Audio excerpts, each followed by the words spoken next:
I thank you for calling in, colleagues. With that, let me go ahead and go down to a roll call. Get things started. Shabella?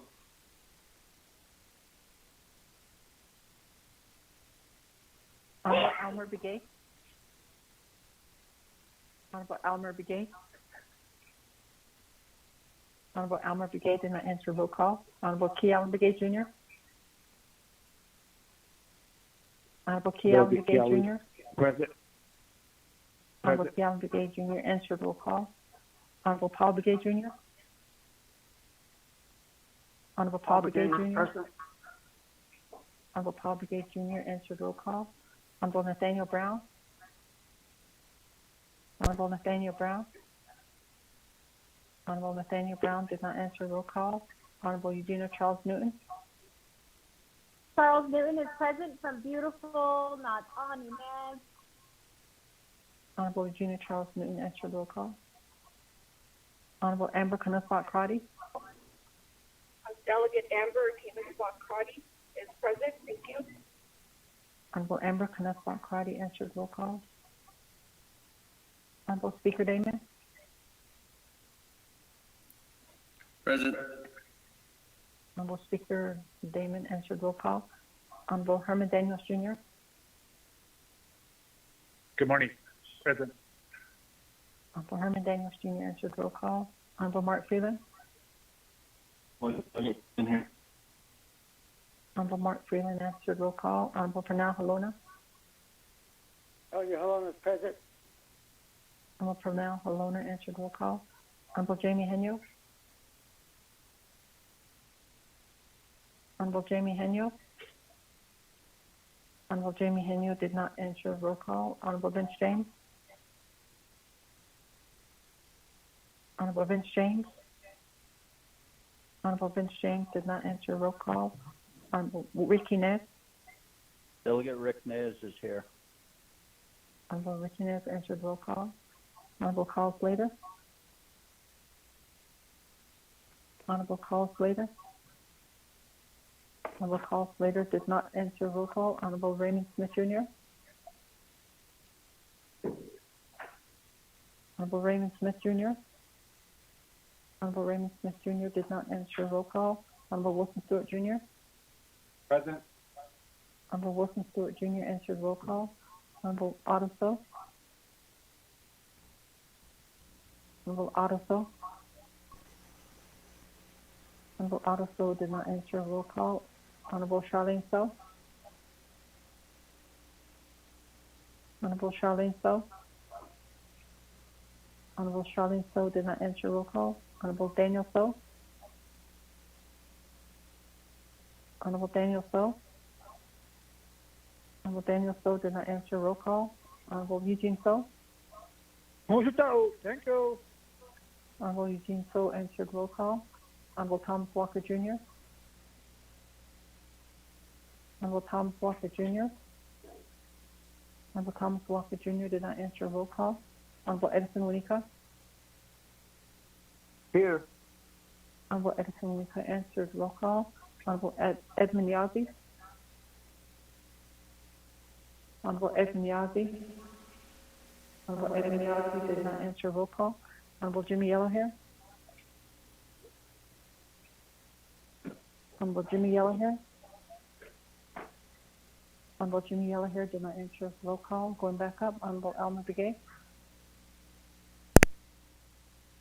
Honorable Almer Begay. Honorable Almer Begay did not answer roll call. Honorable Nathaniel Brown. Honorable Nathaniel Brown. Honorable Nathaniel Brown did not answer roll call.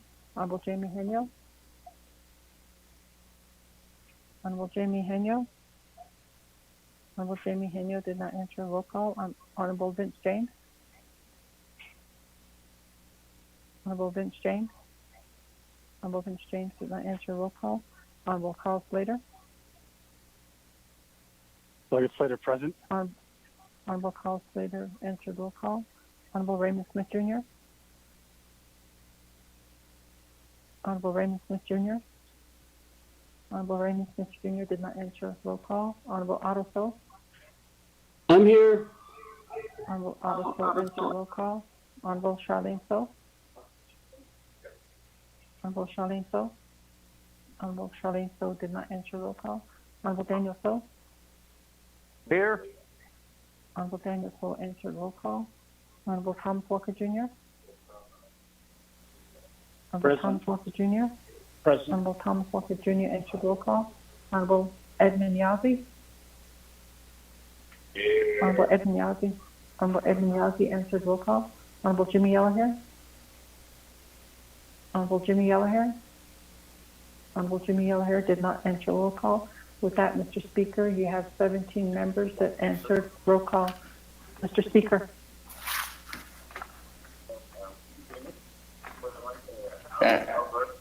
Today, July 31st, we have 17 members that have answered Speaker roll Daniel. call. Good morning, everyone. Speaker That, I'm gonna go ahead and go down. I'm on the line. If we get, Honorable Otto So. Honorable Otto So, you mind doing the invocation for us this morning? Yes. I'll be glad to. Koshila, ako to zito. Hari, ito no ate penendoshan let's take a moment to glance and make a moment to say prayer and have our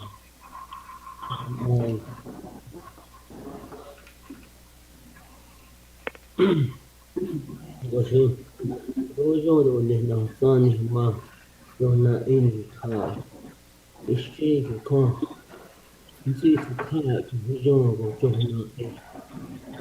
something that is Michael, and that pass a, in the idea. It's stones and coins, and always makes you feel like هذا مثلا كائن هو جانgo has ango هي isna الحاجة that is done non said has that is done and lucky the hashi nan di ah mo ba na chi ntis ka ki pe ta he jo alo la dan joni pe pe this change ko ntis ka ni dan san ni ma ne we da ni tlin ya da ni tlin tsu da ni tlin di yin da ni tlin e ba ben na this change ko wo jo ni dai e bin ye di ne ko ntis ka ni da gi a do ba ben na this change ko ni ke ni jat ni is ni hin ni je ni zakis ni het ons traje hi de lei es don han na di le ba ben na ya e ya ne do ne na ni tlin do so ya ka e ya ko ni de do le ko ba ben na ni shige ko ni tsaya e ko ni tra e ya ni tra chi hin la ba he ni tsin don da ko ba ben na be ni khaya ra ho e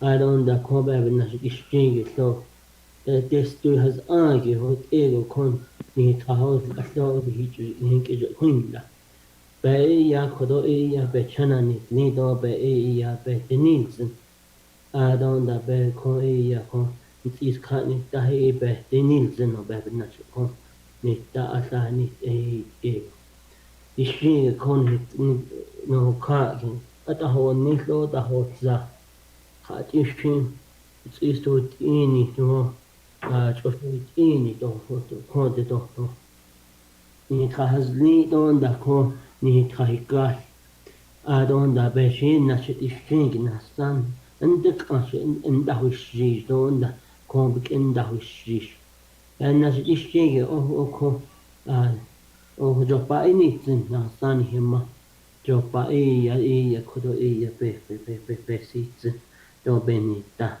pe na se ishje ko ya ni ta ro ni na san hima se jo ro le ke de jo ro le na ga ke ho jo ni li do le na san hima even na se kon is ka ge o na sling ade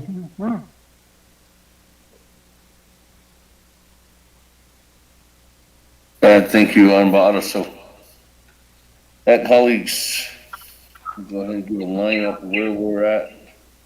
Moving on down, we are on legislation 0144-20. We did go into a tabling motion that was passed. And this is the lineup that we have. We are on the main motion. I have Honorable Wilson Stewart, Honorable Elmer Begay, Honorable Pernell Halona, and then Chairman. I mean, not Pernell Halona, Paul Begay, sorry. Paul Begay, and then Chairman Daniel. So that's in the lineup right now. So with that, we go on to Honorable Wilson Stewart. Point of privilege. Floor is Question yours. of privilege. Question of privilege. Question of privilege, Vice Chair Smith. Well, thank you, Speaker. Just getting on board here. But at any rate, those that were listed on the queue, like last evening, I said that NQA has did a review. How do I introduce that legislate or the amendment regarding NQA's review on behalf of the Salt Springs? Need a little guidance on that, Speaker. Appreciate it. Thank you.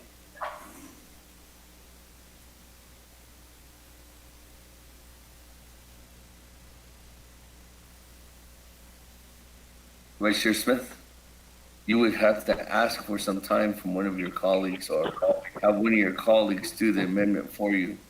Because as of right now, you do not have any more time on the main motion. Correct. I just needed to get some guidance on that. I realized that I don't have time, so I'll So if request. someone gives you some time, and then we can read into the record, even if it's 20 seconds, 30 seconds, I can recognize the motion. So colleagues. I appreciate that. If there's anybody out there willing to give Vice Chair Smith some time. That, moving on down. Point of privilege. Speaker. Who is, Daniel. good morning, Honorable Daniels. What's your Yes, point of privilege? Using my the point of privilege, I just want to say a few words before we start. Without Mr. Speaker, without I just want to say thank you to Delegate Honorable Crotty, without I speak without Babake, for what she did for this morning. She I think he is without this morning relating to one of the amendments that is going to be on the floor today. I see by here, so I speak for Donald. She good leadership. That's what I'm trying to get to. So, I speak by here, I don't know, along with Delegate Stewart. Yeah, thank you very much. Okay. That, moving on down. Yeah.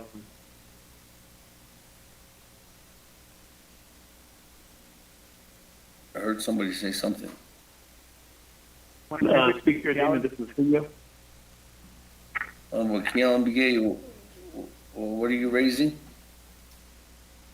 Point of privilege. Point of privilege, go ahead, Honorable Keon Begay. Good morning, Speaker. Point of privilege. This morning, some of us were on the Census 2020 meeting, and we didn't get a chance to participate in some of these last called meetings this morning regarding some of the discussion that Honorable Herman Daniel just mentioned. Could it possibly be that these meetings be reviewed to us, what was discussed, and what are being proposed without some of our participation? Speaker. We're on a different committee, so I had to participate in the Census 2020 meeting, and I wasn't able to participate in the other meeting that was being discussed here. So,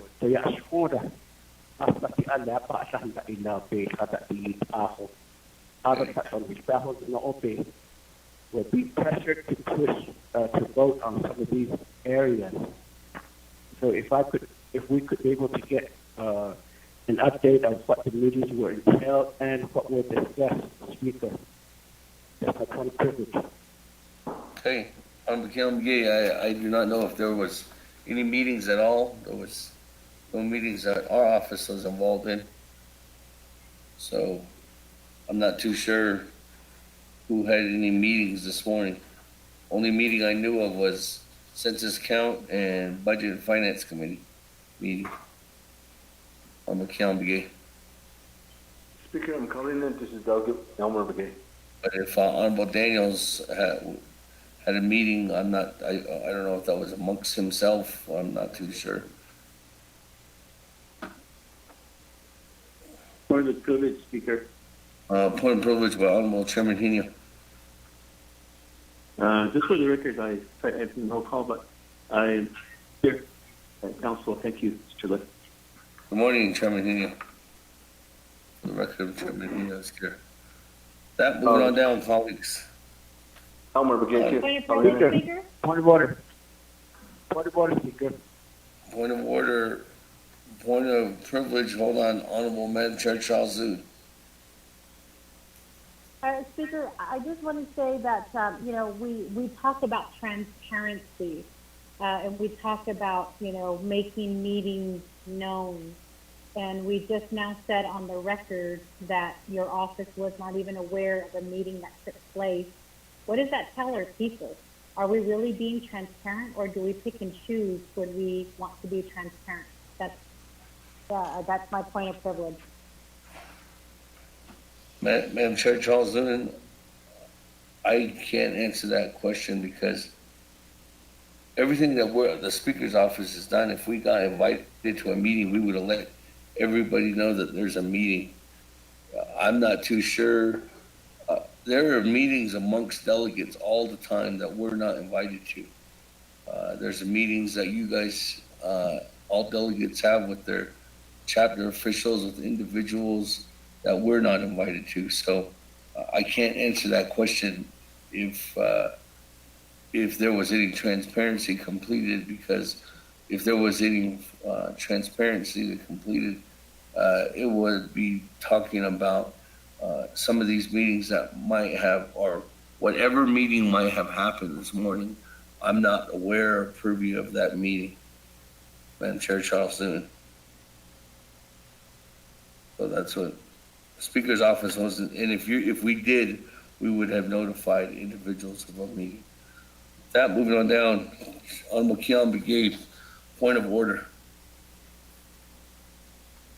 Speaker, point of order is that you kind of just brush away my point of privilege. Maybe if you could ask the delegate who had organized the meeting and provide update information to the council, I would appreciate that, Speaker. Honorable Herman Daniels, you opened up a can of worms. I don't know what kind of meeting you guys had.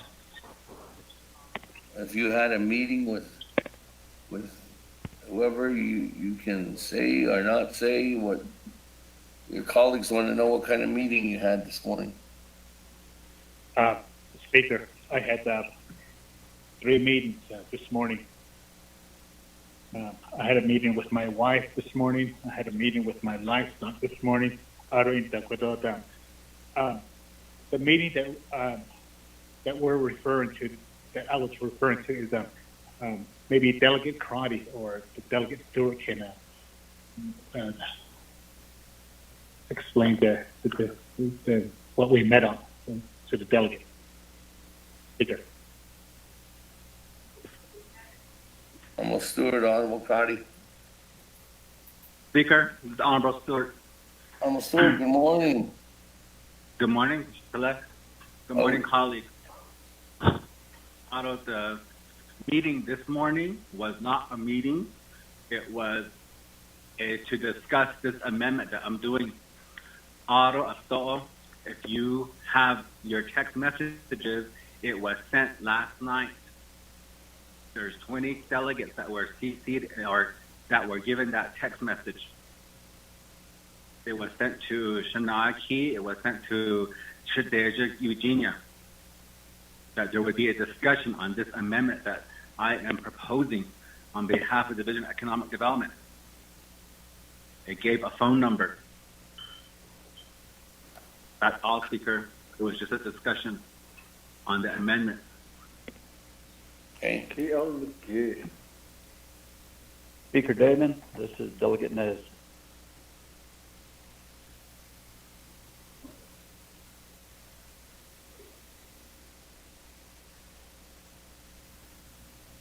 Sorry. Morning, Chairman Nez. I was talking to myself. Chairman Nez, are you Thank you. raising a point of privilege, point of order?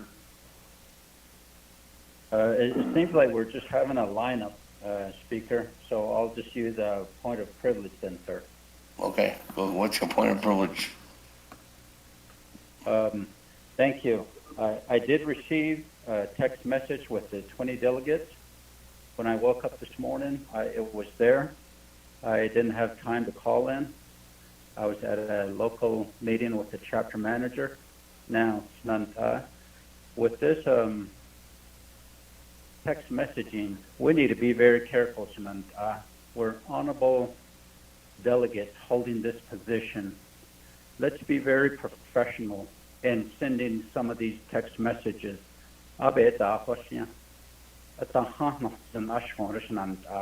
Be careful what you text. You never know who's going to send it out to Navajo Times or Gallup Independent. And appreciate the prayer by Otto So. Let's keep that in mind. Thank you. That, moving back to the lineup, Honorable Stewart. Floor is yours, Honorable Stewart. 5 Okay. minutes on the main motion.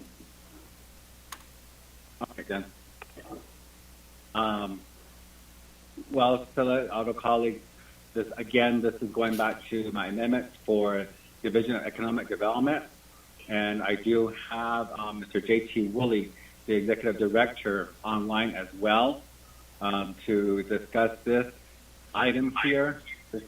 This item here that we want to amend is going to be, we did send it to Dana Barbara yesterday evening, and we also got the expenditure plan, and it was also sent out, I believe, to all the delegates using email. So that should have been in your email boxes as of last night, and I believe that was sent by either Dana or it was by Amber. I believe it was Amber that sent it out to you all. But I will turn the floor over to Sheila JT, Sheila Speaker. Hi, James. Sorry, I just missed your call. I'm driving in the area where service is shut. Honorable Brown, we can hear your discussion. Put yourself on mute. That. Honorable James, you want us to read your amendment into the record first, and then, or do you want us to go to, Honorable Stewart, or do you want to go to, or you want to give some time over to your agent? Well, actually, I need to get a motion. I need to get a motion first, then I can go back to you. Okay. Go ahead.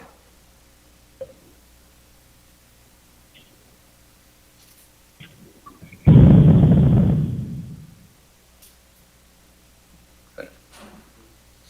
Go ahead. Mr. Speaker, members of the council, amendment number 5, 1, page 1, line 16, after projects, insert economic development. 2, insert economic development attached. Insert economic development expenditure plan attached as exhibit 17. 3, on page 4, line 30, insert new paragraph as follows. Underscore the purpose of the CARES Fund economic development expenditure plan attached as exhibit 17 is to immediately provide $60 million to provide immediate relief and assistance to Navajo businesses and artisans whose livelihoods were devastated by the public health emergency orders and for development of COVID-19 related projects by the Division of Economic Development. 4, on page 5, line 28, insert new paragraph as follows. The Navajo Nation hereby approves and adopts total funding for the Economic Development Expenditure Plan from the Navajo Nation CARES Fund in the amount of $60 million and allocates the funding to the Division of Economic Development as set forth in Exhibit 17. 5, page 6, line 14, after 5, insert 17. 6, delete all cumulative amounts allocated to the Diné Chamber of Commerce expenditure plan in the legislation and Exhibit 9 by $32,500,000 and delete Exhibit 9 and all language established and or funding the Diné Chamber of Commerce expenditure plan. 7, delete all cumulative amounts allocated to the NTUA cistern projects in the water projects expenditure plan in the legislation and Exhibit 3 by $27,500,000 and revise Exhibit 3 cumulative amount. 8, adjust any cumulative amount set forth in the legislation if necessary to account for this amendment. 9, renumber related succeeding paragraphs, sections, and or exhibits accordingly if necessary, and this amendment shall supersede the consistent language containing other committee amendment, which shall be conformed to the intent or language of this amendment. The Office of Legislative Services, with notice to the sponsor of the legislation, is hereby authorized to make grammatical changes. Mr. Speaker. Okay. Where was that one at? What part?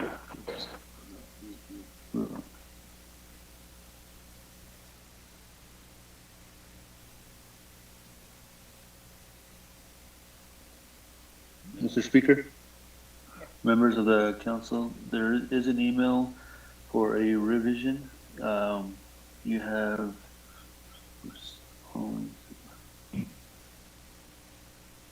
revised Division of Economic Development Expenditure Plan, Exhibit 17, Section 1, purpose as follows.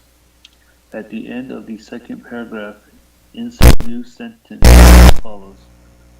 Underscore, providing economic relief to our artisans, tribal parks be the first priority, Mr. Speaker.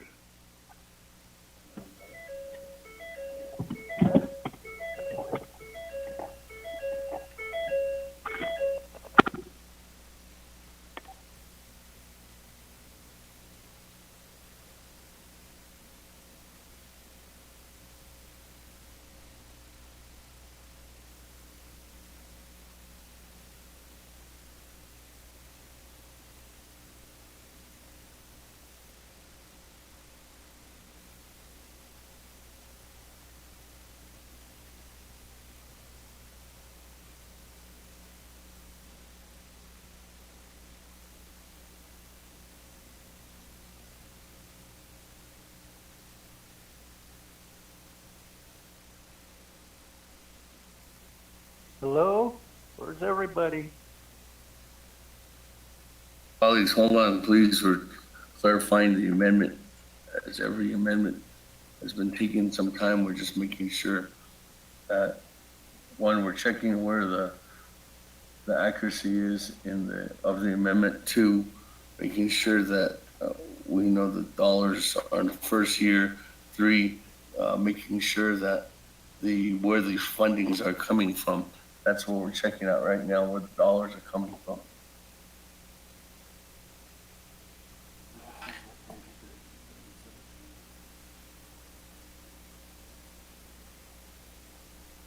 That one's not connecting. Where's IT?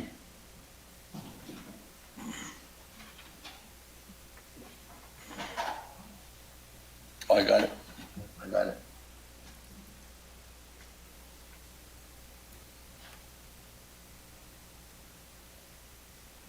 So it's 60 million.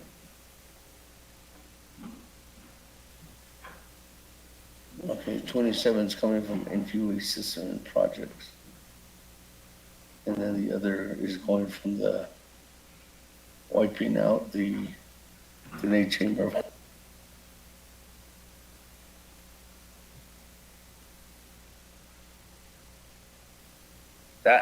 Thank you, Mr. Rico and Office of Legislative Services. That, colleagues, on amendment number 5, sponsored by Honorable Wilson Stewart. Is there a second? Is there a second? So second. Honorable Otto So. Honorable Otto So, second. That, colleagues, any comments, questions? Once, twice. Speaker. Honorable Slater, floor is yours.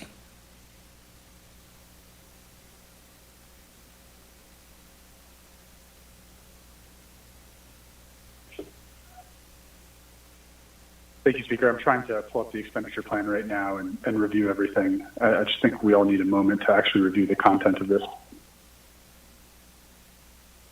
And I see right here that the attached expenditure plan includes a request for $60 million.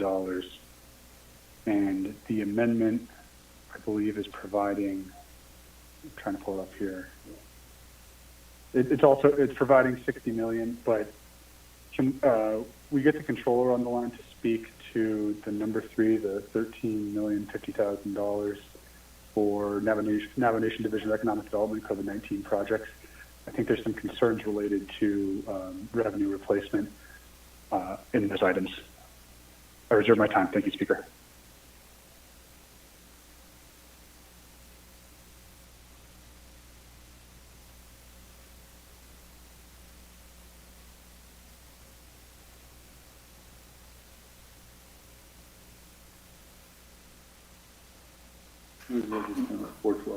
Reserve your time at 4 minutes, 12 seconds. Madam Controller, are you on the line?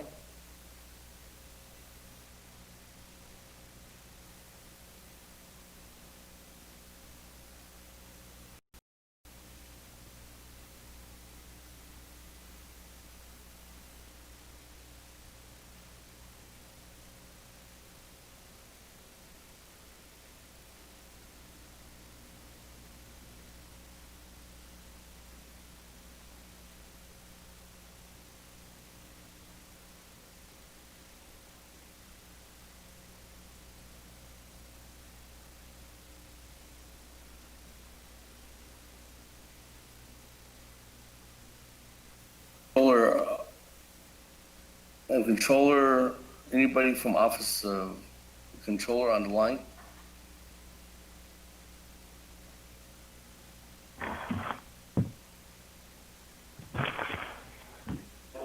Good morning. Good morning. I'm on the line right now. Okay. Madam Controller, did you hear the question from Honorable Slater? I did not.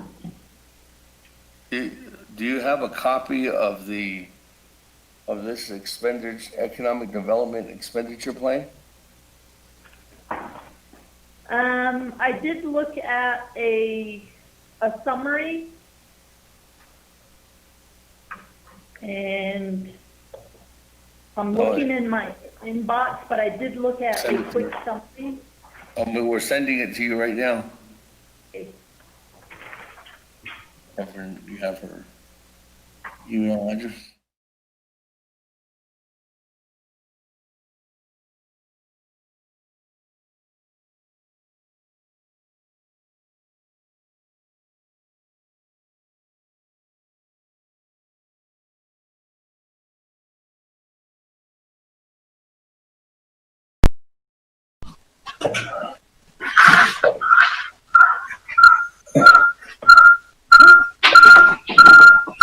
We just sent it to you. Okay. Okay.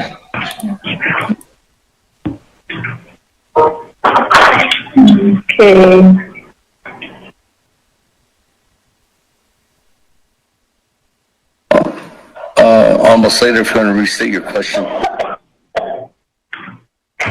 Thank you, Speaker. Controller, I had previously requested that you review the section of the Division of Economic Development proposal entitled Navajo Nation DED COVID-19 projects. Within that, there is an offer to defer the guaranteed minimum annual rent.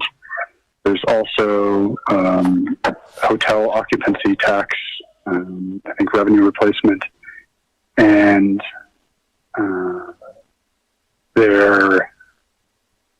I think those are the primary two ones. And the third one would be the survey regarding the COVID-19 pandemic on the Navajo Nation. I think that's a very good use of our funding. So that should be in the email. It's also identical to the document that I presented previously to you.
Madam Controller, did you receive that information? I was talking to myself, sorry. I received the information and the document I was looking at earlier is not the same one. This is for the 60 million on the I'm assuming it's the small business grant we were looking at earlier with JT Woolley.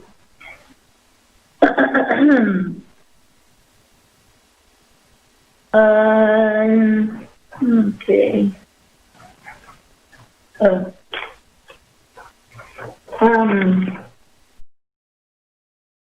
Expenditures.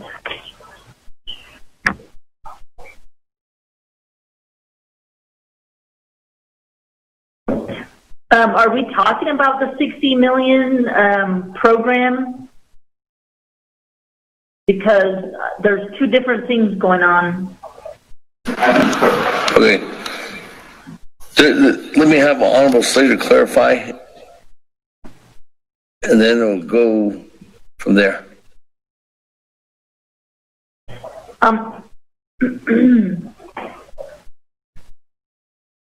Thank you, Speaker. The DED proposal has three components. There's an economic relief fund, there's an artist relief fund, and there's the DED COVID-19 projects. In their budget forms, that's programmed for $13,050,000 out of the 60. And within that section, 3.34 million would go toward the guaranteed minimum annual rent and business site lease. I don't know exactly what they're saying, but they're waiving it, and I think just paying ourselves directly. And the other one is DED tourism for the hotel occupancy tax, and that's estimated at I think $900,000. So those are two concerns that I have just within that portion of the document, because to me those appear to be revenue replacement, and instead the money should be given to the business, and then it's at their discretion on whether they pay that to the nation or use it for something else once they demonstrate that there's been no loss in revenue. Okay. You got it now, Madam Control? Yes, I was trying to look at the expenditure plans. So the total is 60 million, but within the 60 million, it's broken down into the three parts. And in terms of the assistance program, my office, we did previously work on that with Mr. Woolley. But I believe what Delegate Slater is referring to is the third component, and the document I was looking at was a summary, and regarding the guaranteed minimum annual rent, The way that would work, if it needs to work, would be not, we can't pay ourselves that, the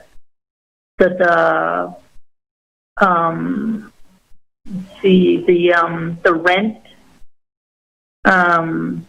what is owed to the nation. So that would be problematic. So the way to structure that would be as part of a small business grant type situation. So you're essentially making the individual, the tenants, or the lessees qualify, and then you're turning the money over. Let's say if they're behind on their rent. So, you know, structuring it that way to a small business is allowable. And so the Navajo Nation cannot pay themselves the rent on behalf of the business.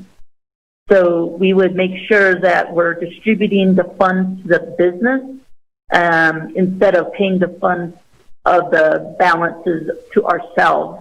So that's how you would do it. And then in terms of the next bullet on the summary, the tourism and the hotel occupancy tax, that one is a high-risk area, and it does look more, in this case, it'll be a tax revenue replacement. So that one would be, I believe it's page 5 of the FAQ speaks to the revenue replacement. So that one would be difficult to do. In fact, probably unallowable. I would say that's unallowable under the FAQ. So regarding the hotel occupancy tax, all the other ones we've looked at would be fine. Regarding the PPE, the technical support upgrade, and the survey. And the cleaning, PPE, all of those others, but the first two with the GMAR and the hotel tax, those are the two that one you can restructure how that's done, which I know DED is working on those other programs, and then the hotel occupancy tax would be problematic. So that's my response. Yeah. Thank you, Madam Chair, Madam Controller. Moving on down. I don't have anybody else on the queue. Daniel So. Keon Begay, Chairman Daniel So. Chair, Honorable Keon Begay, go ahead. Yate, Speaker, do understand agro. Hikimada Hunjina Hanaho Juki. Dikudo Malsoski Kape Silla Nanaza Economic Development. Amendment number 5 is the meanings. And has had the need so. Ayaliki public capital need. As cardinal not being the need so 60 million. Okoko cutting the on a kidney, so the cardinal not being the media. 32,500,000. The late Chamber of Commerce other the star Hato, yes. Junior Ado 1950. The meal sort of after there's not been the media 27,500,000. Into a cistern projects today Seheki the next to others Hato is estimate and the is cutting the meal software medical Division of Economic Development Adipado Mr. A according to email Speaker requests how many families is being affected with the deletion of the cistern project from NTUA. Requests from amending party and NTUH. Speaker, I reserve my time. Is Reserve your time at 3 minutes, 18 seconds. Honorable Keelan McGee.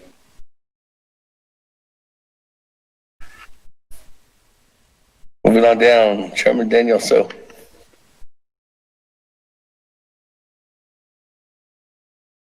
Thank you, Speaker.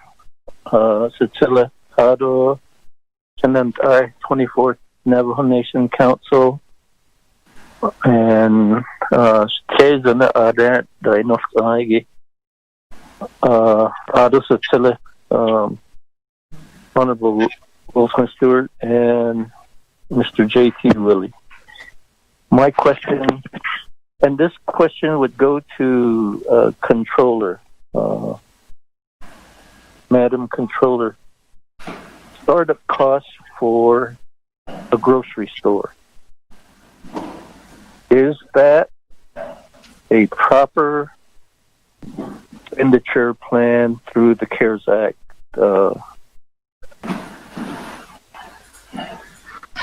That is my question.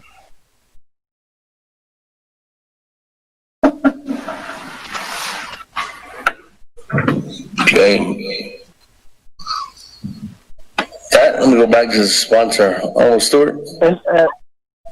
Speaker, I'll reserve my time. 4 minutes flat.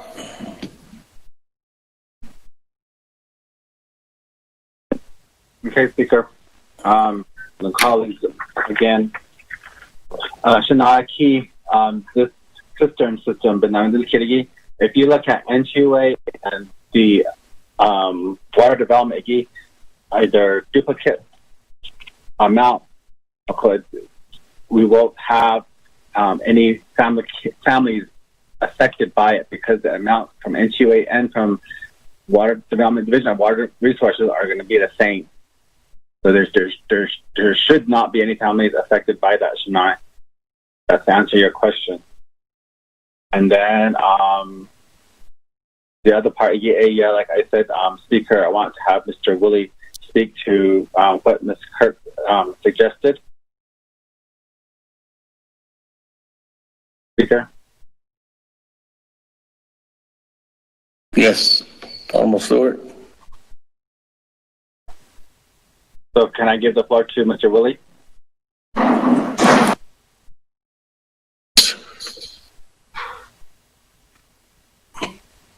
Yes, that's your agent. Mr. Willie. Yeah, Mr. Speaker.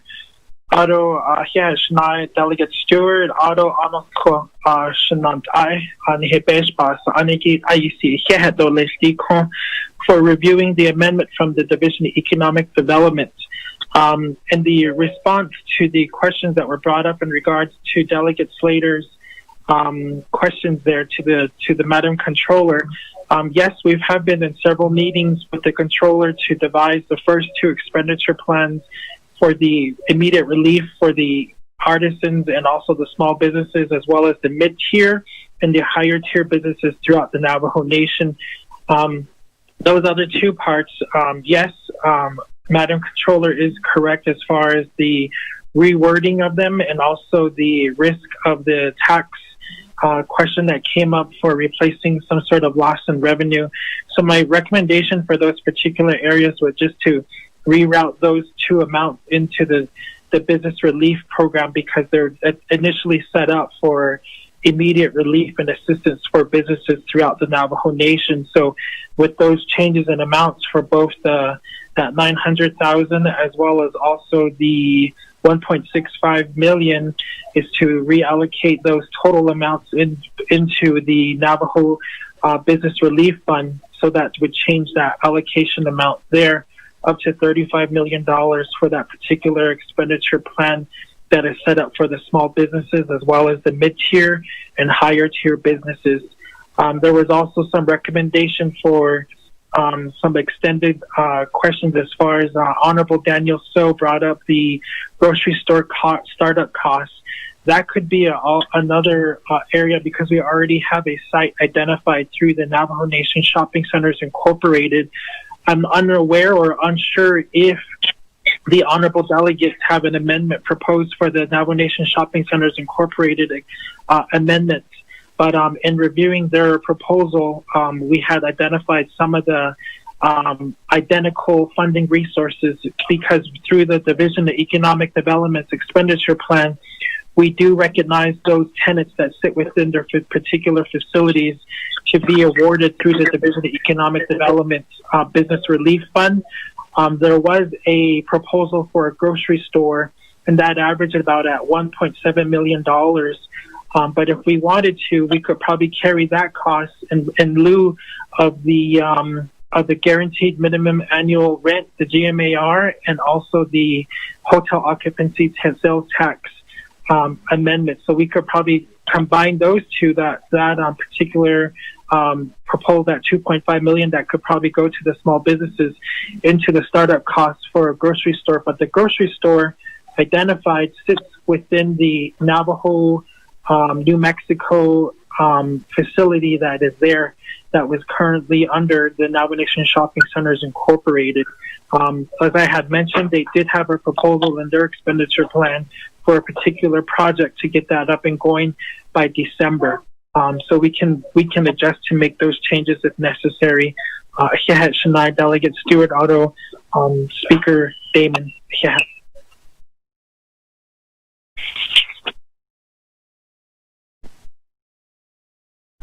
Stewart, I think there was a question about the cisterns. I'm trying to see if Mr. Jason John's on the line. What did he answer? Speaker, I'm here, Jason John. Okay. I don't know if you heard Honorable Keelan Begay's question. I did not. Shay.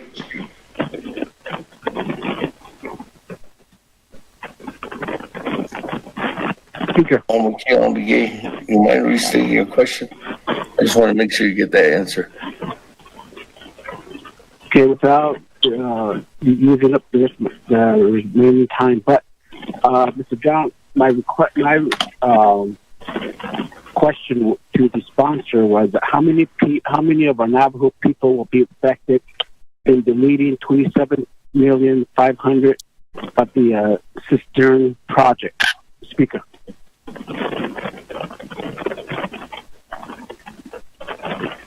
Mr. John.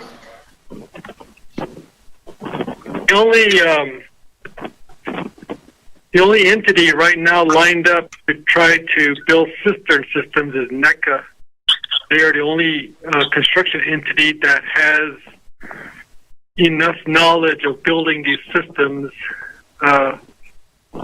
They mentioned they build about 150 cistern systems beginning, if they were to receive the funding,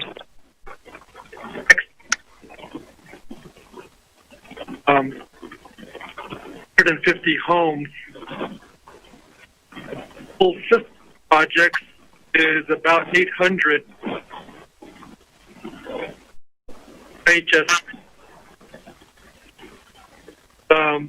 There's a large gap between what do and what the need is. Big Deep also proposing to assist as well, and they were going to try to work on about 200 homes as well, and that's in the proposal. Thank you.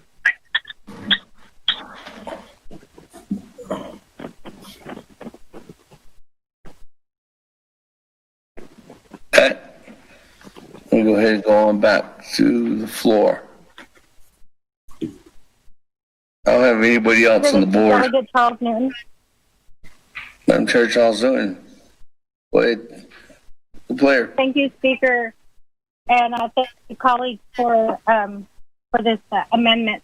I was just looking over the documents, and the memo that was provided. There is for the, I guess the numbers are a little bit off based on the numbers, and then also the budget forms. Can somebody explain the reasoning for that? Going back on mute, reserve the rest of my time.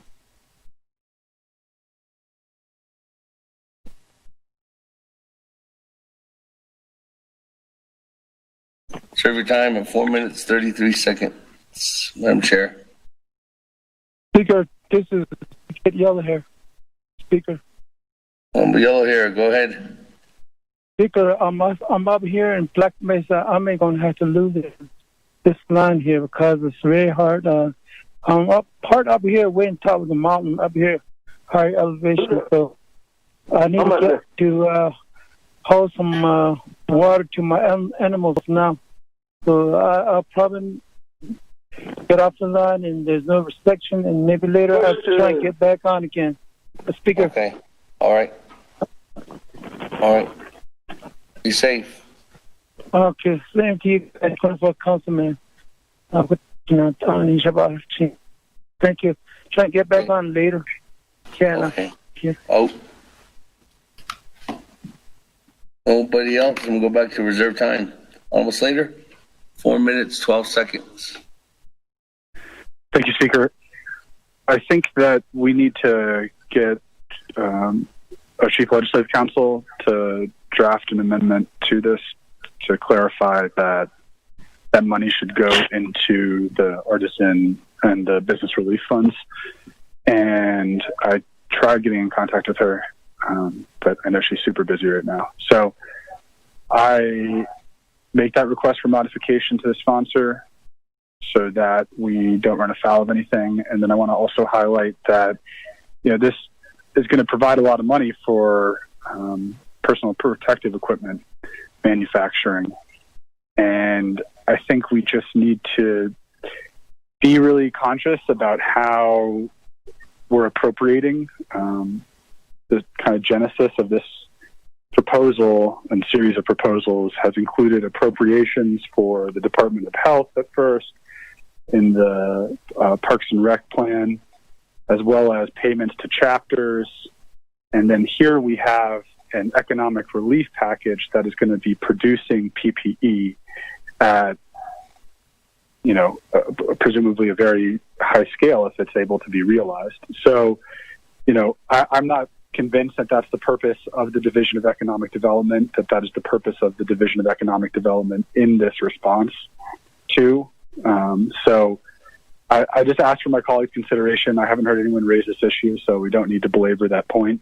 But just for the record, we need to produce cogent plans, and having a bunch of plans that include a smorgasbord of different activities won't necessarily yield the best efficiencies across government if we have a bunch of different people who are doing all sorts of different PPE activities. So it's not to knock anything that EED has done thus far. I'm fully supportive of their efforts. I'm supportive of their renewed vigor and working with our businesses. But in terms of the communication with our businesses and the process for getting these checks out and all of that, I'd like to hear Mr. Willie talk about those and what he envisions as the timeline for getting money into the pockets of our vendors, our artisans, and our small business owners. Speaker, I reserve my time. Reserve your time at 1 minute, 40 seconds. With request to modify, correct? Yes. Okay, with that request to modify, Ms. Barbroff, are you on the line? Speaker, as I've been texting, I am having a horrible time getting on to hear the call. So now I'm on my cell phone.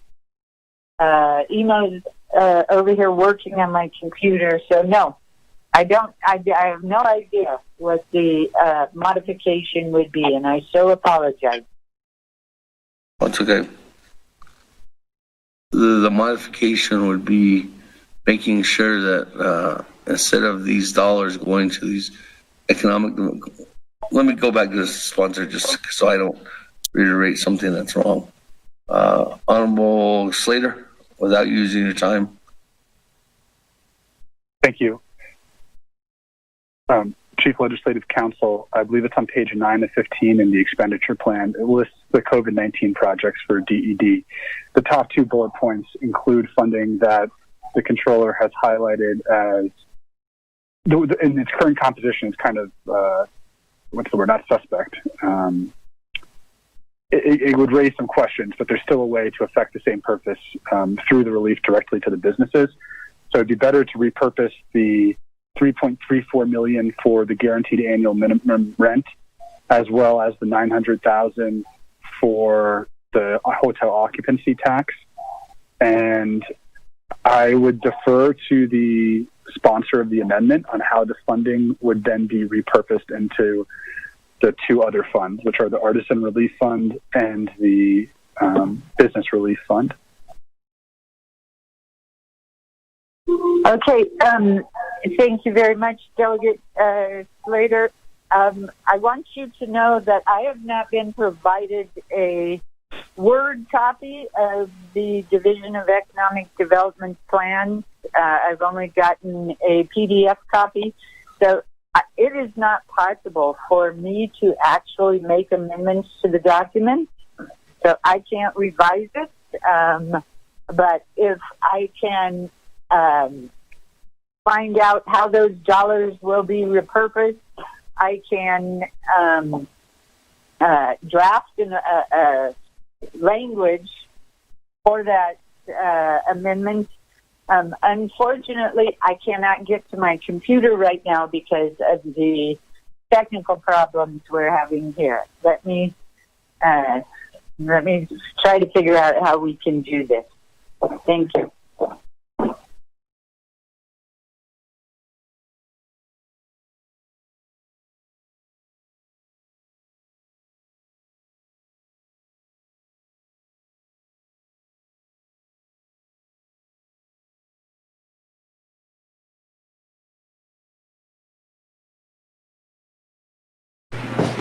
Testing from Village Council. Okay.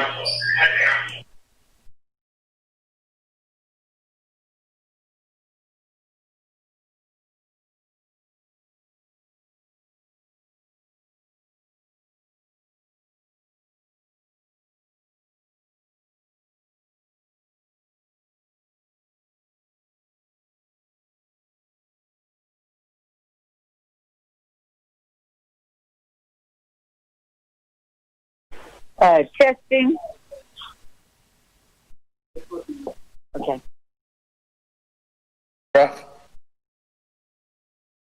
Miss Barbara? Miss Barbara, this is speaker.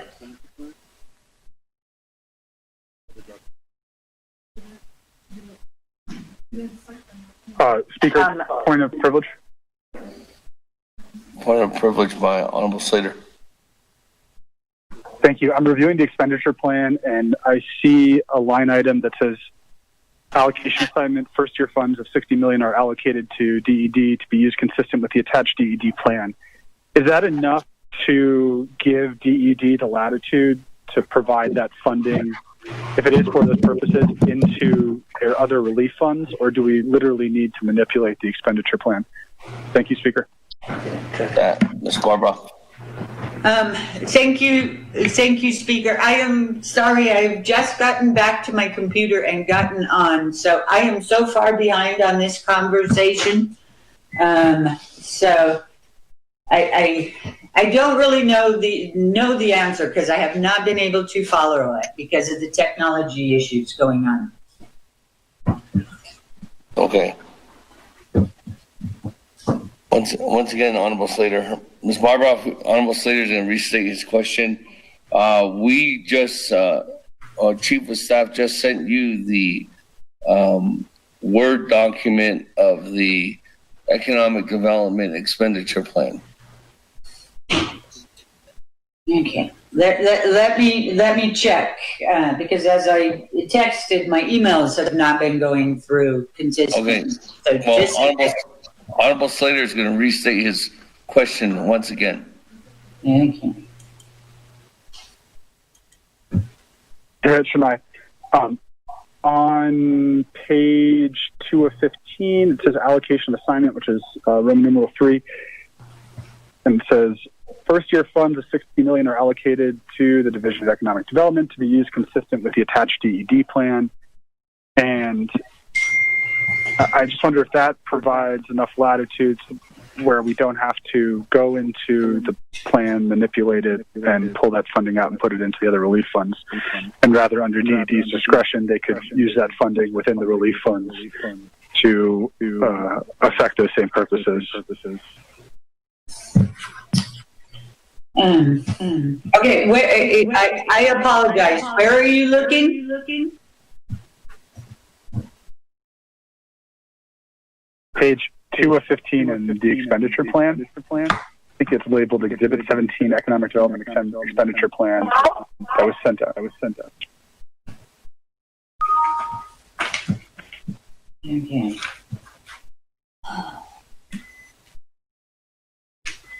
Speak upon privilege. Maybe I don't have it. I don't know. Honorable Keelan Begay, point of privilege. Jay, go ahead. Speaker, quickly, Mr. J.T. Willie, can you slowly identify how much funding the Navajo Shopping Center grocery store startup cost dollar has? Speaker.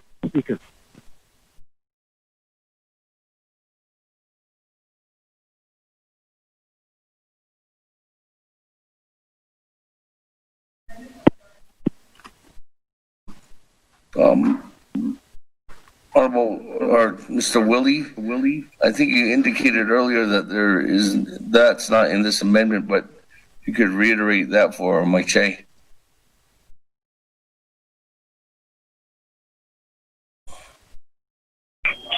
Yes, Mr. Speaker, Otto Shanai, Delegate Key Allen Begay.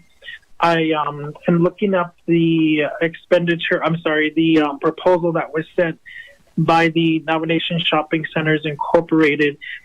This particular line item, they did request some amounts to be used for economic relief for the enterprise, and the startup costs for the grocery store was at $1.7 million. And this is in relation to the Navajo, New Mexico infrastructure that used to be a shopping center there in Navajo, New Mexico. Mr. Speaker, Otto Shanai, Mr. Keelan Begay. But that's not in this amendment. Correct. It's not included in this amendment. We're not even talking about that amendment. So, Honorable Keelan Begay, that's in Navajo Nation Shopping Centers amendment. This is economic development.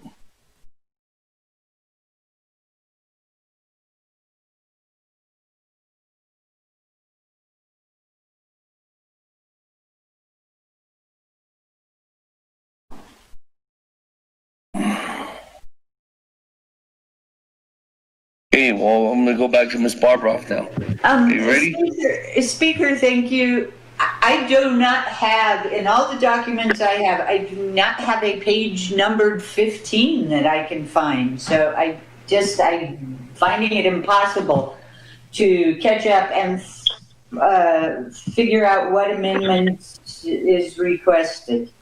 I just don't know, and I'm so sorry about that, but technology is killing me today. Speaker, if I may. It's on page 2 of the expenditure plan. Okay. Speaker, Ms. Barboff, Mr. Willie sent you an email just prior to Stewart. Sent you. Yes. Are you you have a question or? Well, according to where this discussion is going, it's the document Mr. Willie sent her is where she can look at. But the email prior to what Ms. Chief of Staff sent her, and it's the page 2. That's what page 2 is referring to. I apologize. So maybe, so I can catch up. Perhaps if Delegate Slater can go back and restate his question and let me find the exact page that he's talking about. Honorable Slater, go ahead. Thank you, Shania. Speaker and Chief Legislative Counsel. So it's just in the attachment that was sent by Mr. Rico, it includes the expenditure plan. It also has the DED plan under the expenditure plan, and it has the Word document for the amendment. On the second page of the expenditure plan, there's the language that I was referring to. Okay, and I don't. Oh, sorry. I'm sorry, restate the language. I am on the second page of the expenditure plan. Sorry, it's number 3, allocation of assignment. Okay. And then do you understand what the issue is right now concerning the 2 revenue replacement programs or programs that could be construed as revenue replacement? Not exactly. Okay, so I think let's just take that step back. That is the third component of the DED proposal, says COVID-19 projects. Now, that's actually page 9. There's 15 pages in the expenditure plan. So the 9th page of that, it says COVID-19 projects. The first 2 bullet points, the controller has identified as potentially having issues and compromising the CARES fund expenditure on those 2 sorts of programs. And the amendment that I was requesting was to reprogram that money into the artisan or business relief funds. So you see it's $3.34 million and then $900,000 for the second bullet point at the discretion of the sponsor of the amendment. Okay, yes. Alternatively, we save the funding and we just delete it out of there. Thank you. So yes, I can do. So then can I just state one more thing? The reason that I brought up the allocation of assignment is that language generous enough for DED to just, in their discretion, program that money into the funds instead of us having to do an entire amendment right now? Right. To be used consistent with the attached DED plan.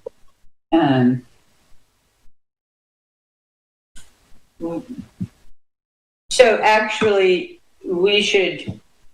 So because you have a attached plan that's very detailed and has dollar amounts for specific activities, specific projects, my recommendation would be the easiest way to do it, of course, would be a directive for DED to revise the detailed plan they put together.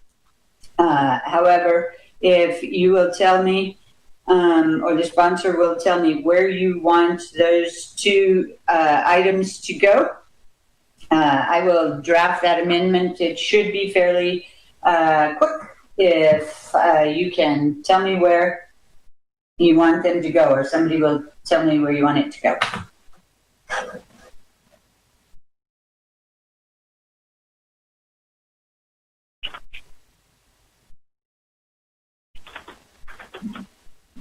Thank you, Speaker.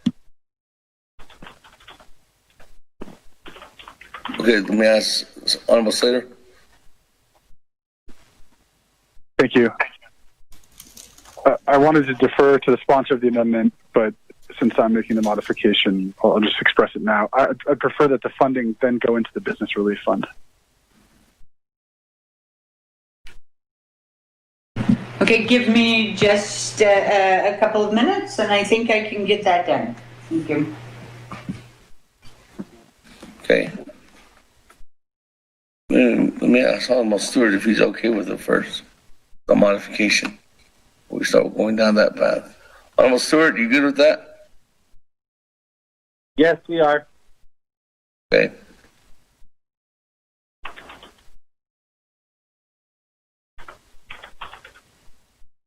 Question of privilege, Speaker. Question of privilege, Honorable Daniels.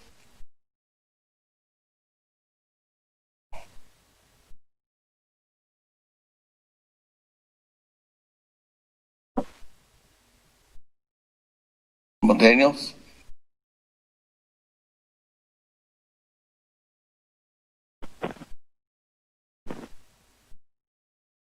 Honorable Daniels.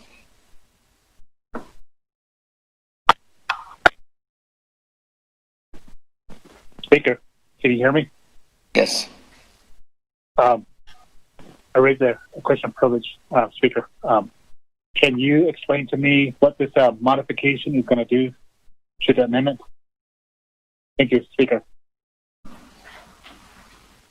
Correct me if I'm wrong, Honorable Slater, but it is going to take $3,340,000 out of what is the DED has offered to defer the guaranteed minimum annual rent and business site lease owned by the business Nation. The annual collection fee of the Nation is estimated at $4 million. Therefore, the monthly average owed to the Nation estimated at $334,000. Estimated loss prevention. So they're utilizing that 3.3 to utilize that towards and giving that money towards business relief. So there's going to be an additional $3.3 million going to business relief instead of to there. Second one is it the 1.2 and the 900,000 or just the 900,000? Second one is the public health orders have closed all hotels to the Nation. Therefore, a projected cut of 75% loss is at 900,000. That's going back to the business relief fund. So a total amount of $3.3 million plus 900,000 is $4,240,000. Well, instead of going towards the 75% loss cut, the hotels and guaranteed minimum rent payment. So that additional money will be going to business relief efforts for more Navajo business owners to have more options for them to apply to this, to Mr. Willie's program. Thank you, Mr. Speaker. Thank you.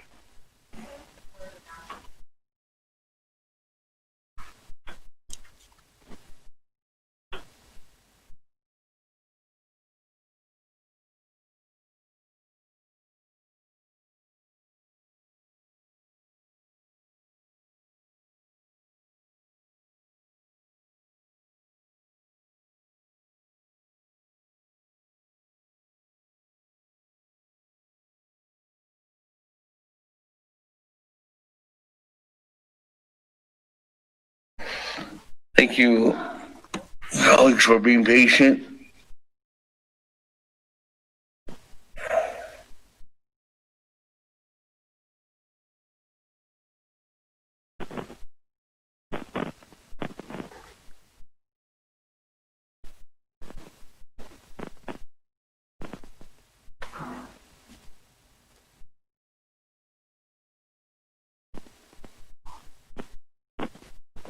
We have it updated there, right? We have it updated. We're good. Okay. All right.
just as an announcement to all the departments, all the divisions, according to the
I think we got something.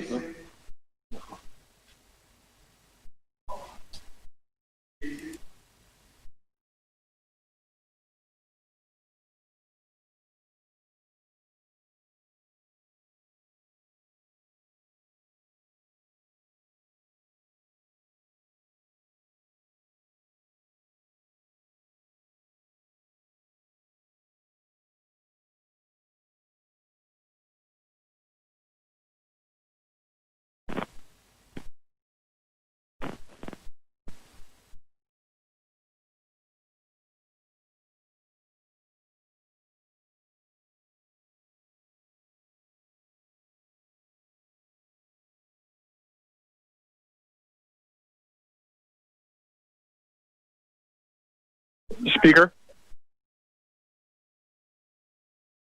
I have an addition to my request to modify. From what I understand, the amendment that was sent out includes a dated expenditure plan.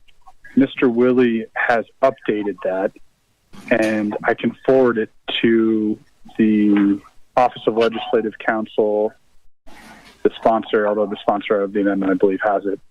But I believe it's the intention of the sponsor to put forward the most up-to-date document and not the previous one. So I'd include swapping out that exhibit in my request to modify. As soon as we get it, almost, maybe we can, Mr. Rico will read it into the record. And if that's good with Honorable Stewart.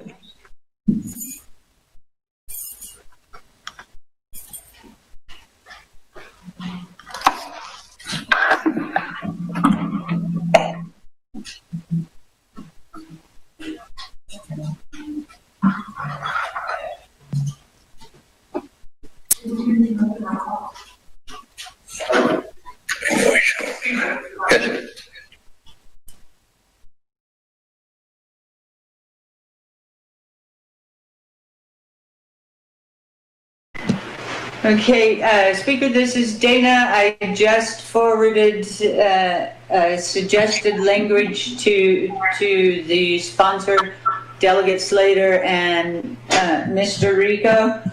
I apologize, it's just in an email and I've not been able to go back and do the formal attachments that you're used to.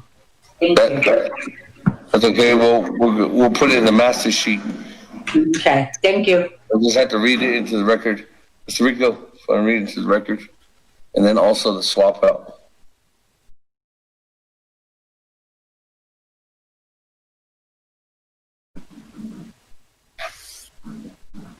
Mr. Speaker, members of the council. Point of privilege, Speaker? Point of privilege by Madam Chair Charles Newman. Speaker, just really quickly, I'm still waiting on my question regarding the amounts being off from the memo and then the budget summary. Can we get an updated budget summary that reflects the proper amount, or is the budget summary that has been provided to us the actual proper amount? Thank you.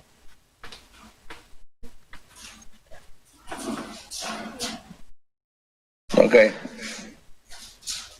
Mr. Stewart, I'll come back to you after I get this right into the record and you can answer Madam Chair Charles Newman's question of privilege. Yeah. Did you get the swap out? Almost later, we're waiting for the swap out. Oh, he emailed it. Nope.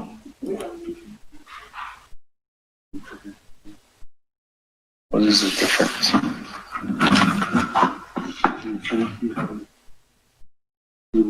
Yeah. Myself, I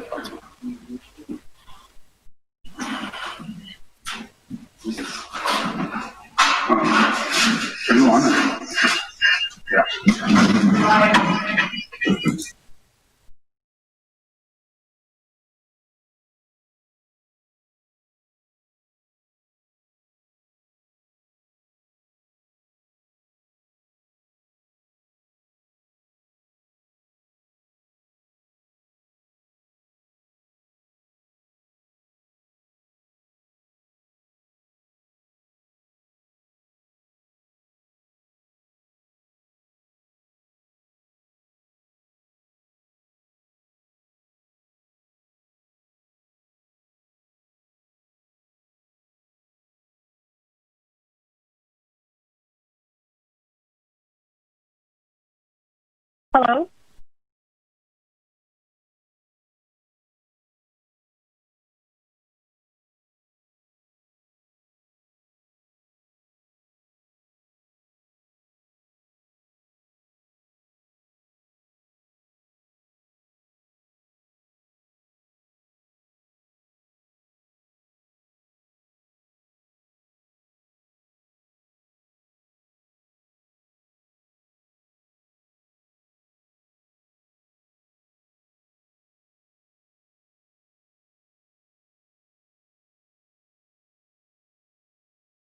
Hello? I can hear you.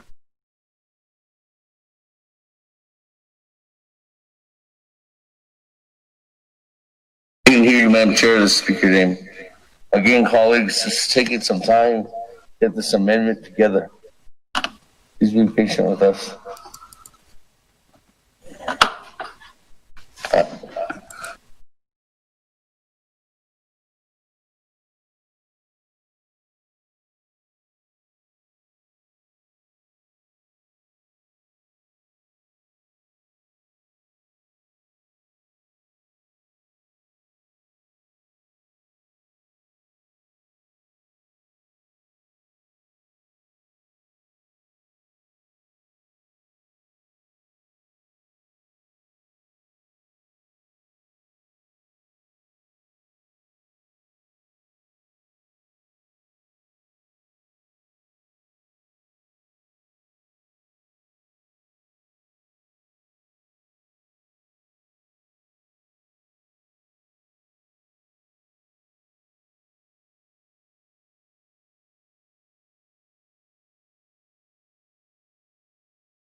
Hello?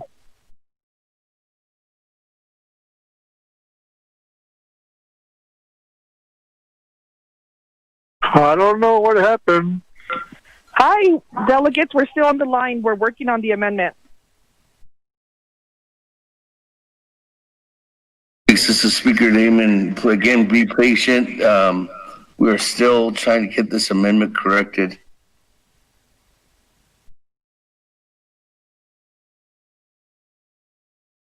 We should add all the time that we did this. See how many times, how many hours we did this.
They're sending out the new one now.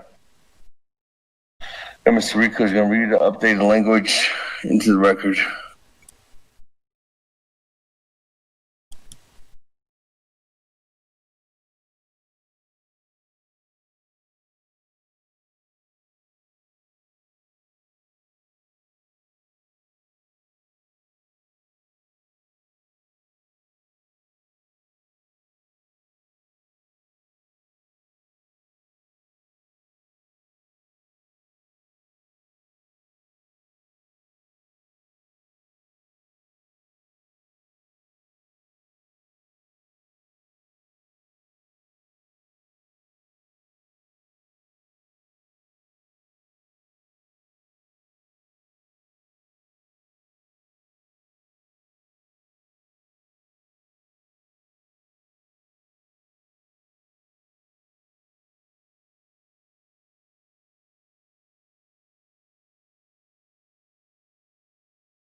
Mr. Rico, go ahead and read it in the record. Colleagues have sent out to you. Updated them. Mr. Speaker, members of the council, per the updated modification number 10, as set forth in the attachments to Exhibit 17, delete the estimated loss per preservation within the guaranteed minimum annual rent in the Navajo Nation Division Economic Development COVID-19 projects in the amount of $1,650,000. 11, set forth in the attachments to Exhibit 17, delete the DED Tourism Annual Tax Project cut of 75% loss in the amount of $900,000. 2, as set forth in the attachments to Exhibit 17, delete from the Navajo PPE manufacturing project in the amount of $5 million. 13, add $3,550,000 to the Navajo Artist Relief Fund. 14, add $4 million to Navajo Business Relief Fund. 15, adjust all cumulative amounts in the legislation and expenditure plan to reflect this amendment. 16, revise the expenditure plan and attachments accordingly. 17, swap out Navajo Nation Division of Economic Development COVID-19 projects, page 5, with new updated memorandum known as page 7, with the first bullet point ending with $1,650,000, Mr. Speaker.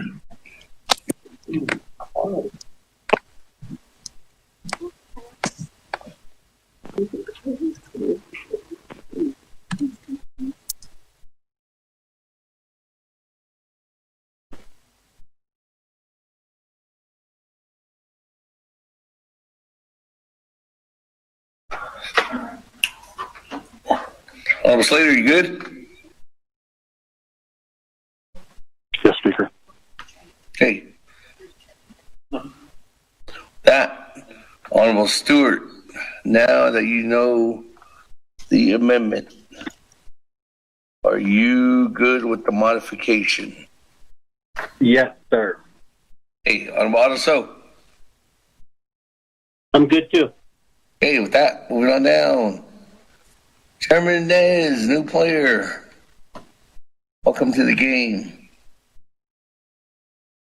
Yes, thank you, Honorable Speaker Damon, honorable members of the 24th Council. I just would like to talk about the artisans. I do support the artisans, but I would like for you all to know that being an artist is not just making jewelry, paintings, and rugs. It's the aesthetics. Aesthetics. What is that?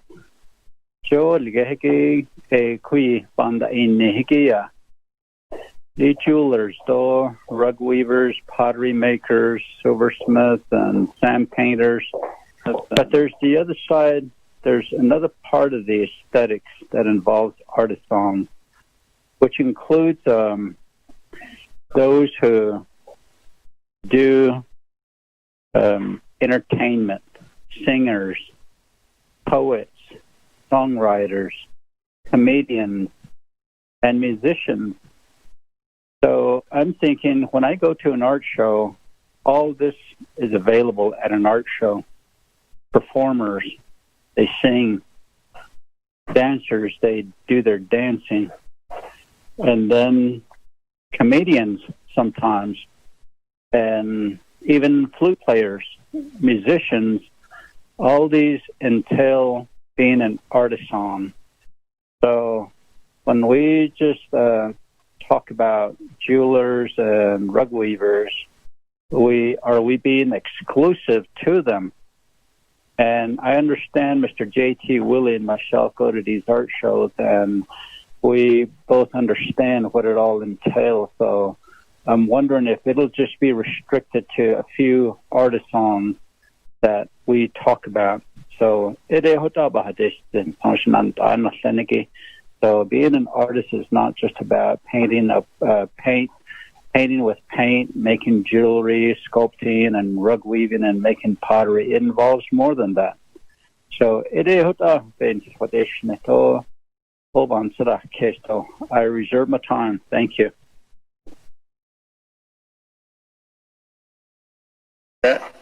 2 minutes, 38 seconds.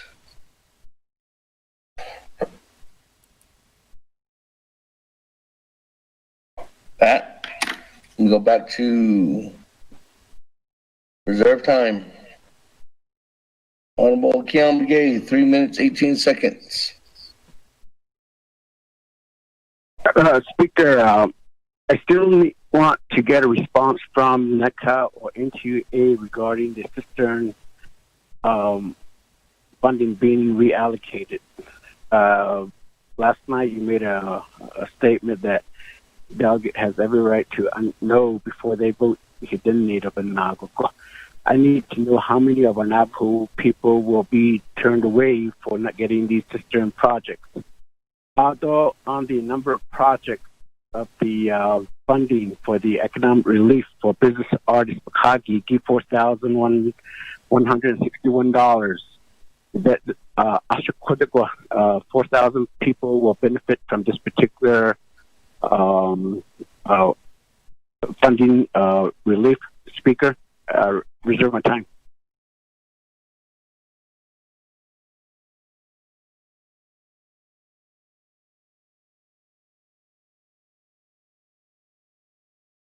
Reserve your time at 2 minutes, 26 seconds. Can we get a Rex Coots on the board? Honorable Keon Begay, it's to my understanding that they go back to the board, to the main board. The main chart, go all the way up to the top. water projects. This is my understanding on Gate that there are actually going to be no individuals that are going to be cut on the list. And the reason why is because the NTUA cistern systems are already included into the Department of Water Resources Management systems. I'll make sure that Rex Kuntz is on the line to answer that question. I'm on the line, sir. Mr. Kuntz, there you are.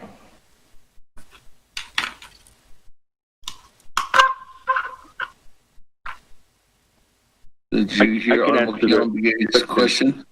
Yes. What we put together was we looked at the IHS sanitation efficiency listing, and we found the number of projects that were cistern systems that would be too far from a pipeline. And then we matched those up with homes needing plumbing, and we vetted those out and came up with 330 or 382 homes. And then we went through the process with NECA to determine how many of those they could get done within the time frame of August 1st to December 31st. And that's where the 150 number came from. That was a total of a little over 19 million. And I did submit that spreadsheet in that Saturday meeting where you had called Jason and I in with Honorable Crotty, so that you guys had that spreadsheet. And it was broken into 2 years. The first year, which is the August to December, was 150 homes for 19 million. And it includes the cistern, 1,000-gallon cistern. It includes plumbing additions, and it includes plumbing in the house. And it included a 3,000-watt solar unit to move water into the home, light the home, and provide outlets, and a solar refrigerator. So those are what we vetted out that we could complete within the required time frame. The second year was the remaining 232 homes. There was dialogue in that meeting, if you recall, about the possibility of trying to find additional contractors that might be able to do those. And I believe in the list, that 48 million included all 382. I can't vouch for other contractors or their abilities to complete the other 232, but the 150 is solid. NECA is ready to move on those. It's the 19 million. That's what I feel we can. I know certain that we can make those projects happen. There was some duplication because those numbers, Mr. John had cisterns captured in his listing from the SDS list, and then DCD had the 19 million with the 150 in their listing. So there was a duplication in those two listings that were presented. So I definitely appeal to the council that we keep the 19 million and the 150 because we know that we can get those done, and it would provide as close to pipeline service to a home as possible. For those that can't get a pipeline to them, and it creates a model for how we could address the additional 232 in future funding, or if there's an extension, and the other 232 could be done. So they're in pocket and ready to go. That's what I know about it. I believe that there was language there about it didn't quite state it, but I think they were trying to eliminate the duplication and remove that dollar amount and move it over to this other legislation. I don't believe the intent was to eliminate the project altogether. That was my understanding of it. Thank you, sir. Just for clarity, Mr. Coons, in that line item right now, there was $48,446,532 originally for the first year.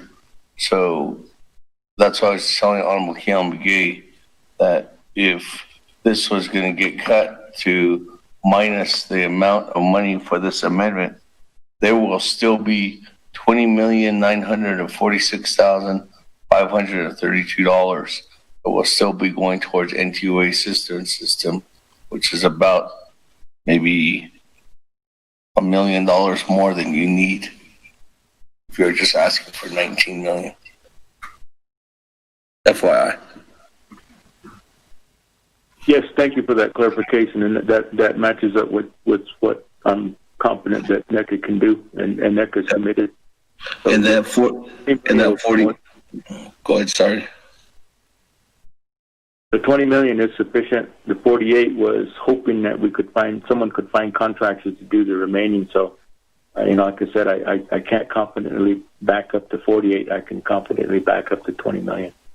Yeah. So it's right there. So it's basically a correction, I would say, of confidence of what you can do this year. This amendment. Okay. Moving on down. Where are we at? Chairman Daniel So, 4 minutes flat.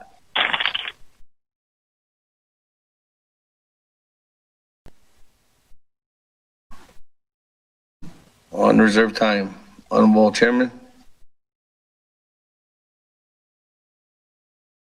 Reserve my time.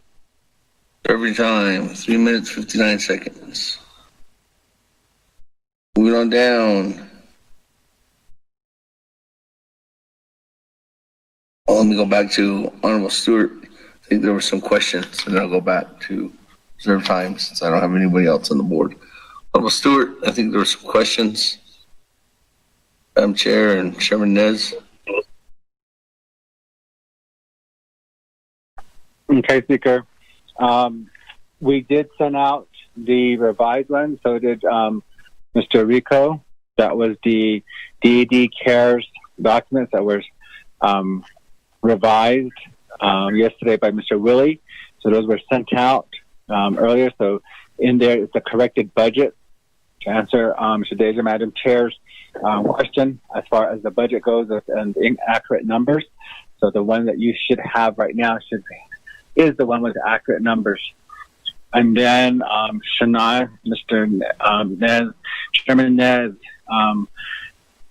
right now, the performing arts can be added into the small business as well as some artists that can be identified as well. And they would be eligible then for the small business relief fund, according to what we've been talking about with this funding that's going to go back towards the division. And if there needs any further explanation, we can bring the floor back over to my agent, Mr. Willie. Just to left. Did I miss anything? All right, if you had Shania, Delegate Stewart, Speaker Damon, thank you guys very much for the review and also the feedback necessary to initiate this program moving forward. To answer questions from Honorable Shania, Kealan Begay, the identified demographic that we have there is specified at 4,161 individuals or businesses. So total of all three areas of impact is about 4,161. That does not include any individuals that these entities, individuals, or businesses have employed under their particular businesses. But moving forward with our economic review through this total process, we plan to have those part of an analysis package post funding and post review of the economic relief program that you have before you. To answer Chairman Nez's questions for the artisans that Shania Delegate Stewart just mentioned, there is possibility, and I did mention this to also to some of our other respective delegates who have reached out, that the Artist Relief Fund is an open-ended terminology of artisans. So therefore, we would have that particular language in there too. And of course, that can be added for modification here to open it up for entertainment and performing as well. There are some of these individuals, as well as also those Navajo artists that sell, that do have all the necessary documentation, from licensing to tax purposes to any sort of other formal documentation necessary to establish them as a sole proprietor or entrepreneur.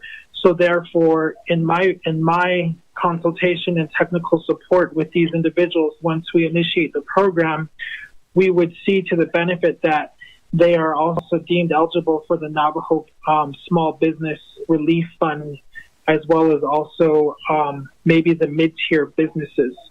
So in the review, we can ensure that we have all avenues available to them and necessary. And in further conversations with Madam Controller and with Mr. Blaine Jasper with Baker Tilly, when we went through a review of the plan and proposal for the relief funds, is that we just ensured that how do we make sure individuals are covered on all areas possible and they don't get discouraged from any sort of application process.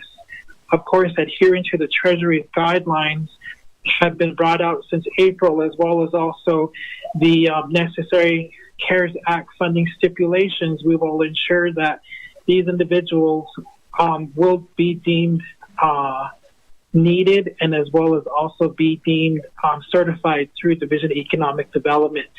And through conversations, it would be a process that we'll be working through broad criteria as necessary to survive audit testings under the CARES Act and the Treasury audit compliance moving forward. So we did have those crucial conversations with Madam Controller Kirk, and then we're going to ensure that we do everything in our capabilities to bring immediate relief. Listening late into the evening last night, Madam Chair Charles Newton brought up a really great point as far as the Paycheck Protection Program that individuals can apply for. And we've been hands-on with some small businesses as well as entrepreneurs to get eligible for the EIDL or the PPP. However, some did not meet certain criteria guidelines due to more stricter audit processes from the SBA, SBD. So therefore, those individuals were not deemed eligible because they lack certain tax documents or they lack certain certifications. Through the Navajo Nation, since we do have a division set up to administer these eligibility criteria for entrepreneurs, businesses, through our business regulatory department, through the newly established business registration licensing department, we can adhere to all administering areas and bodies possible to ensure that we're able to get immediate relief out to these individuals. So I hope that brings some clarity to some of the questions that have arisen.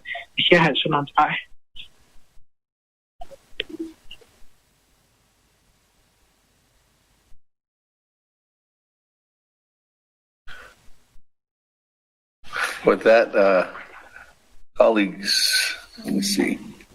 Thank you. Is that it? Stuart? Yes, Speaker. Hey, let me go back to reserve time then. Madam Chair Charles Newton, 4 minutes, 53 seconds. Speaker Otto Shinado, Honorable Stewart, for sending me the information, the updated information. So it does change the numbers. Speaker, I know that as delegates, we have a fiduciary duty, and we take that seriously. And I know that I will be very unpopular for saying this, and I'll probably be accused of attacking again. But it is asked questions and to also bring up concerns. My concern, one, is whether the vice president, who is a business owner, will benefit from these monies that are going to be made available. He did say on the record that he has been affected by COVID-19, but as a matter of optics, I just think that is something that the Navajo people are going to take lightly. Two is we do have some delegates who are either married to artisans or are artisans themselves. And I question their conflict of interest here in this case. And I am looking at the Navajo Nation Code and the information that's provided here. And so I don't want to name those delegates, but I think that they are conflict, should not be debating this legislation and should not be involved in the conversation. So perhaps we can get Dana's guidance on this. And then the last thing that I'm also a little bit worried about is, are we replacing, just for clarification and to be, for the record, because we'll have people who are listening in from the Navajo Nation. So to be clear, we are replacing the revenue for these businesses. Is that correct? Thank you, Speaker. I reserve the rest of my time. Thank you.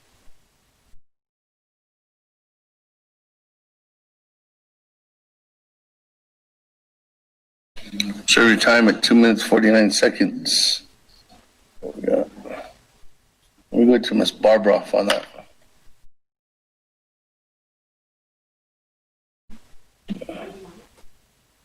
Ms. Barbara?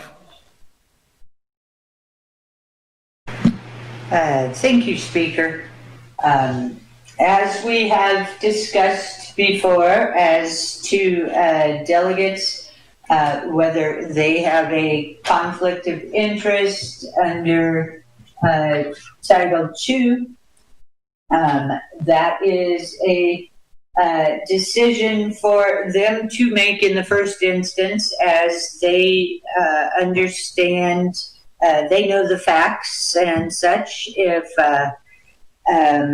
they do not believe that they do have a conflict of interest, but another delegate does believe they do, the other delegate can raise the issue as a point of order. They can set forth their case. The party that has been alleged to have the conflict of interest would then be able to speak to the issue, and then in the end it would be the speaker's call whether there is a conflict of interest. Speaker would rule depending, and then there would be the opportunity if someone wished to challenge that. As far as the ethics and government law, under definitions at section 3743 G, it says conflict of interest means the reasonable foreseeability that any personal or economic interest of a public official or employee will be affected in any materially different matter from the interest of the general public by any decision, enactment, agreement, award, or other official action or function of any governmental body or political subdivision of the office subdivision of the Navajo Nation. Then we go on to look at section 3745, which is the general prohibitions as to conflict of interest. And bear with me, I'm going to read it to you so that it can help form your individual decisions on whether you will have a conflict of interest or not. So general prohibitions, conflict of interest. A, no public official or employee shall use or attempt to use any official or apparent authority of their office or duties which places or could reasonably be perceived as placing their private economic gain, or that of any special business interest with which they are associated before those of the general public, whose paramount interest their office or employment is intended to serve. B, it is the intent of this subsection B that public officials and employees of the Navajo Nation avoid any action, whether or not specifically prohibited by the standards of conduct set out herein, which could result in or create the appearance of 1, using public office for private gain, 2, giving preferential treatment to any special interest organization or person, 3, impeding governmental efficiency or economy, 4, losing or compromising complete independence or impartiality of action, 5, making a government decision outside official channels, or 6, adversely affecting the confidence of the public in the integrity of the government of the Navajo Nation. Those are the rules. As far as this particular amendment to the legislation, or this particular legislation, what you are voting on will be affecting the general public. And there are criteria that any individual, be it a Navajo employee, a Navajo small business owner, a Navajo Nation official, will have to meet to receive any of these funds.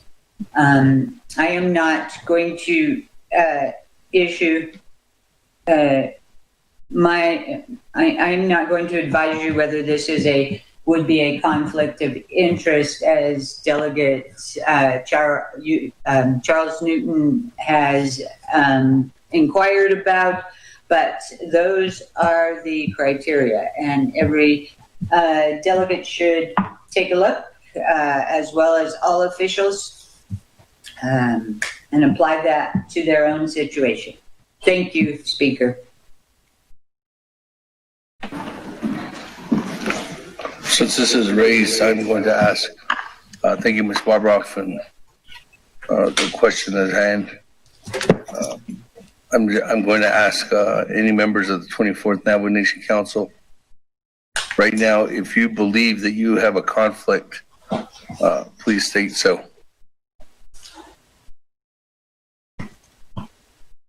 Question of privilege. This is Daniels. Question of privilege, Honorable Daniels. Okay, I raised a question of privilege. I'm sending you Speaker. I don't know to the question the Speaker does this mean that a delegate is going to recuse himself or herself from voting as well? I don't know. Speaking of conflict of interest, conflict of interest is pertaining when we talk about water lines, electricity, because everybody's related throughout the Navajo Nation. In my area, Navajo area, everybody's related. So conflict of interest is on that. People we advocate for our constituents, our Navajo people across the Navajo Nation. But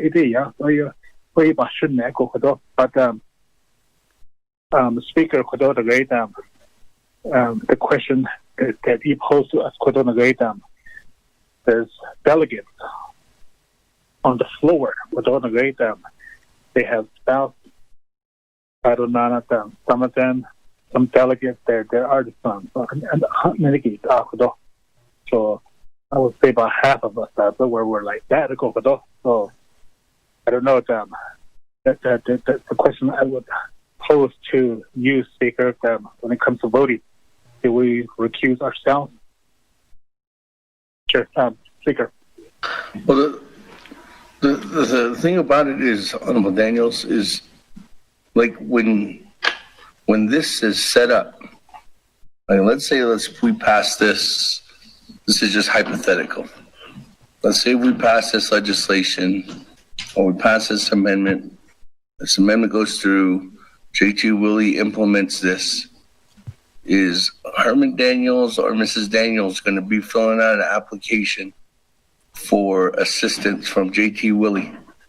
And if the answer is no, then you're not in a conflict. But if the answer is yes, then you would be in a conflict. That's why it's up to you. Are you in a conflict? Chairman Rick Nez, I'm using, I know you're an artist and your name was presented. Chairman Rick Nez, if this was implemented by Mr. J.T. Willie, would you be filling out an application at J.T. Willie's office for help or assistance? If the answer is yes, then you'd be in a conflict. If no, then you're not in a conflict. You're trying to help your people out. You're trying to help your neighbors out. You're trying to help. Everybody has distant relatives who would be in this, and it's hard to answer the question. But if it affects you as an individual, then you would have a conflict. If you're not, then no. And we keep going.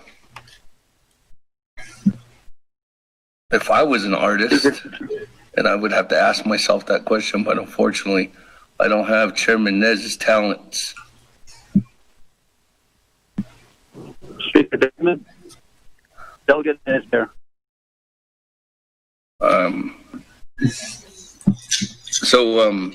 That's just a question. Chairman Nez, you're up next. So, Chairman Nez, back to reserve time. 2 minutes, 38 seconds. Okay, thank you, Speaker. And for 30 years, but I will not. I do not intend to fill out an application asking for assistance, and I will refrain from all that. But I will vote in favor of all the artists that are struggling out there, musicians, whatever the aesthetics entails. So I believe my vote will assist them at this time, but not for myself. I would not do that at all. So just to be clear and for the record, I'm not going to apply for any assistance. I never have for 30 years, so I'm good to go. Thank you very much. I wait time. Okay, with that, moving on down. Reserve time. Honorable Slater, 1 minute, 40 seconds.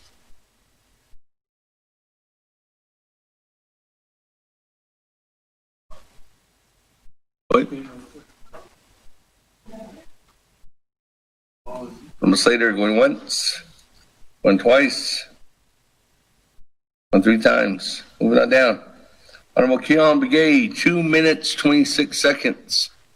Jay, Point of privilege, Speaker. Point of privilege, Madam Chair Charles Newton.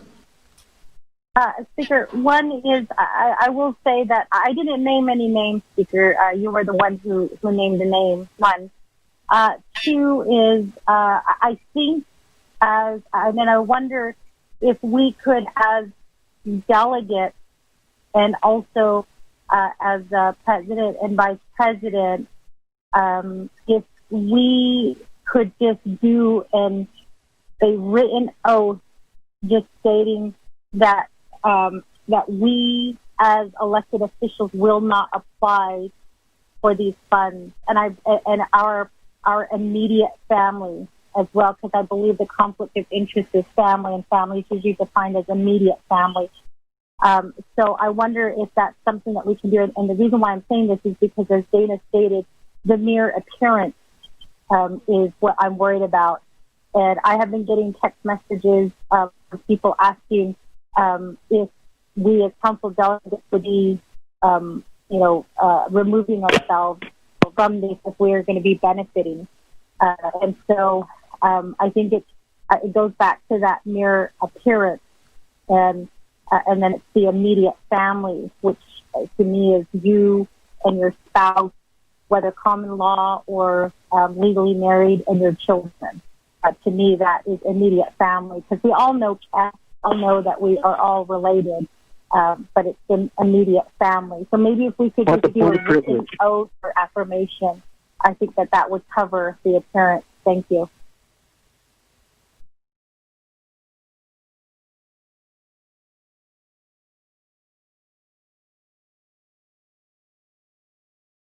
I'm Chair Charles Newton. I did ask our colleagues of the 24th Navajo Nation Council if they were in conflict to speak up, and no one spoke up at the time. The only one that did was asking Honorable Daniels to clarify.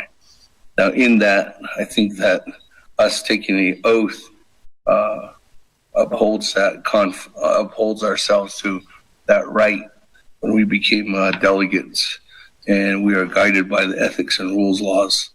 And in that, if there was a conflict, or if there's a conflict that's going to be broken in the future, then that's something that would be coming forth at that time. But Madam Chair, if you're going to raise that, I would suggest that it'd be something in the form of an amendment. That, on McCallum Begay, point of privilege. Actually, I still have a reserved time. Point of privilege is that we always reference, we receive text, we receive emails, and making a point. So maybe provide those text, maybe screenshots of these individuals that are why only in a single delegate is being text on these particular issue. So those, if it's referenced, I believe that those should be shared with the council speaker. So that's my point of privilege. But I need to go back to my reserved time. Thank you. Okay.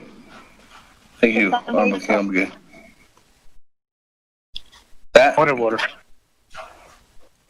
Point of order. Who's raising a point of order?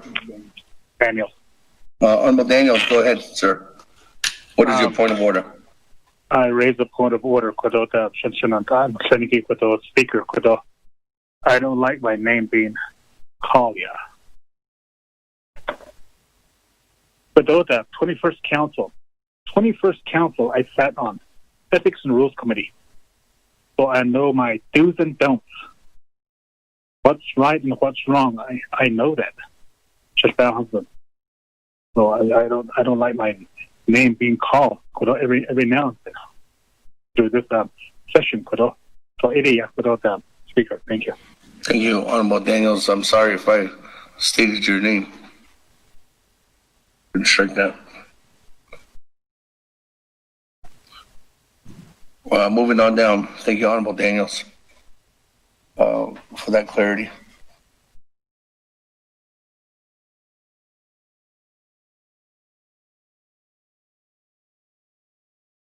I'm going to go back to reserve time. I don't have anybody else on the board. Che, Honorable Keon Begay, 2 minutes and 26 seconds. Speaker, I'd like to ask the verification for the audit released on Bakagigi that came from the economic development, either the Emotional Party or the Division of Economic Development. What specific is it that we want to verify for a resource? We have a lot of our Navajo people, because the only way that vendors does their duty or their work having jewelry is the jewelry makers. Yankee, I believe that we're leaving those out, those individuals, rug weavers, the pottery makers, are the actual people that produces these jewelry. But just to say that they need to get verification from the like Navajo Nation Museum, the Southwest Indian Market Foundation, and Hurt Museum doesn't really provide sufficient information, because a lot of our Navajo people don't go at that level to sell their jewelry.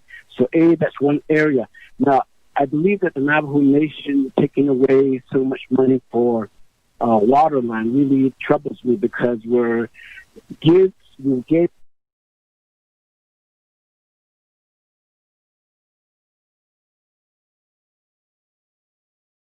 to ede kuto pa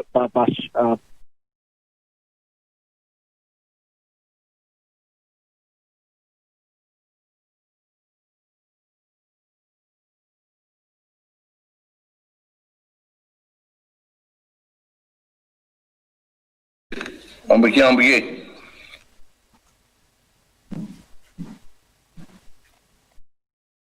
Ambigay.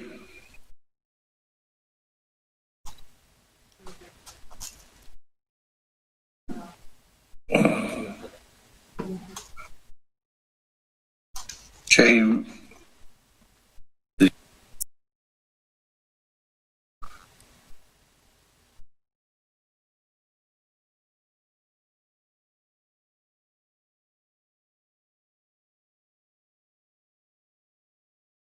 That Ambigay has texted in, reserved his time.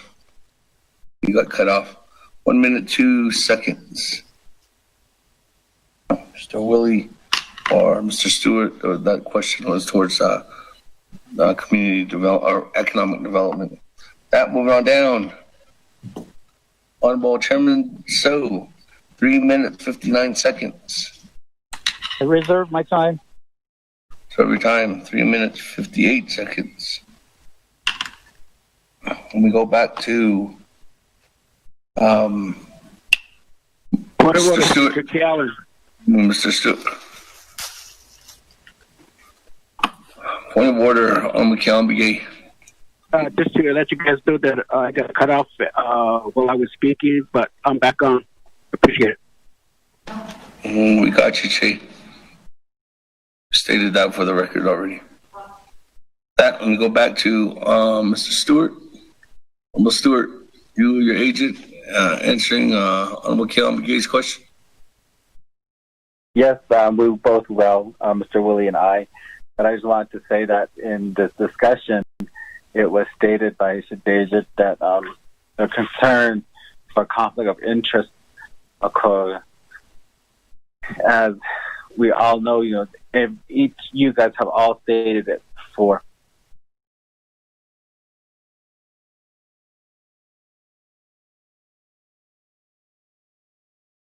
What's right and what's wrong? Otto, Mr. Willie, what can we do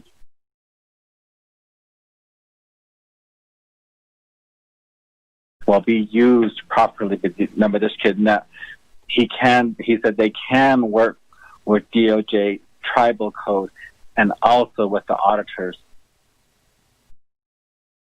So this will be covered as much as possible. We cannot guarantee everything all the time. We cannot guarantee. We can do the best that we can to make sure that it's used the right way. And that's the only thing we can do with these funds. All of these amendments that we're putting in, are we guaranteed that all of them are going to be done? Are we guaranteed that all the systems are going to be put in? I can honestly say that right now I had 2 families that were ready for a cistern system, yet they didn't have the addition that they needed. So they got left out. The construction company left, but they weren't ready. That's what I mean. We cannot guarantee that they're going to be ready. They're going to be used. All we can do is the best that we can to make sure that it is right. And then the other one, the kid on the silversmiths, the pottery makers, the weavers, those all fit in under the artist group. It's not. It's that word is an umbrella to cover all these. We as the Net people and Navajo people, we know what our talents are, what our creativities are. The Division of Economic Development, they know that. The division director from there is an artist himself. He understands that.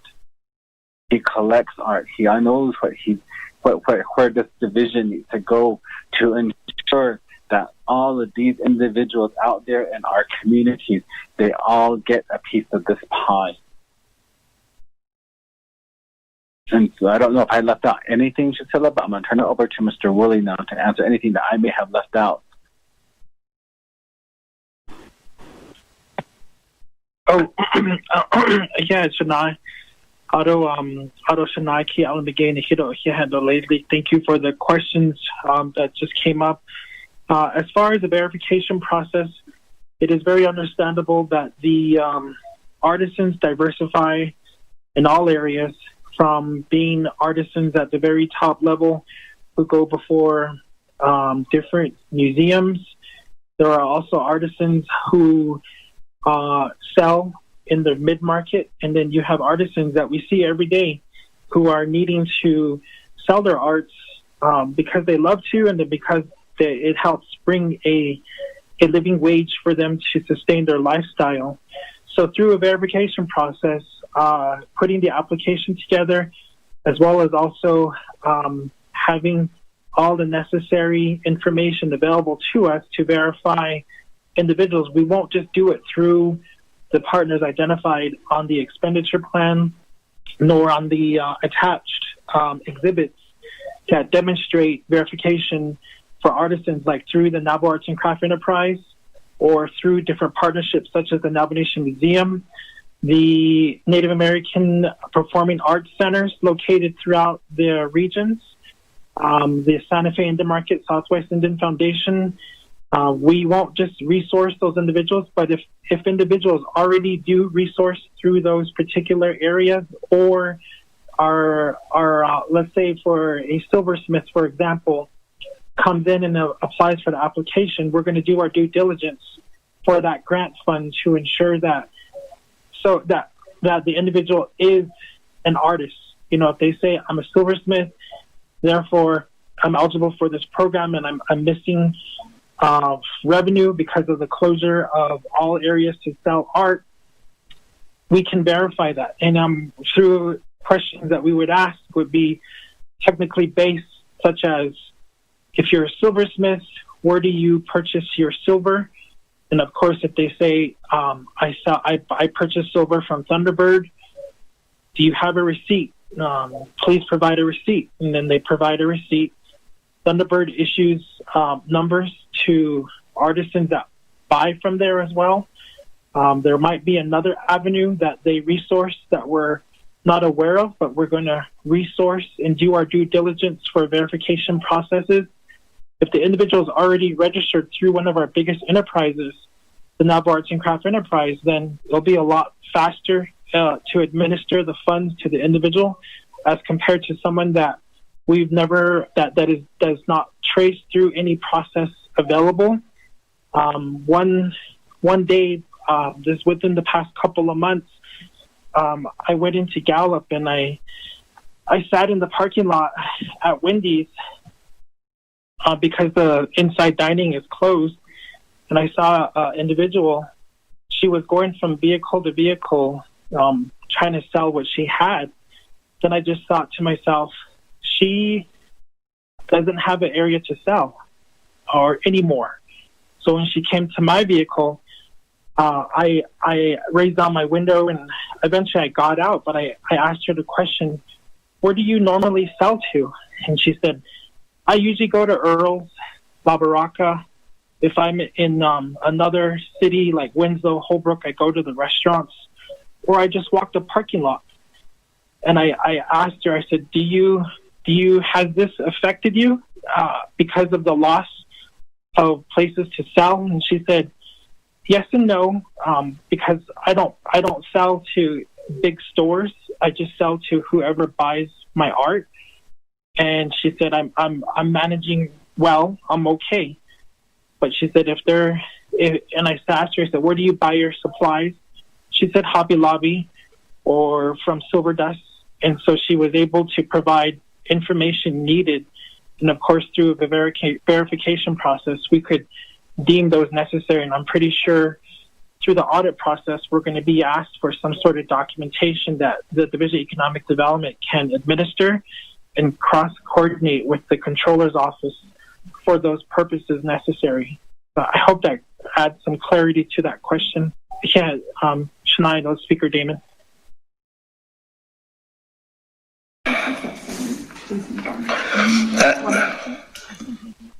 No new players. I'm going to go back to reserve time. Madam Chair, Charles Newton, 2 minutes and 49 seconds. Yeah, Speaker Damon, and thank you, Dana, for the reading on the conflict of interest. I think that as Speaker Damon has stated before, this council is very transparent. And so I think that needed to be, just for clarification, I didn't name any names. And so it was your name. But I think that this is really important to kind of bring out.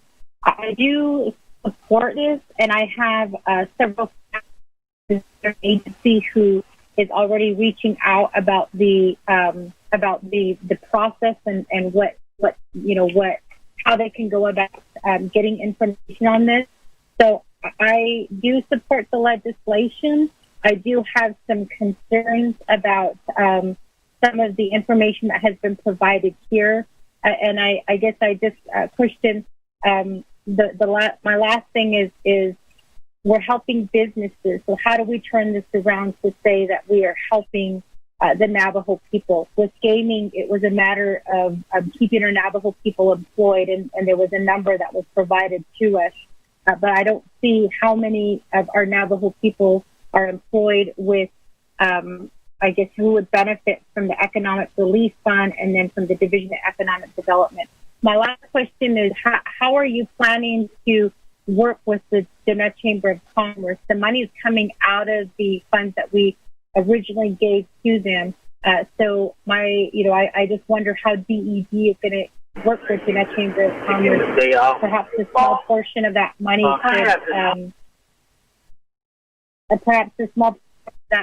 could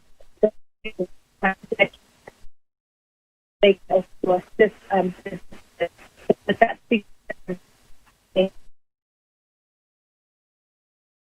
Madam Chair, for the last 30 seconds, you were going in and out. Could you say what your can you hear me, Speaker? Yeah, I can hear you. Just it's a little choppy. Yeah, we can hear you. Okay. So the last question is, we did take from the Net Chamber of Commerce the amendment that we approved for them. We're taking all of that money and we're putting it into DED. How is DED planning to work with the Net Chamber of Commerce?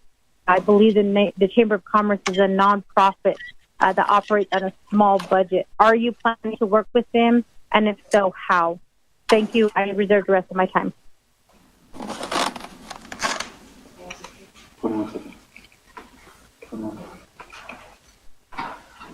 Reserve your time at 21 seconds. Moving on down. Honorable Slater, 1 minute, 40 seconds.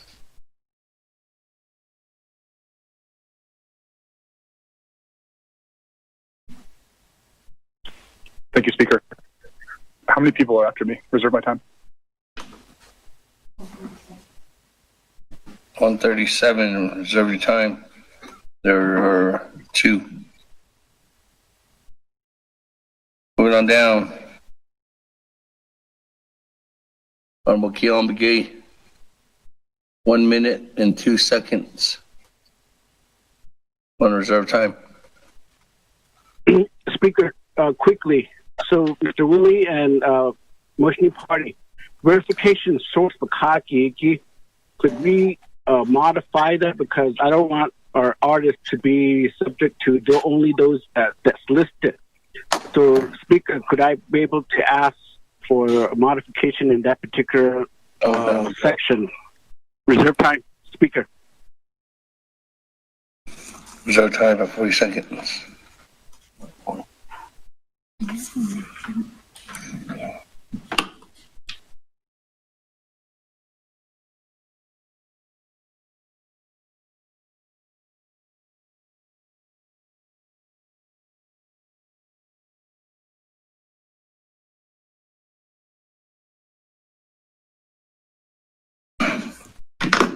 So we time at 40 seconds. Go back to you, Mr. Willie. I mean, yeah. Stuart, then to Mr. Willie as the agent. Okay, I'll go ahead and give it the floor over to Mr. Willie. So, Mr. Delegate Stewart, Otto, Mr. Speaker, to go back to Madam Chair Charles Newton's questions there regarding the amendment before you. The process that we have ready to administer is a process that we're going to be dividing up between the three fund sources. So the Navajo Business Economic Relief Fund and then the Navajo Artist Relief Fund are the first two that have priority in executing the relief that needs to get out to the artisans. As of tomorrow, we're going to be in August, so therefore we have a tight deadline to administer. And what we plan to do is a plan of operation will include the modification to the timeline for execution. Of course, come Monday will be a vital meeting that will happen between the Division of Economic Development and the Controller's Office to discuss the portal. And then, of course, the application process that will be administered via online, or if we're unable to receive online applications from individuals, we are understandable of all of the different factors that we're in. Some individuals don't have immediate access to electronic-based modular systems or any sort of cellular phone system, so therefore we would do our best to administer the program through the Division of Economic Development via, media campaigns that will include representatives set up throughout the various locations throughout the Navajo Nation, as well as also administering through our regional business development offices. The Division of Economic Development is deemed 100% essential. We've been essential for the past, we've been working since day one back in March. So therefore, my staff, as well as more than possibly some additional support that we will be bringing on board to help us. The backside of the program includes the Controller's Office, Baker Tilly, who's the agent that was brought on board to administer the fund program through their office, and of course, our payroll department, our Controller's Office, all the necessary administrators there to help us execute these funds, whether it'll be via electronic payments to be adherent to public health orders and safety protocols for our personnel and for our clients, or of course also through a check process that will be mailed out to them if they don't have those necessary avenues set up to receive direct deposits. That will be easier to administer for our current business site leases that are on our database right now. Outside of those individuals, we would work hand in hand with them to receive application processes. I did consult with a Navajo entrepreneur, Mr. Jerome Sosi and Sibelia Sosi, who run the Native Innovations Company, and they are a Navajo-based company that creates databases and other technical supports to assist us in this process, which include not only the handheld devices to receive applications from individuals, but also in order for us to administer needed databases for cellular capabilities within rural parts of the Navajo Nation to assist in this application process. Our goal is to administer 100% of the funds possible and get it out to all deemed areas that need to provide and need the assistance to them, from Eastern Agency to Western Agency. In addition to that, the benefactor in this, Madam Charles Newton, is outlined in the expenditure plan. We identified 4,161 people or entities possible for benefit. However, that does not include any additional resources or other outside of individual employment that these proprietors, entrepreneurs, small businesses, even the higher tiered businesses administer the funds to be capably deemable and eligible for these relief programs. So through the collaborative effort, and this is where Diné Chamber and also Change Labs organization out of Western Navajo come into play to assist us with the administering necessary to evaluate these particular businesses. In my review of Shichay's Al Henderson's proposal that was submitted for review to the Navajo Nation Council, it is identified that they have a bona fide businesses database or somewhat of a identified database of individuals that are not identified through the Navajo Nation. So our goal is through the Division of Economic Development and that's where the partnership comes into play within the Chamber and Change Labs, is to provide all necessary and administering of those duties necessary for us to be working hand in hand to reach all avenues possible. I know that the Chamber has a wide variety of individuals that they also correspond and work with. However, there are also other organizations throughout the Navajo Nation that are formalized organizations, not as recognized or as deemable as the Net Chamber organization. So therefore, the call for information would go out, at the day one of the administering of these funds, and of course, working with all channels possible for us to get the word out. And then, of course, through all media outlets, not just through social media. You have the radio and you have the newspaper for outlet services as well. Another big partner I see us working with, and as you see in our proposal plan that you have before you, is the Navajo Nation Shopping Centers Incorporated, Mr. Nick Taylor, Mr. Byron Hosky, and that group, working with them and their board of directors to assist us in some administering of these funds through their identified individuals that they also have who are tenants within their various shopping center locations throughout the Navajo Nation. And then, of course, to answer Shanaiki Ellen Begay's question, the verification process can be modified to ensure that we do have that open language availability through the applications needed and necessary to deem an individual qualified, and to also for verification processes outside of those channels that have been identified on that proposal that you see before you. So I hope that answers some of the clarity of the questions.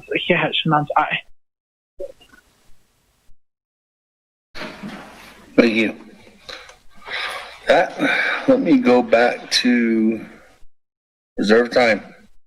Chairman Daniel So, 3 minutes, 58 seconds. Thank you, Cecilia. Cement 24th Navajo Nation Council. Otto Cecilia. Honorable Wilson Stewart Jr. Mr. J.T. Willie.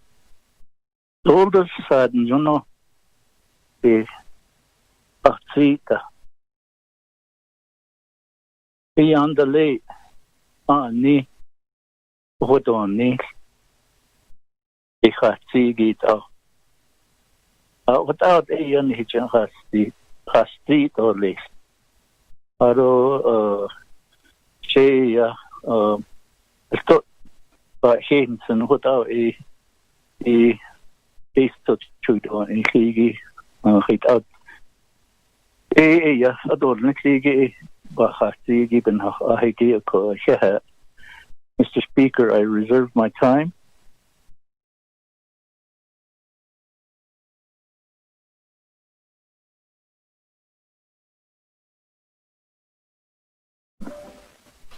Pat, 2 minutes, 58 seconds. Chairman Daniel So. Moving on down. Madam Chair Charleston, 21 seconds.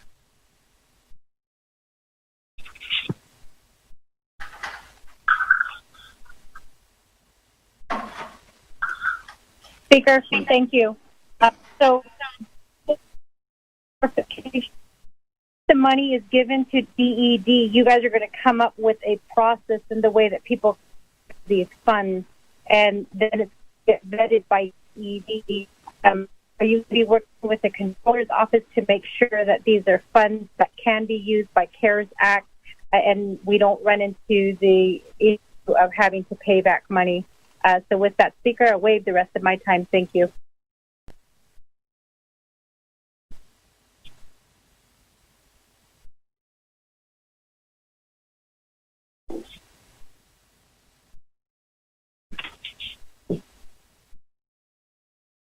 Thank you, Madam Chair Charleston. Moving on down.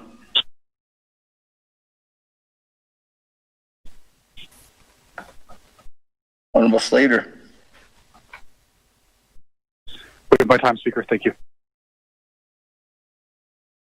Moving on down. Shay, Honorable Keon Begay, 40 seconds. Speaker, I guess I'll just take the statement by your brother, Mr. Willie, that majority of our Navajo servicemen will be eligible for this particular process, but although there's only going to be 4,000 of them that will be eligible. Now, the other area, I'm going to put it on record, is that we're taking away a lot of these money from our Navajo people that were able to get water. And this tells us that we're not prepared, and we're only looking at one source to conduct water line extension on the Navajo Nation. They need to expand out, making sure that there's multiple companies or entities to develop water line to our Navajo people. Mr. Speaker, thank you very much. Thank you, Honorable Keon Begay. We go back to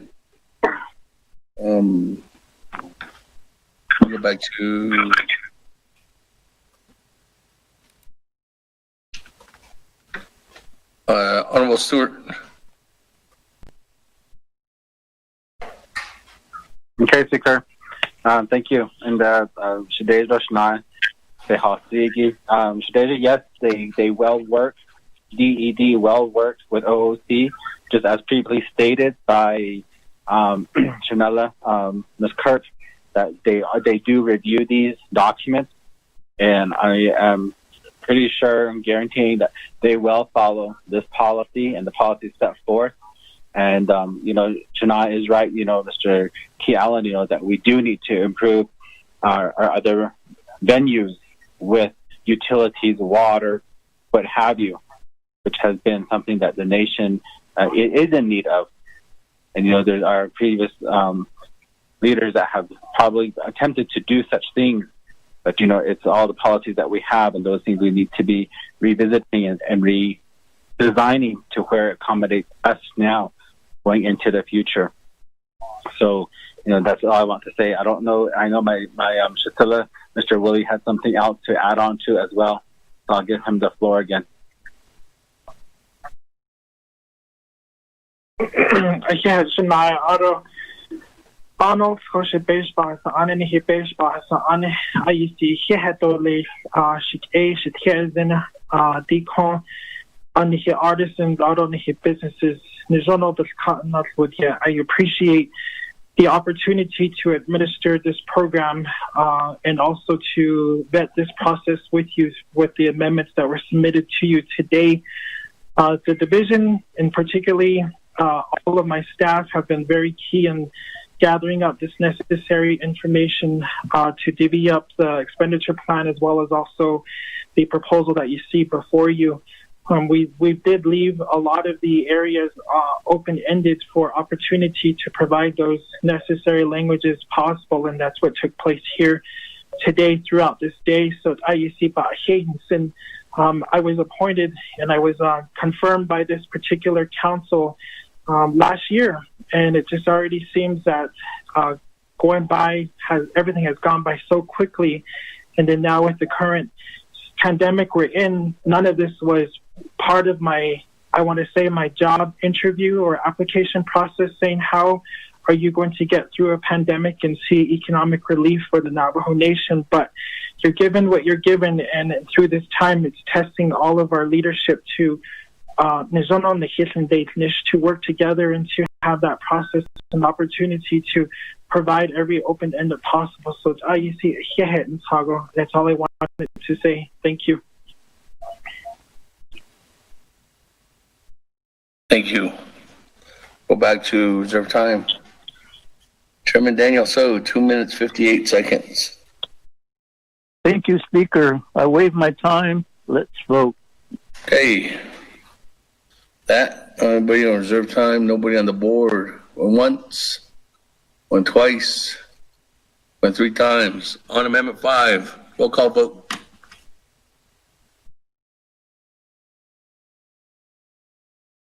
Honorable Elmer Begay. Honorable Elmer Begay. Honorable Elmer Begay did not vote. Honorable Kealan Begay Jr. Delegate Kealan Begay Jr. votes green. Honorable Kealan Begay Jr. votes green. Honorable Paul Begay Jr. Honorable Paul Begay Jr. Honorable Paul Begay Jr. did not vote. Honorable Nathaniel Brown. Honorable Nathaniel Brown. Honorable Nathaniel Brown did not vote. Honorable Eugenia Charles Newton. Honorable Eugenia Charles Newton. Honorable Eugenia Charles Newton did not vote. Honorable Amber Knussbach Crotty. Delegate Amber Knussbach Crotty votes green. Thank you. Honorable Amber Knussbach Crotty votes green. Honorable Herman Daniels Jr. Honorable Herman Daniels Jr. Honorable Herman Daniels Jr. did not vote. Honorable Mark Freeland. Green. Honorable Mark Freeland votes green. Honorable Pernell Halona. Four votes green. Honorable Pernell Halona votes green. Honorable Jamie Henyo. Honorable Jamie Henyo. Honorable Jamie Henyo did not vote. Honorable Vince James. Delegate Vince James votes green. Honorable Vince James votes green. Honorable Ricky Nez. Delegate Ricky Nez votes green. Honorable Ricky Nez votes green. Honorable Carl Slater. Delegate Slater, green. Honorable Carl Slater votes green. Honorable Raymond Smith Jr. Green. Honorable Raymond Smith Jr. is green. Honorable Wilson Stewart Jr. Green. Honorable Wilson Stewart Jr. votes green. Honorable Otto So. Green. Honorable Otto So votes green. Honorable Charlene So. I vote green. Honorable Charlene So votes green. Honorable Daniel So. Daniel So votes green. Honorable Daniel So votes green. Honorable Eugene So. Honorable Eugene So votes green. Honorable Thomas Walker Jr. Thomas Walker votes green. Honorable Thomas Walker Jr. votes green. Honorable Edison Winika. Green. Honorable Edison Winika votes green. Honorable Edmund Yazzie. Honorable Edmund Yazzie.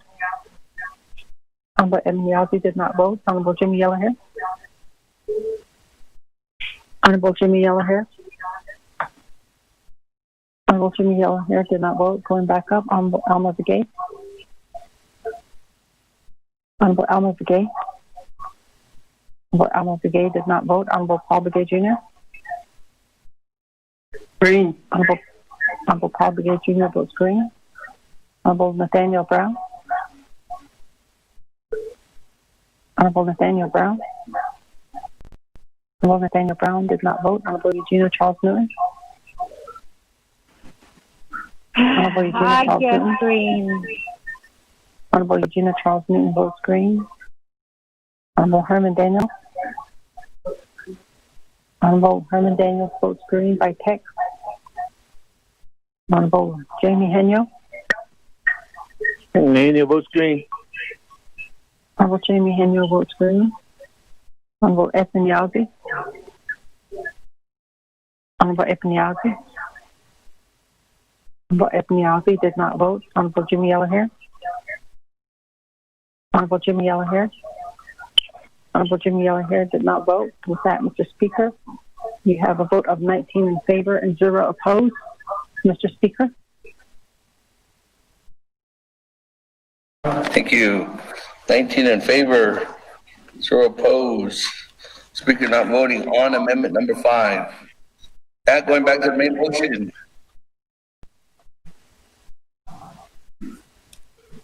Honorable Elmer Begay on the main motion. Honorable Elmer Begay, once. Speaker Damon. Delegate Nez. Honorable Elmer Begay. Chairman Nez. Jimenez? Can you hear me? Yes. Jimenez? Speaker Damon? Yes. This delegate is. Can you hear me? Yes. Thank you. I'd like to speak to some issues, but I would like to give 2 minutes of my time to Honorable Raymond Smith, if you would. Thank you. Okay, I'll put you in the queue. Reserve my time. Thank you. Reserve my time. I'll put you in the queue, Honorable Chairman Ness. That, no call for Elmer Brigade. Moving on down, Honorable Paul Brigade. Reserve my time. Reserve your time at 4 minutes, 59 seconds. Moving on down, Chairman Daniel So.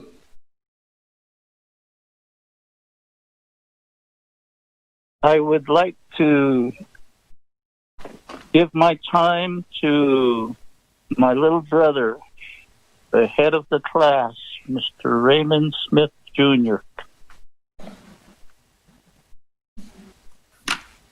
That. 4:49. Chairman Daniel So. Vice Chair Smith, 4 minutes, 49 seconds. You good? Yes, I am. Thank you, Shananda, Speaker Do, Shanai. The Head, although Beshma San, and the Flinigi, Yat Aid Gitishni, although the Snow Slaggy, we saw. He had done up, that's so because the sea later, he toward fish with sheet, and yeah, I just bendo in the store. Based on each Katie, a Kodana, NTA, that's so you have to see. Dido bigger than he don't need. A conda did not a joke. He didn't eat a day, Stido, not a bigger she don't need. Of course, now a head go, that's his ocean, Anigi.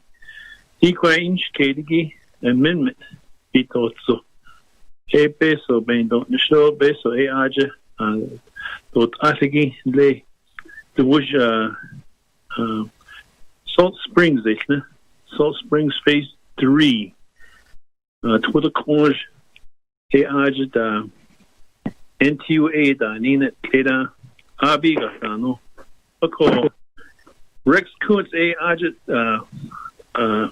shap khawtil da bedini abiga shitna ako kaya na sociedad itla tahoto ni peso sada ha the petit doba nezna the milliage kada ha the petit do shlatin the milliage ekone na biga shitna ako di bendo nish abiga. Honorable Smith requests total amount of $850,000 to complete power line. Shananda.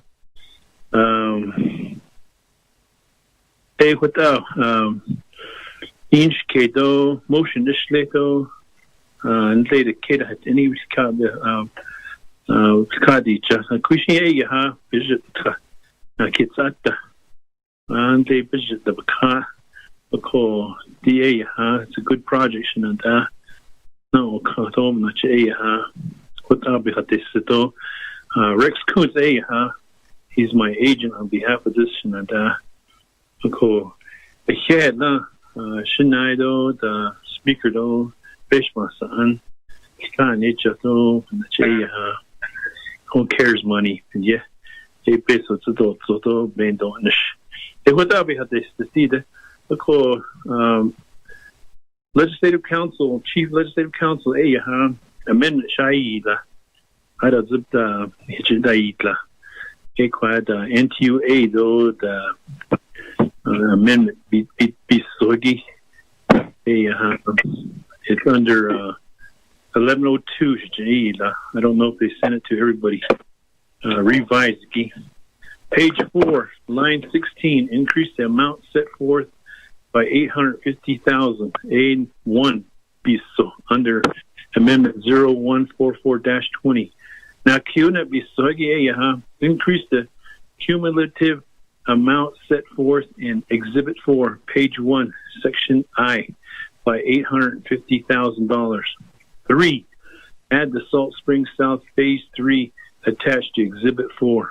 4. The Office of Legislative Service Office and Legislative Council shall address any cumulative amounts in this legislation to account for the amendment here.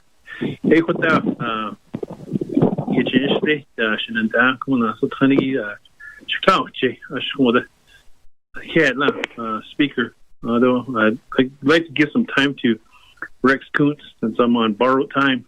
I can't reserve time.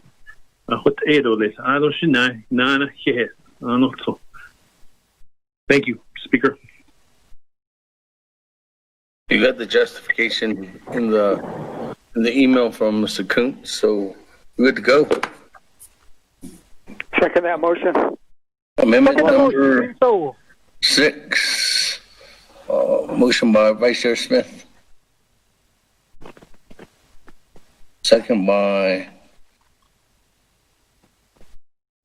Honorable Eugene So. Honorable Eugene So.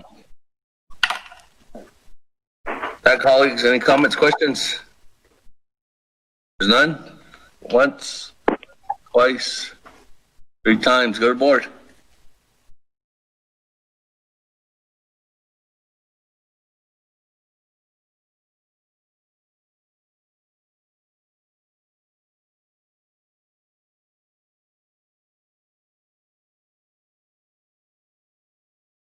Honorable Almer Begay. Honorable Almer Begay. Honorable Almer Begay. Honorable Almer Begay did not vote. Honorable T. Allen Begay Jr. Honorable T. Allen Begay Jr. Green. Honorable T. Allen Begay Jr. votes green. Honorable Paul Begay Jr. Honorable Paul Begay Jr. Honorable Paul Begay Jr. did not vote. Honorable Nathaniel Brown. Honorable Nathaniel Brown. Honorable Nathaniel Brown did not vote. Honorable Eugenia Charles Newton. Honorable Eugenia Charles Newton. Honorable Eugenia Charles Newton did not vote. Honorable Amber Knusbach Crotty. Honorable Amber Knusbach Crotty.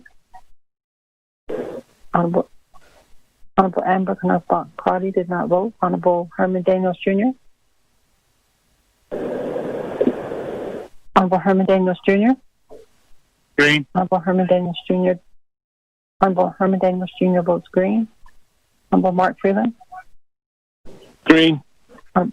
Honorable Mark Freeland votes green. Honorable Pernell Halona. Green. Honorable Pernell Halona votes green. Honorable Jamie Henyo. Honorable Jamie Henyo. Honorable Jamie Henyo did not vote. Honorable Vince James. Honorable Jamie Henyo votes green. Honorable Vince James. Delegate James votes green. Honorable Vince James votes green. Honorable Ricky Nez. Delegate Rick Nez votes green. Honorable Ricky Nez votes green. Honorable Carl Slater. Delegate Slater green. Honorable Carl Slater votes green. Honorable Raymond Smith Jr. Green. Honorable Raymond Smith Jr. votes green. Honorable Wilson Stewart Jr. Green. Honorable Wilson Stewart Jr. votes green. Honorable Otto So. Green. Honorable Otto So votes green. Honorable Charlene So. I vote green. Honorable Charlene So votes green. Honorable Daniel So. Daniel So votes green. Joining conference Honorable Daniel votes green. Honorable Eugene So. Green. Oh, thank you. Honorable Eugene So votes green. Honorable Thomas Walker Jr. Walker votes green. Honorable Thomas Walker Jr. votes green. Honorable Edison Winica. Green. Honorable Edison Winica votes green. Honorable Edmund Yazzie. Green. Honorable Edmund Yazzie votes green. Honorable Jimmy Elliher. Honorable Jimmy Yellow here. Honorable Jim Yellow here did not vote. Going back up, Honorable Elmer Begay. Honorable Elmer Begay. Honorable Elmer Begay did not vote. Honorable Paul Begay Jr. Green.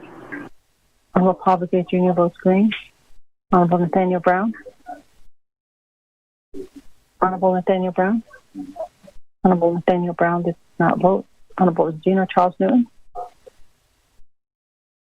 Honorable Eugenia Charles Newton. Honorable Eugenia Charles Newton did not vote. Honorable Amber Knusbach Crotty. Delegate Amber Knusbach Crotty votes green. Thank you. Honorable Amber Knusbach Crotty votes green. Honorable Jimmy Yellow here. Honorable Jimmy Yellow here. Honorable Jimmy Yellow here did not vote. With that, Mr. Speaker, you have a vote of 19 in favor and 0 opposed. Mr. Speaker. Thank you. 19 in favor. Opposed. Motion. Speaker not voting. That. Motion carries. Moving on down. Chairman Nez.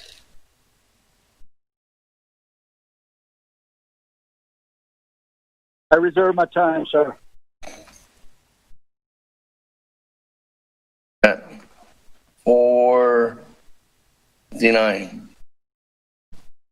Moving on down, new player. Honorable Vince James.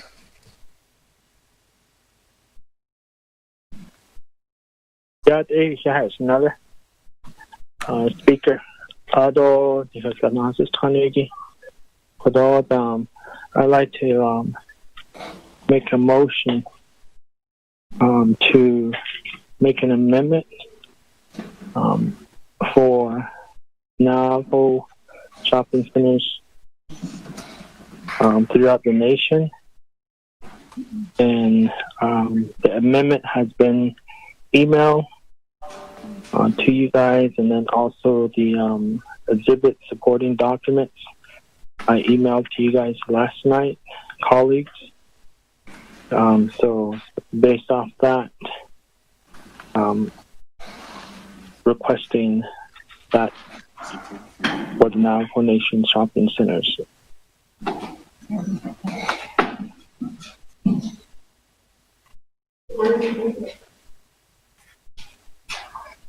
Okay. That I'll reserve my time.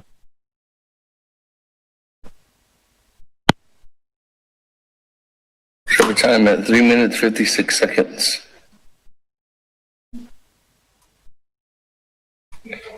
With that, Mr. Rico, if you could read the amendment into the record.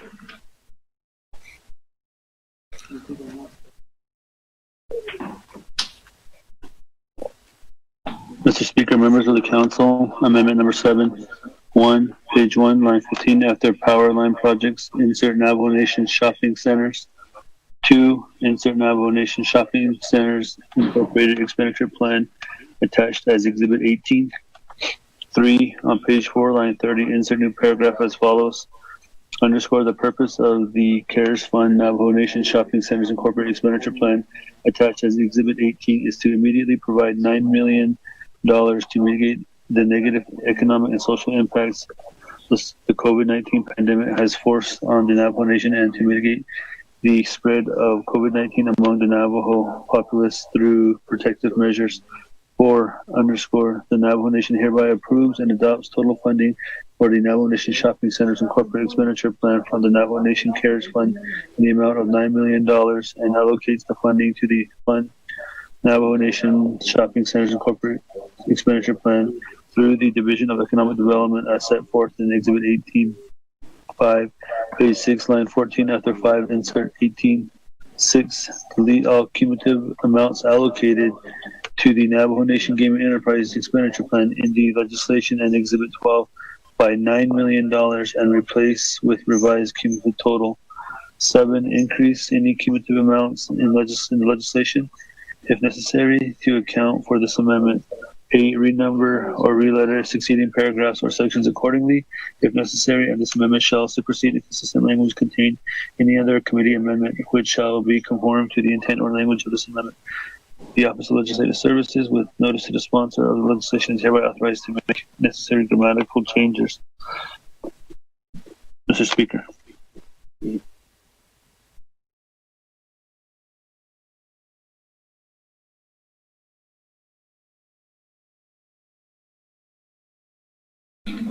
With that, amendment number 7. Motion by Vice Chair James. Is there a second? Went once, went twice, went 3 times. No second. Second by Vice Chair Smith. Smith.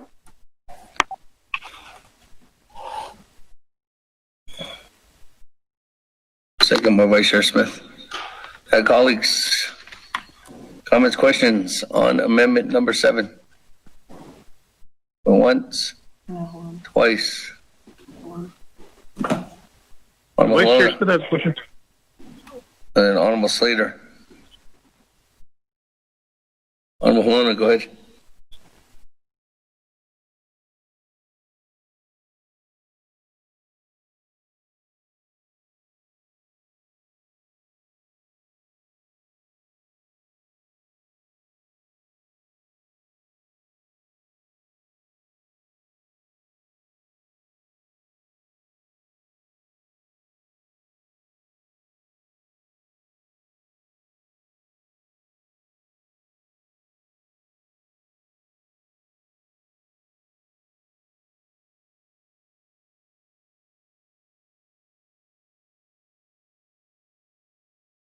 Oh,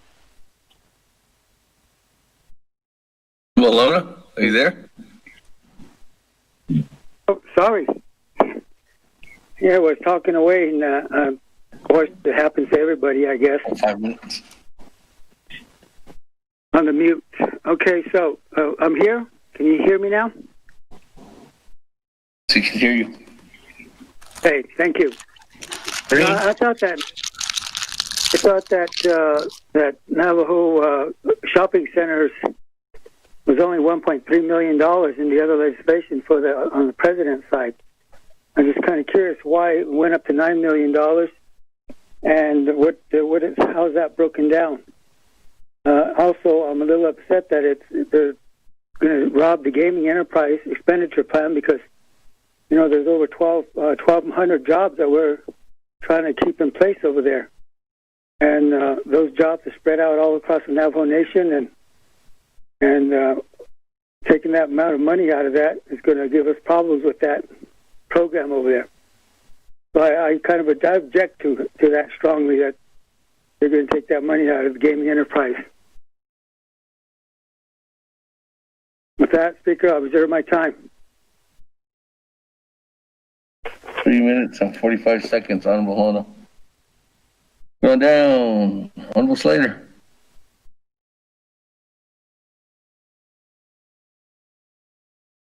Honorable Slater? You've seen him. But once, twice, and 3 times. Now, nobody else on. We go back to the sponsor. Honorable James. Honorable Helena had a question.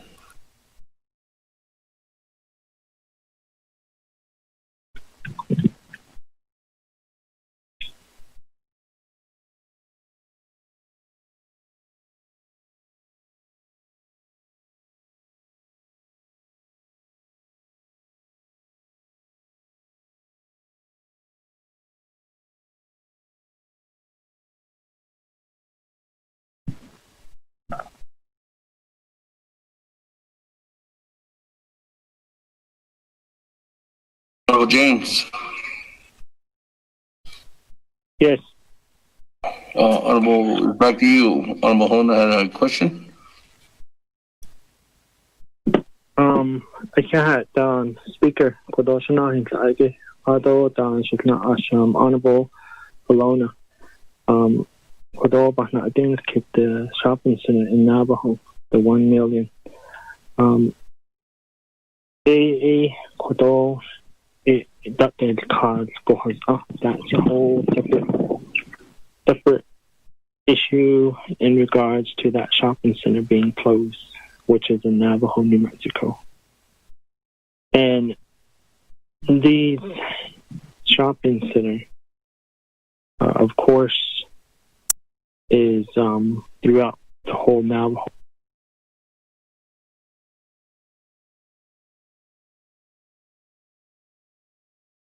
Then all the way up to Not Inez, and then the ones in between. A call. Atada additionally, Nihik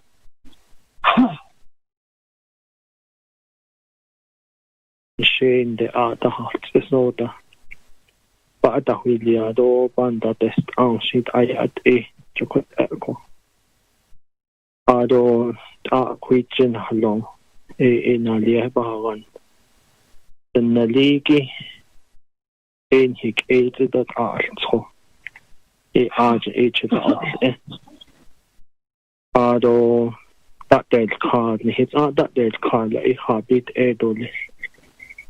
Ato that dead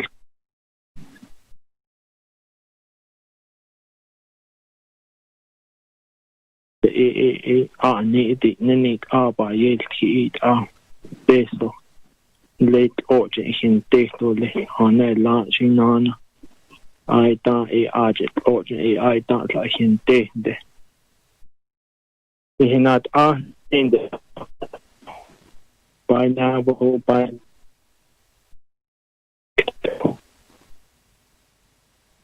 Sinners Oyon Hik Aid hit the net Kate non vehicle. Getting ready for the weekend. So before or now for shopping centers closed down, which is an essential shopping place and accommodating a lot of our Navajo people, it's best that we assist now before it's closed down and before funding is shifted off the nation again. We already know money are going off the nation, but let's try to avoid a lot of that happening. So if we could just try to share all of this, everybody is in need of it. Our family, our relatives, our friends that are at all of these entities want a share of it. And kindly requesting to my colleagues to look at it that way, that before the shopping centers are closed down, let's act now and be proactive about it. But thank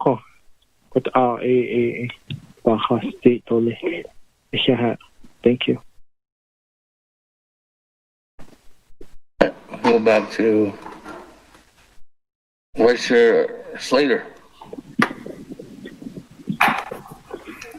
Thank you, Speaker. I just think that $9 million is a tremendous amount of money. And I am looking through the proposal. I think there are some valid things in here, like PPE and wash stations, the tenant space cleaning supplies. But what I haven't seen is an articulation from the enterprise on where the line is between the obligation of the enterprise and the obligation of the nation to provide the items that are contained within this $9 million proposal. And if there's any way to meet in the middle, I think we see how all sorts of delegates and their agents have compromised today, yesterday, and previously in trying to figure out how we can have the broadest and most effective impact. And many of the items contained in here about buildings and other things actually had money appropriated for them in prior legislations, building modifications and other things like that. And those were primarily for government offices and assets owned by the Navajo Nation government.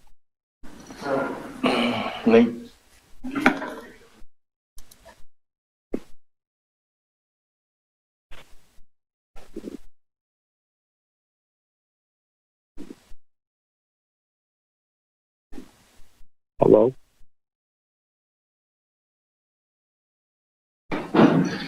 Lost almost Slater at 3 minutes and 38 seconds.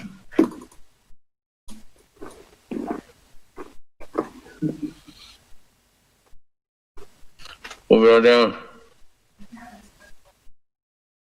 Honorable Vice Chair Smith.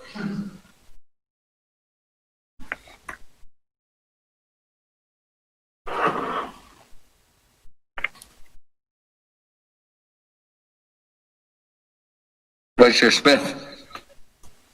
Floor is yours. On Amendment 7.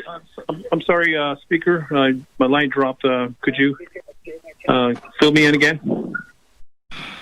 We're on Amendment 7. You're on the motion. Request to speak. Yes, thank you, Speaker. The reason why I wanted to get some information is there's several shopping centers out there, Shamila, and I know that you have a shopping center out in your area. Some of these shopping centers are really deplorable. Ishina, that's why people don't want to shop. Hoping that this will furnish an upgrade and make things more aesthetically appeasing to shoppers so that they don't just run off the gallop into the local border towns to shop over there, and then have them bring the price down. So that's what we keep hearing. And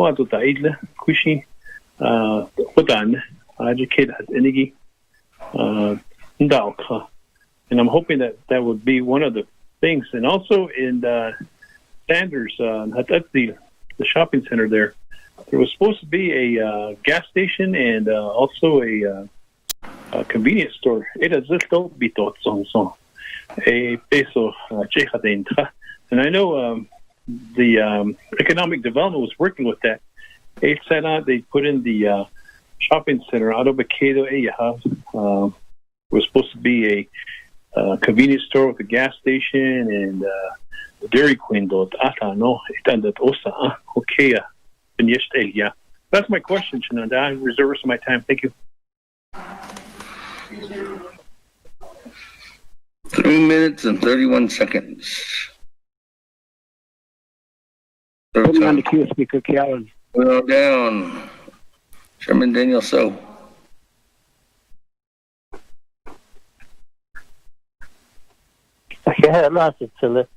Speaker Damon, Addison and 24th Navajo Nation Council. I guess I spoke out of order when JT Willie was on before the council, but in this regard right here, my real concern is 1.37 million for grocery startup. And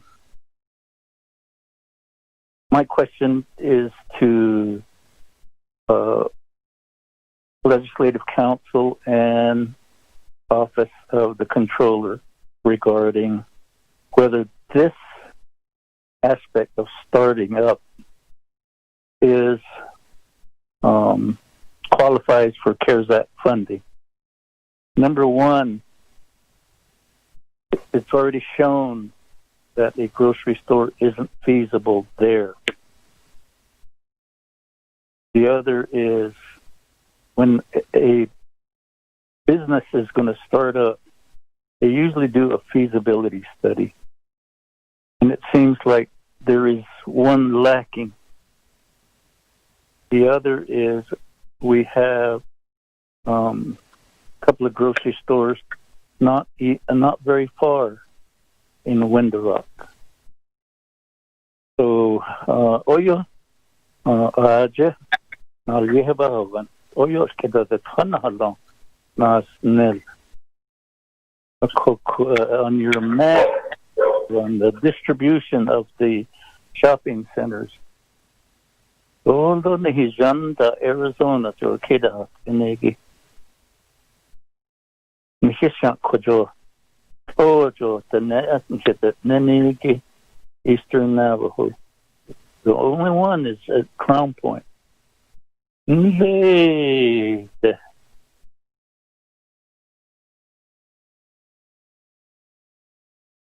Now this is Enland the Shah. Edo ta lead Belganas Nes the Shah. Quaggy 8 Kato. I don't think it's an appropriate time to be starting up a business. Look, we're trying to bail out businesses. We're trying to supplement them so they can keep going. But why are we going to start a grocery store when we already know that the businesses have a tough time? So, in that regard, I want to make a motion to delete 1.378, that dollar amount that's listed for grocery store startup. Eliminate it from this budget request. And that would fall in line to what Honorable Carl Slater had suggested. This is a very large request. Thank you.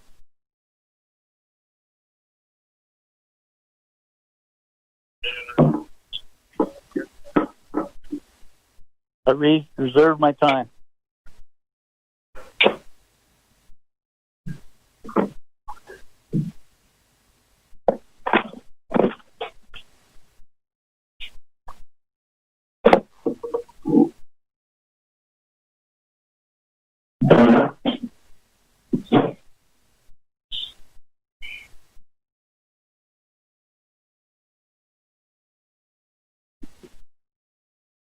He reserve your time, Chairman Daniel. So at 4:25. With that, let me go to before we start doing this whole amendment. Honorable James, are you in agreement?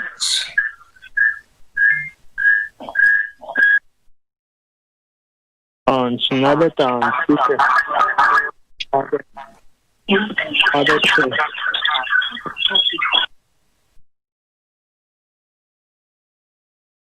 Hello? Hello? Yes, Honorable James. Are you, there's a motion to modify. Are you in agreement? I had another speaker. Other two. Honorable Daniel. So, other thought, Lenny behind the call. Other Kodo behind us the call. Ako shisizi do akuta hanshe den hik in lenigi bandit do beba be ke ni khoyo jokon hayat de shno be hanas de ako station audio negotiate ako ko akuta hanshe de jokot in hik in lenigi do khata anishi gidon ni hik h da of engine Jokot out is just Zedo, in this case, store bit transit case, on Hayat Echo. The Nina is just Arco. Yes, that is not a problem. We're trying to get every piece of the amount to help as many stakeholders, as many individuals throughout the nation. So with that, I do accept that Arco. Matter of fact, if I can second the motion. Kodera? Yeah.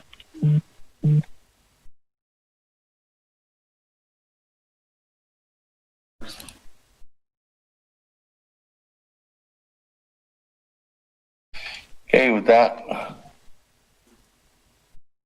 Ms. Barbara, there's going to be a request to modify on this amendment, taking out the $1,377,000 for the new grocery store, and that's on the Navajo Nation Shopping Center expenditure plan on page 8. Okay. Yes, Speaker, I am revising the whole amendment right now to address that modification. I will have the revised document over in just a bit.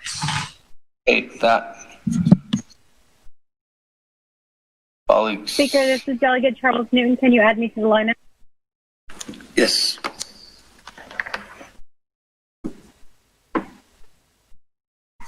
Colleagues, just wait a couple minutes.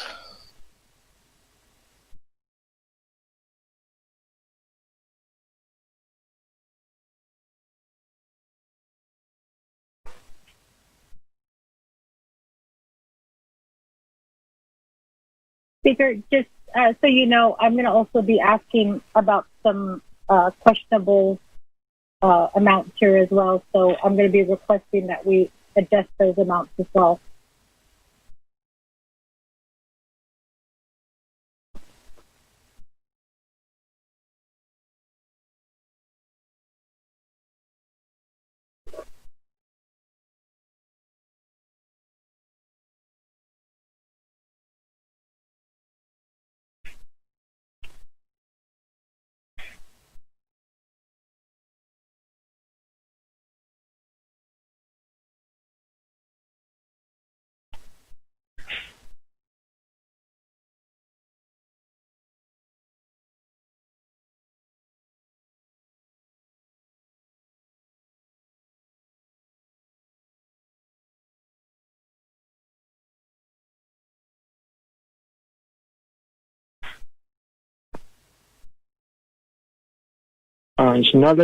Speaker, while we're waiting, can we give some time to my agent to respond back to Honorable Raymond Smith in regards to the gas station and the Dairy Queen in Sanders, and then also the grocery price?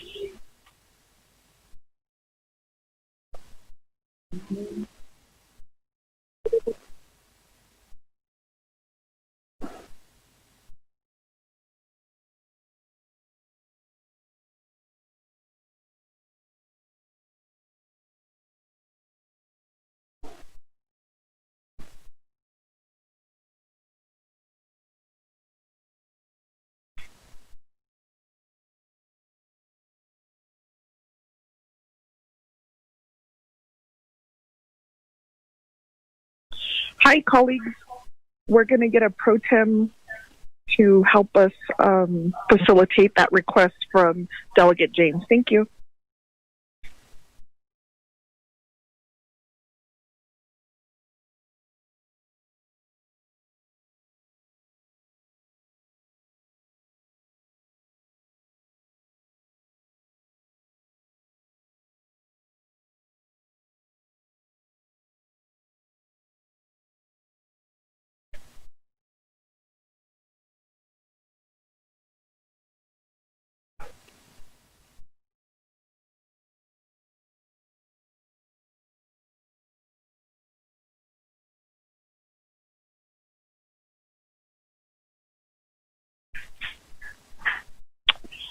Chairman Nez, would you be able to help us pro tem and chair this meeting while we wait for a speaker to return?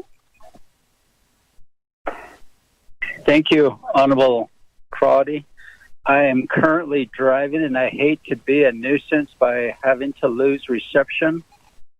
So perhaps Honorable Charles Newton would be able to step up. Thank you very much.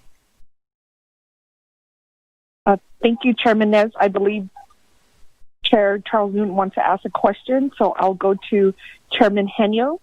Would you like to pro tem the council session? Yes, I would. How much longer do we need to finish working on the amendment? Thank you.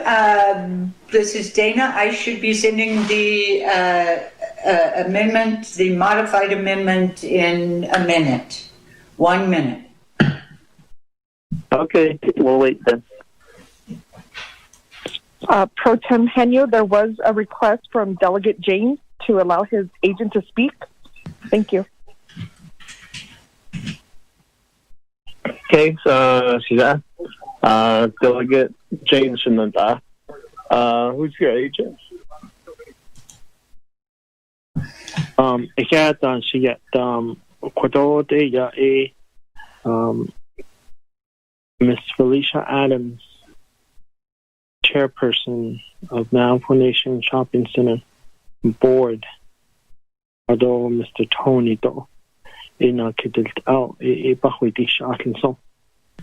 In this case, the Shanala Honorable Smith na kiko na kid in regards to the grocery prices, although the gas station and the Dairy Queen question for Sanders Shopping Center in Arizona. Yeah.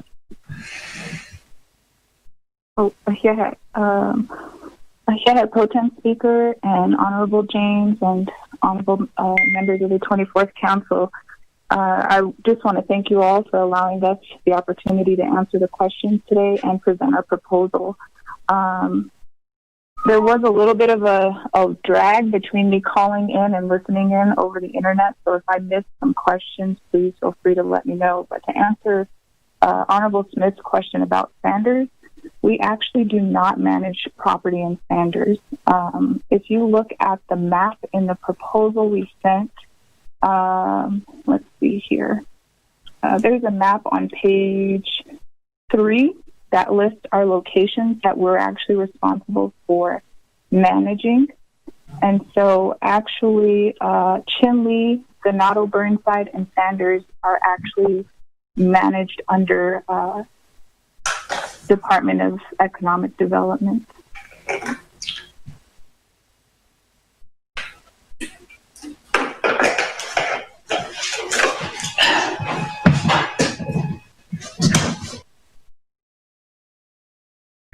Okay, thank you for that response.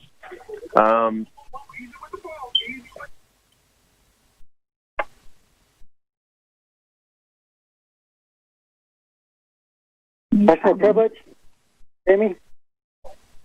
Delegate Halona, go ahead, question privilege. Yeah, there was also a question that they asked Delegate So to speak with, ask the controller to answer some questions about this amendment. I'd like to hear from her also. I have questions for her on this. Thank you, Chair. Reserve my time. Thank you. Reserve time. What's staff can help me here? Reserve time for no. There's no reserve time. You're in a question privilege. So this controller, Shema Perlinkert, are you on the line? I am on the line. Can you hear me? Oh, I can hear you. Okay.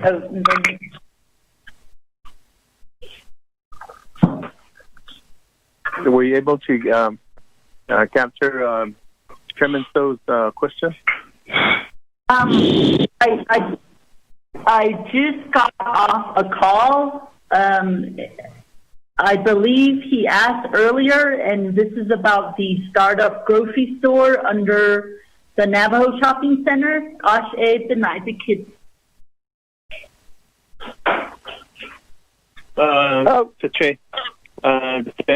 Chairman Daniel, so can you restate the question for the controller? Yes. Basically, my question was startup costs regarding a grocery store, especially in this time when we're bailing out businesses. So that's the reason I was asking why, or is startup cost for a grocery store an allowable cost under the CARES Act? But to chase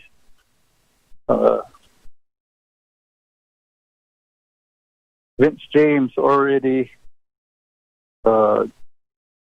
allowed the taking out of that particular budget request. So, but please answer the question anyway. Thank you. Kushina, it was Controller Berlin-Kirk. I guess that was the question. So, although it has already been settled, through this request to modify. But go ahead and if you would respond, Controller Kirk. Okay, Otto, good afternoon. Otto Siaz, Chair Henyo, Otto, Kodoba Kidigi, Delegate Daniel So. I believe early this morning, United Kidnapped. So, regarding the startup costs, I believe Atanda Dashinae, or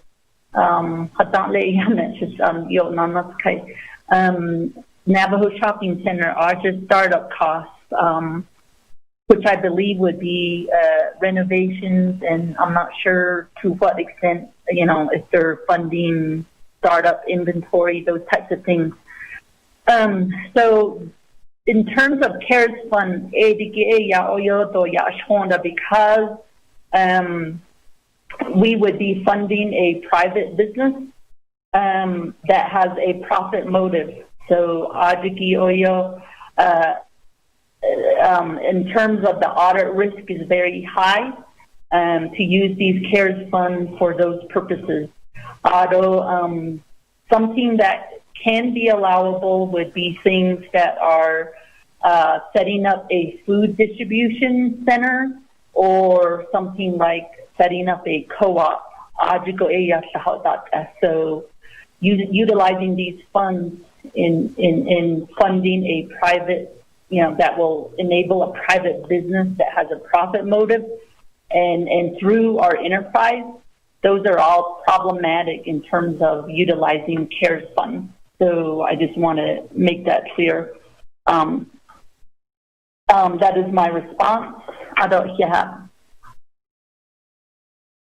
Thank you. Our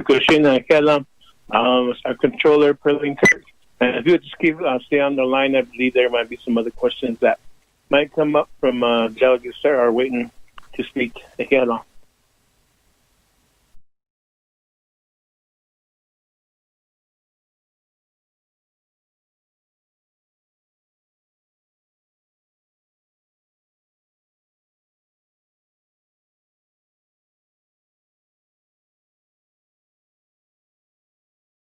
So, Tim, Speaker, this is Felicia Adams again. Would I be able to respond to Honorable So's question in terms of the CARES Act and qualification as well? I think we already got our answer, and there was a request to modify to take off that from the $9 million request, and currently that's what staff are working on right now. Okay.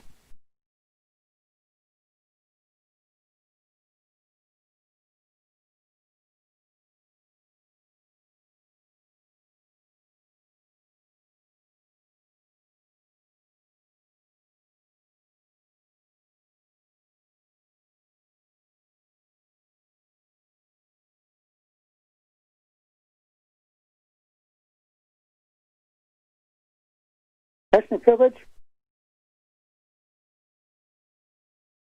Daniel? Question privilege? Who's this? Delegate Helena. Helena, question privilege? Yes. I wanted to ask the controller again, there's also additional costs, personnel and services. I want to know if she thinks those are also problematic for this deal here. That's a total of the $1.9 million. How do they justify that to be in the CARES funding? There's a lot of personal actions in there: legal counsel, board stipend meetings, business interruption loss, modified work duties. There's a lot of questionable costs in that plan there. Chair. Okay, Shnanta, Delegate Helena, are you on the queue to speak? I don't have a listing here, but I need, if maybe staff can email me a listing of who's wanting to speak. But Are you on the queue to speak, Delegate Halona? Yes, I had reserved time. Okay, with that, our controller, Ms. Kirk, there was a question by Pilovich that came up regarding the expenditure plan for this legislation here, amendment to the legislation. Point of order. And so, if you would hold on. Yeah. If you would review the amendment, and so therefore, when it gets to the delegates' time, you'll have an answer for that. So I'll wait till Delegate Halona, when you're back on queue, though, you can ask that question to the controller, and I'll allow that. Che, point of order. Shay, I believe that you should get the queue list because I was told I was up next after Delegate Chairman. So, thank you. Okay, I'll make that notation. I was in and out of the room listening, and when I got called into pro tem chair, I had to sit down and I had to get my list going. Yeah, if you're nice, I'll put you on the list.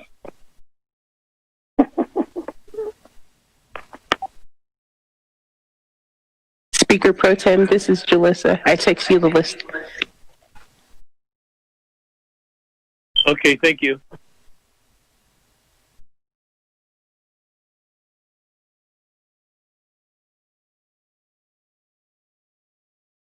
Okay, for Shanata. So the listing here is next to speak would be Delegate Kialan Begay Jr. Don the Ado Kodositsile Shananta Delegate Wilson Stewart the Anabikide Yash Deja Madam Chair Charles Newton Hata Yash Kitten the Sudan Zenigi Don the remaining time Shananta Delegate Pernell Halona had 3 minutes and 45 seconds. Don the Shananta Delegate Carl Slater, 3 minutes and 38 seconds. Shananta Vice Chair Smith, 3 minutes and 31 seconds. Shananta Chairman Daniel So, 1 minute and 25 seconds. And so with this, I believe the amendment is ready. Staff? Mr. Speaker Pro Tem, members of the council, the modification will be Amendment 7, number 3. The amount change from $9 million to $7,622,000. Number 4, the amount change from $9 million to $7,622,000. There was an added paragraph. Delete the new independent grocery store for $1,378,000 from the expenditure plan, Exhibit 18, and adjust the cumulative total in Exhibit 18 to account for this amendment. Another paragraph was added. Delete all cumulative amounts allocated to the Navajo Nation Gaming Enterprise Expenditure Plan in the legislation and Exhibit 12 by $7,622 and replace with revised cumulative total. Mr. Speaker Pro Tem. Mr. Rico, for that. And with this, somebody needs to mute their phone. We can hear your conversation. With this, that's Daniel So, Chairman Daniel So, this new amendment, Akoya. Oh, Speaker Pro Tem, I agree with the language in this new modification. Kushila.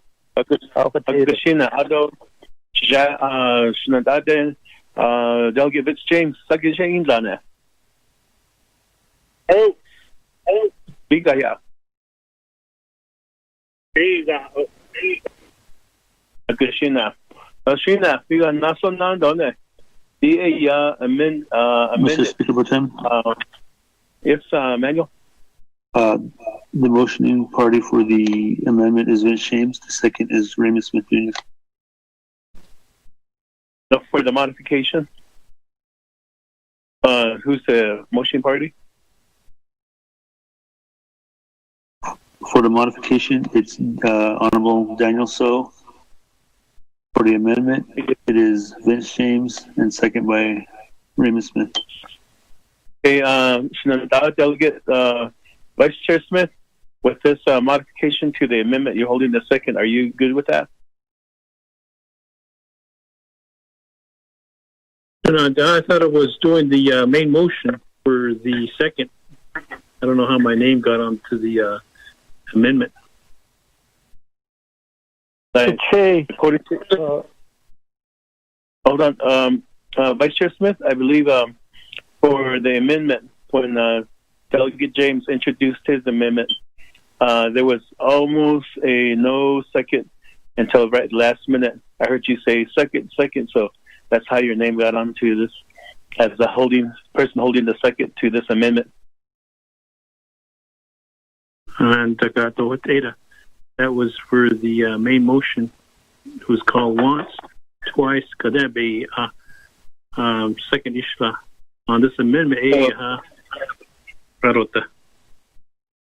For Delegate Vince James' amendment to be introduced, you didn't second that?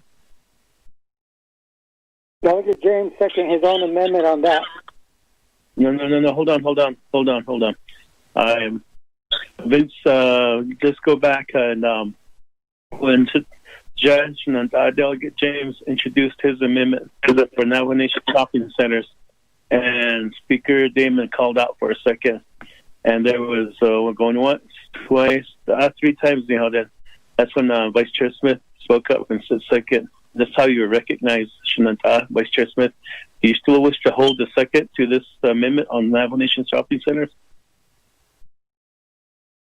Honorable Chair Henyo, the main motion, second ishla. The amendment, second ishla. Because Idan was asking for motion earlier, although Cato's second, going once, going twice. Before it expired, I said I would be the second to the main motion. Okay, because that was the main motion. Delegate James's amendment number 6, is it, staff? Amendment number 7. Amendment number 7. So that's what the main motion. I could believe that's what you're referring to, Vice Chair Smith. So when you say the main motion, are you talking about 144-20? I'm confusing myself. Biga. Second. I'll be a ho. You got Vice Chair Smith. With that, well, moving forward with the new modified amendment number 7. AD next to speak on the list is Shache Shinanta, Delegate Key Allen McGay Jr.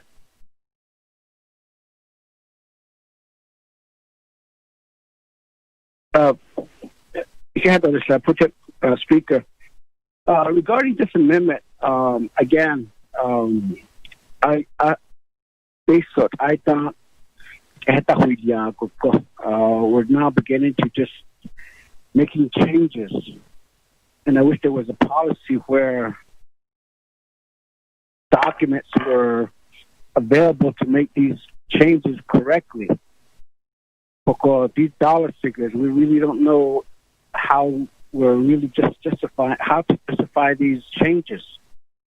If you're doing a regular appropriation, you have all these documents, budgets, and so on to make any changes and approved by the requestee or the motioning party.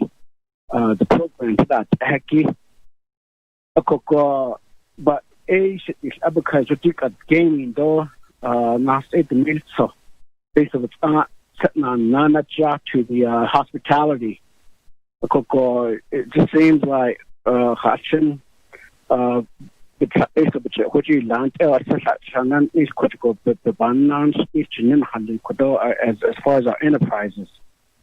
But I believe the shopping center was already going down to a certain area, and now they're justifying the situation of COVID-19 to reboot their operation across the Navajo Nation. Because Start New Store, Jay, we resolved that with Mr. Chairman. So property enhancement, at one of the, I think it was at number 2 or 3. I don't know if that's required or allowable. If you just because of a COVID-19, then now it's okay. Let's improve our property. Property enhancement, I think that should be deleted. Remodel at number 2 in the amount of $1 million. Remodel. Building marquee sign, $1.2 million. 1.2 million. Other tenant rent back to shop. Is this big tenant to keep basic? Yeah, you're okay, but still you're just a shopping center based on a which an other tenant. So these tenant to keep would it be more appropriate for them to ask that hey we're supposed to pay rent to the Navajo shopping center?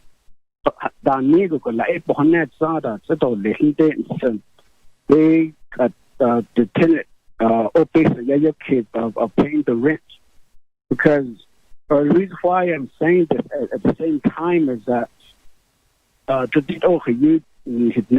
you direct service made in delegate base of what the Nishank it all at the wind level, the base of if you all because I still have a concern of taking away almost $27 million for the system a water line. Education and I need to get clarification of all the listing that I've provided from the Navajo Shopping Center. Protect Speaker, reserve the rest of my time.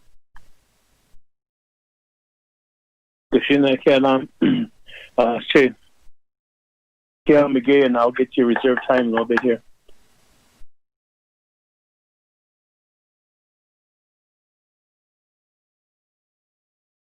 One minute and 15 seconds, Che, on your reserve time. Delegate Wilson Stewart. So,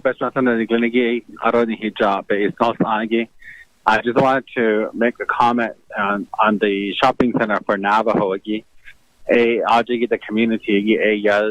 It doesn't only serve that community, but it serves the surrounding communities. Madam Controller, that it's not doable, it's not allowable. So, just in the future, just be heads up on that one. That I would seek assistance if there should be funds available again to go towards that type of facility. Cool, I appreciate that. Thank you.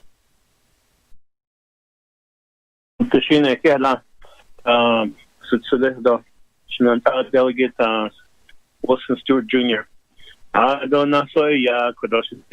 Madam Chair, Eugene Charles Newton. Shana, Speaker Pro Temp Henyo. So I also share similar sentiments as Shitsui, Kial, and Bigay.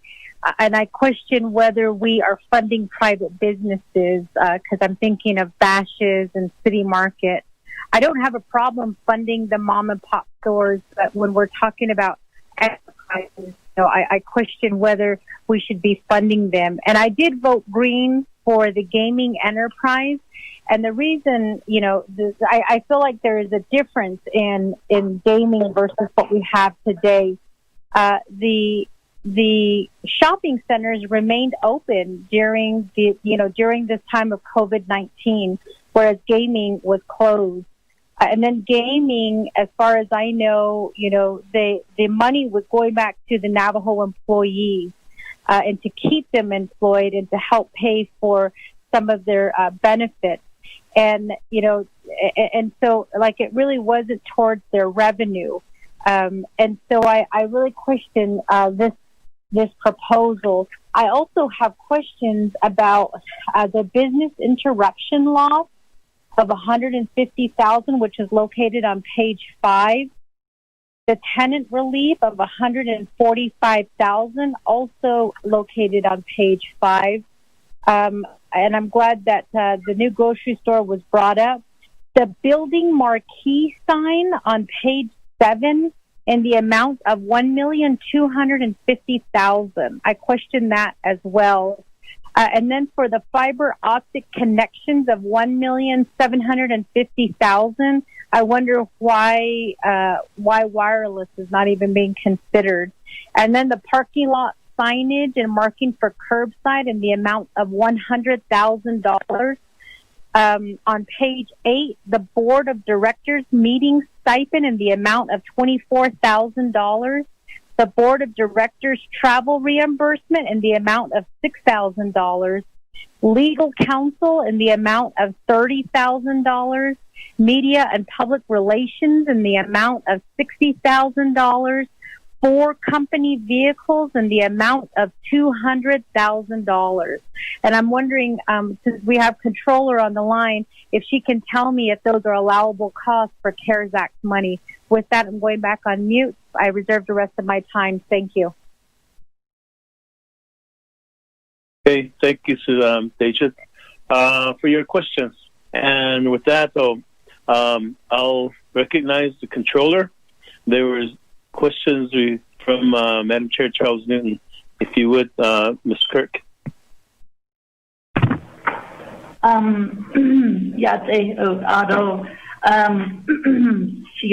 Otto, members of the Navajo Nation 24 Council, Otto Kudo, Benaida Kidigi. I will say that there's a few things I want to say, but in response to Shadeja, Delegate Charles Newton, just based on what the list that you're going through, I will say no. Those are all problem areas, very high risk in terms of audit, very concerning. I would like to get a copy of the report or a proposal that you're looking at, so I can look at it in detail. But just based on what the list you're going off of, those are very concerning. I think there was an earlier question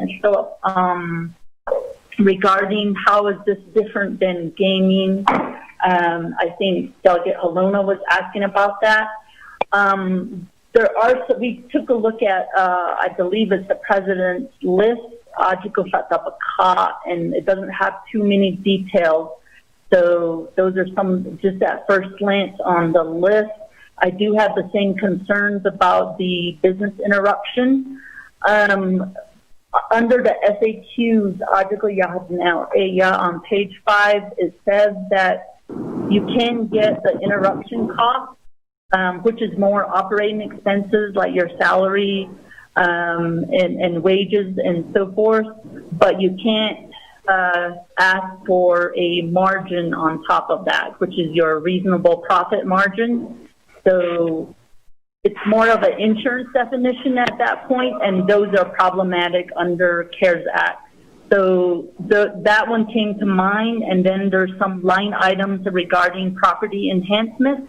I don't have enough detail on that list, and I'm trying to ask for a more detailed report, and so I may have to look at that for in detail.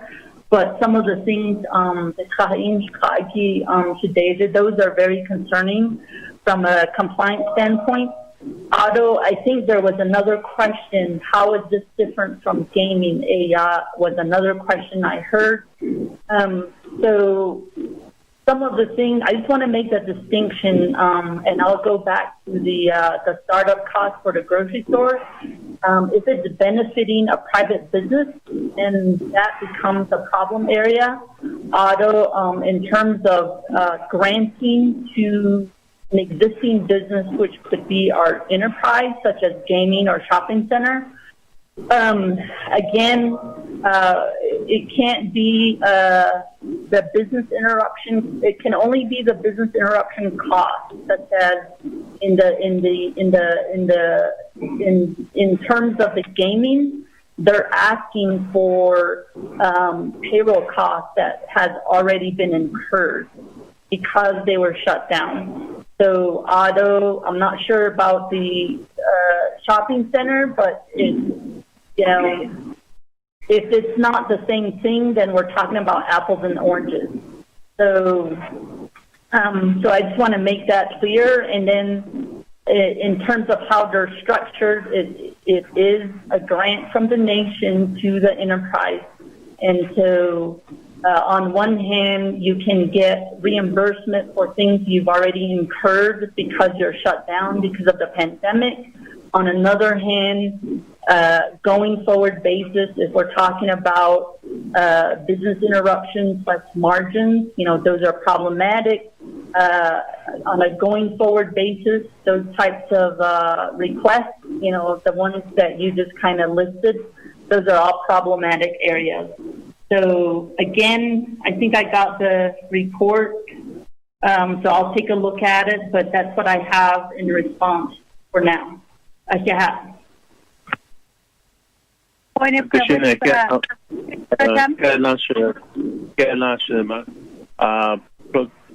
Mr. Controller, Berlin Kirk, point of privilege, Deja.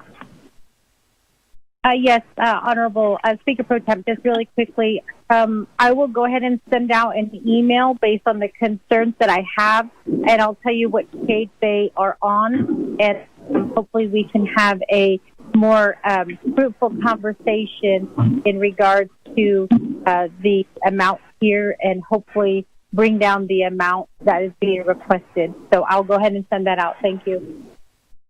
Thank you for that. Moving back to our sponsor, Shajak, Shananta Delegate Vince James, do you have a response?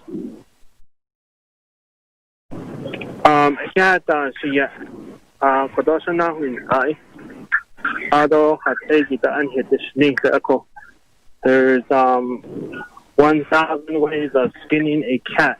The snow ben Jahana, the Echo. The ben he cannot hold the ski echo.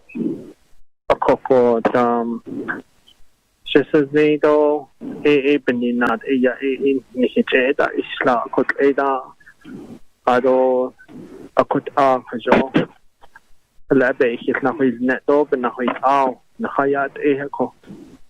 Ako pa ako ni Sendo at huge donan ago. Nihigiban ne kako. Oyos kwa ginanjo ko to lesbiga hajino ko. Biga hajino kwa yahaji to lis. Kondian based on Linigi now for shopping center shop which Ekoliago. But is just a they don't just case ako. Anil ko besma anani kliniki ni istan elia ako dilachis ado anda pochi hozeta ta despali inde hoida hollo connect ya ilse hatno hahon jijo ato yo achito ni zeta aspali ki chino ato ni hata has twin hizan it or hayu ya atini to tata betet no na kaho politician de ko ado okot it that ani ko besma ani clinic in silche hot ko do okot na ko shopping center ba yati ko ishin pesa ta ba o he benina ado de tan ya ta itini ki ta del khashbet chit beta al justo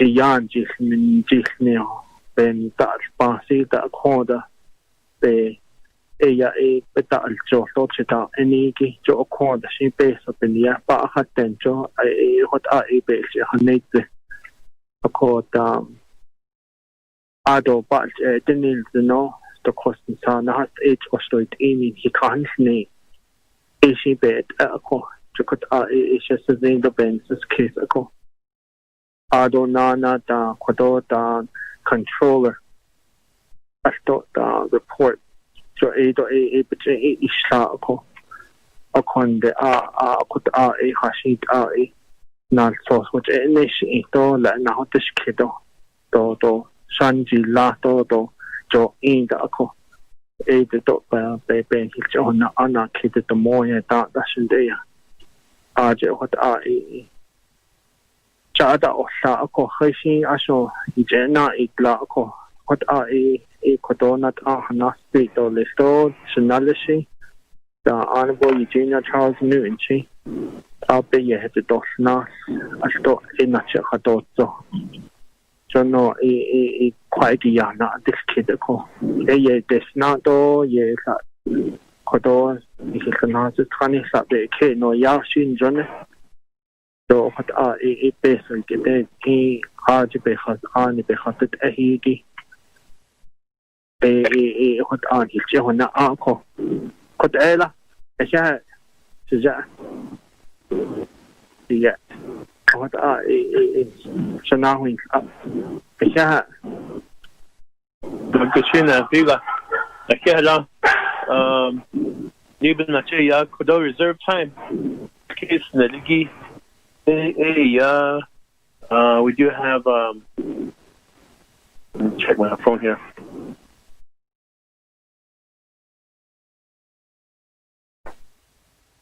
Hold on.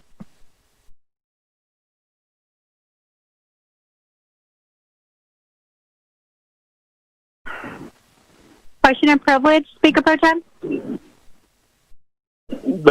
Question and privilege. Just a real quick question. What is my reserve time at? It is at 2 minutes and 23 seconds. Okay, back up to no nuclear, so we'll go back up. We'll go back up to Delegate Halona, 3 minutes and 45 seconds. Thank you, Pro Tem Chair. I'd like to see if Madam Controller Kirk has had time to review the documents that were sent to her. And then I'll have some more questions if she has time to review that. I reserve my time. Thank you.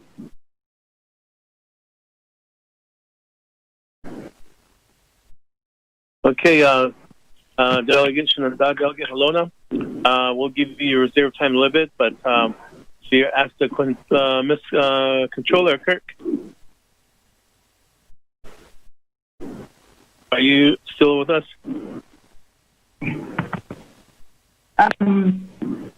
This is Controller Otto, Chair Henio. We got it a few minutes ago and we're reviewing it. So if I can get a little bit of time, I know we try the best we can, but sometimes we don't have all the information. So it does take some time to review. And also sometimes there's limited information. So we may have some questions for Navajo Nation Shopping Center as well. So if I can get a few more minutes, I'll show this. Yeah. Okay, with that, we'll move forward to Shenandoah.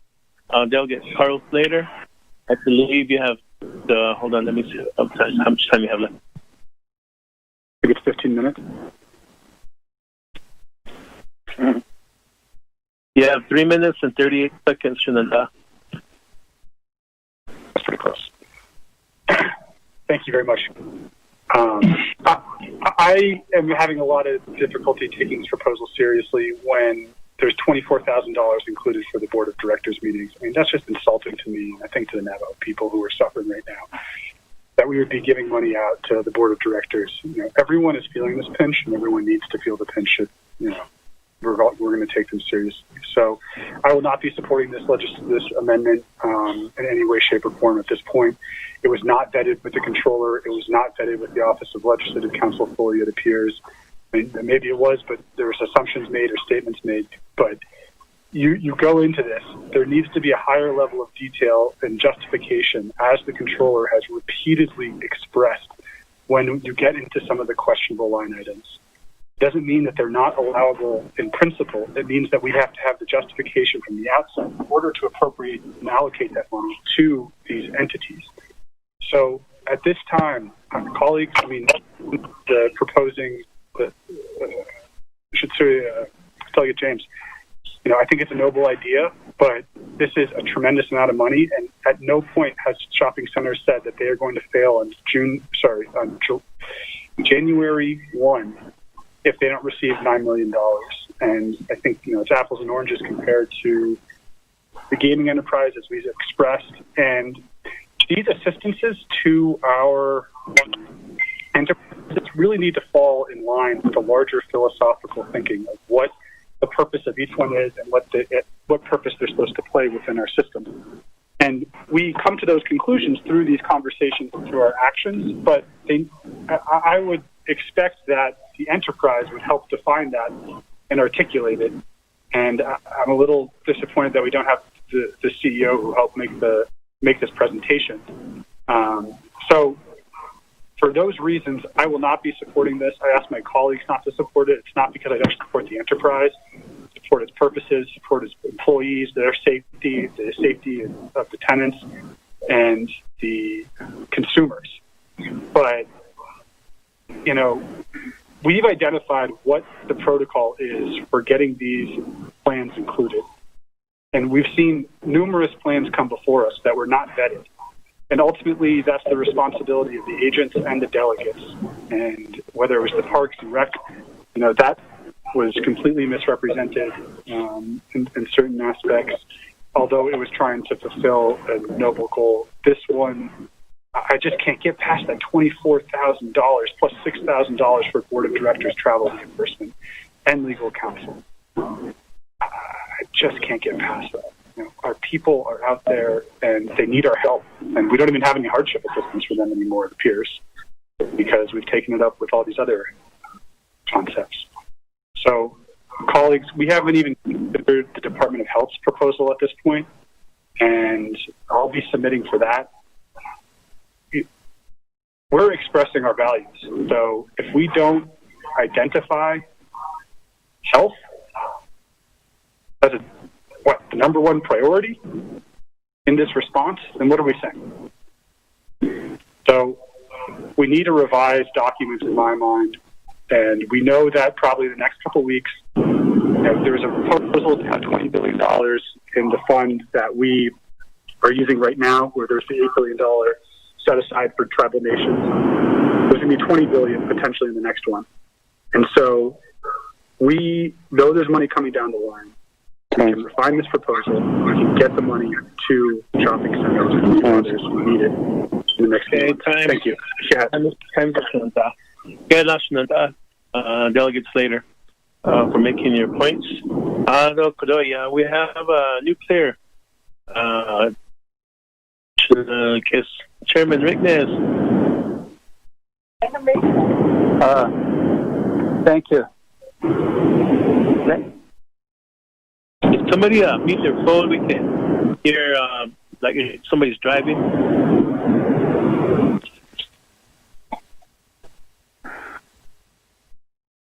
Honorable Henyo. Oh, go ahead, Shananta. Chairman Nez. Thank you.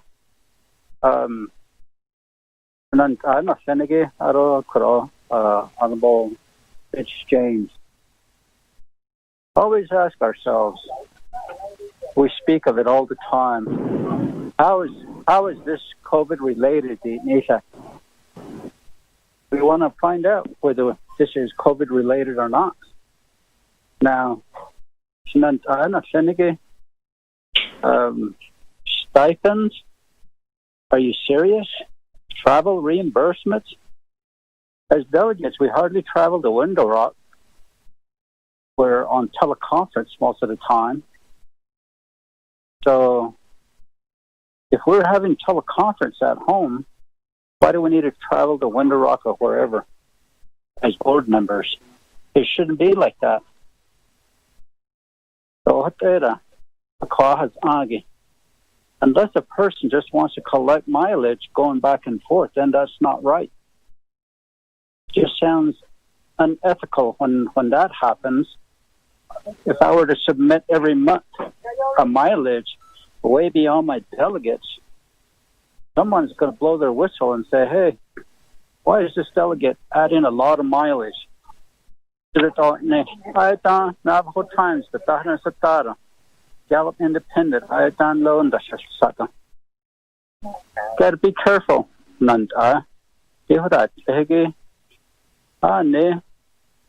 Like Delegate Slater said, if we can just give out little here and there and everybody has something, everybody should be satisfied. Everybody's not going to get what they want. So we got some of our chapters in the the net for a yoke, electric day yoke, but also lake hotel. So the job on occasion and I don't care. I would like to reserve my time. Thank you.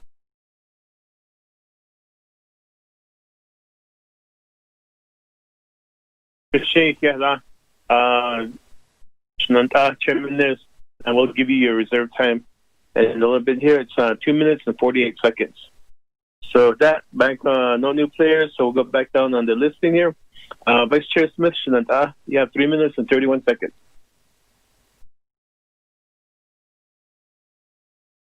Here, the largest Daigi Pro Temp Chair, the Bishmasan. I see the Ekatasot Zido. I see.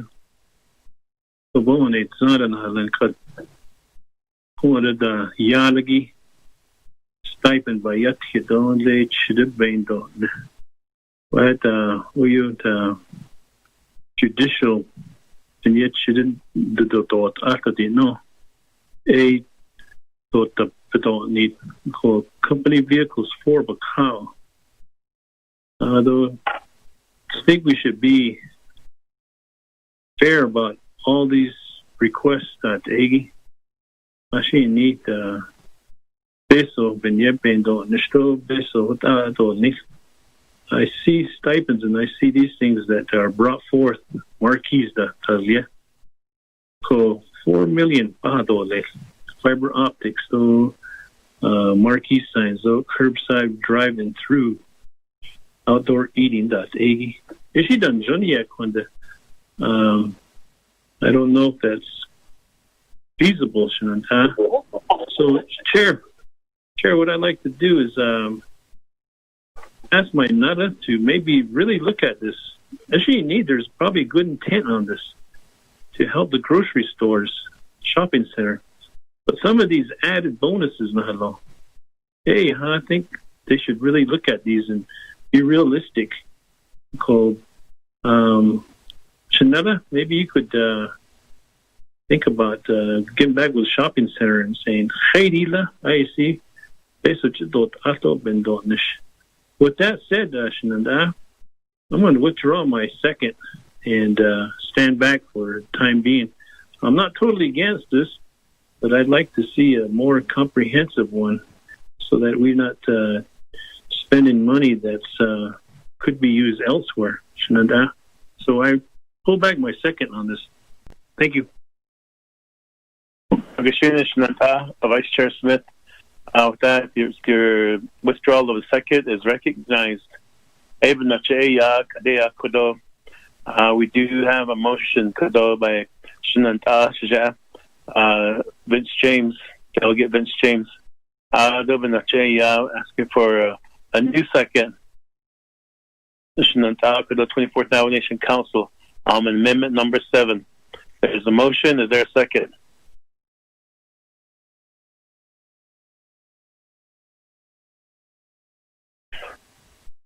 Is there a second? Going once? Going twice?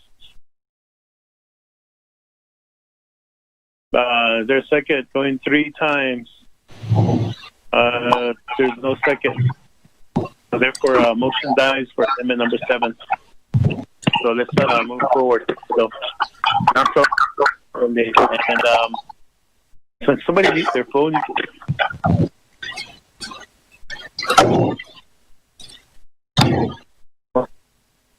okay, staff. Who's next in line on the main motion? Thank you, colleagues. God bless you all. This conference has reached its maximum duration and will end in 1 minute. Uh-oh. We have a message. This maximum duration should get out. So, committee members, before we log off, staff, who's next online in the queue? You have no new players. Up next is Carl Slater with 4 minutes and 50 seconds.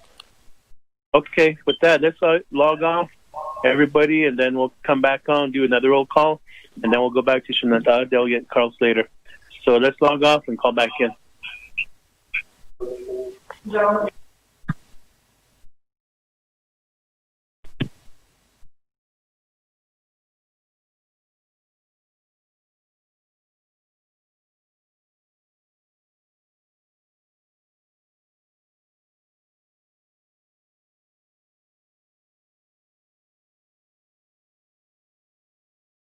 Goodbye.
This call may be recorded or transcribed.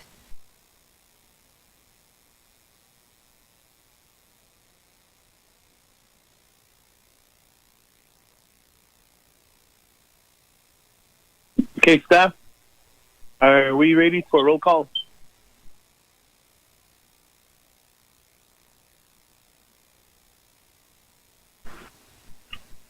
Shananda, they said 5 more minutes. Call back. Oh, okay. Here we go. Okay. Don't give a get you. All right. Mr. Speaker Pro Tem, about 3 more minutes. Okay, sounds good.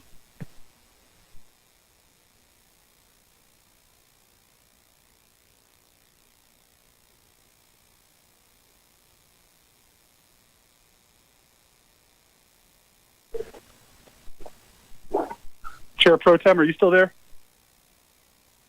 I'm still here. I contacted Dana, and she indicated that she would appreciate at least a 45-minute recess to do an accounting of where we're at with all of the amendments and available monies, etc. And my request to you is for that 45-minute recess. And since we're already in a break right now, I was wondering if we could do that and then have staff stay on the line to inform people that we'll be coming back 45 minutes from now. Okay, what we'll do is we'll get back on record, and then I'll officially, on record, call for recess. Yeah. Thank you for that, too, also. We're good to go, Speaker Pro Tem. Katrina, again, Manuel, and if you would do a roll call. Honorable Elmer Begay. Honorable Elmer Begay. Honorable Elmer Begay did not answer roll call. Honorable Kealan Begay Jr.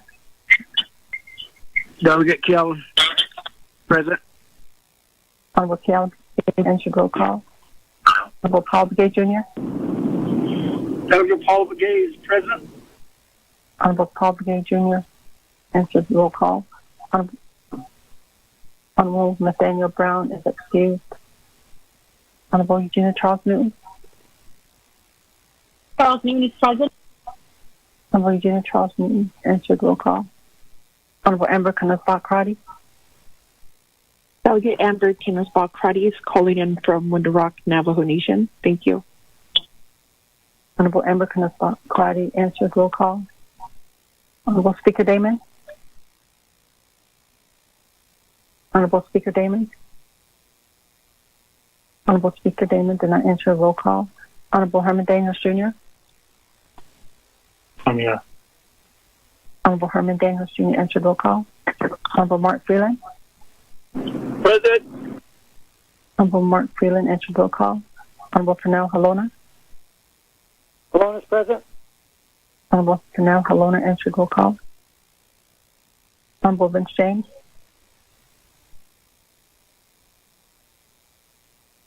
Honorable Vince James. Honorable Vince James did not answer roll call. Speaker Pro Tem Henyo.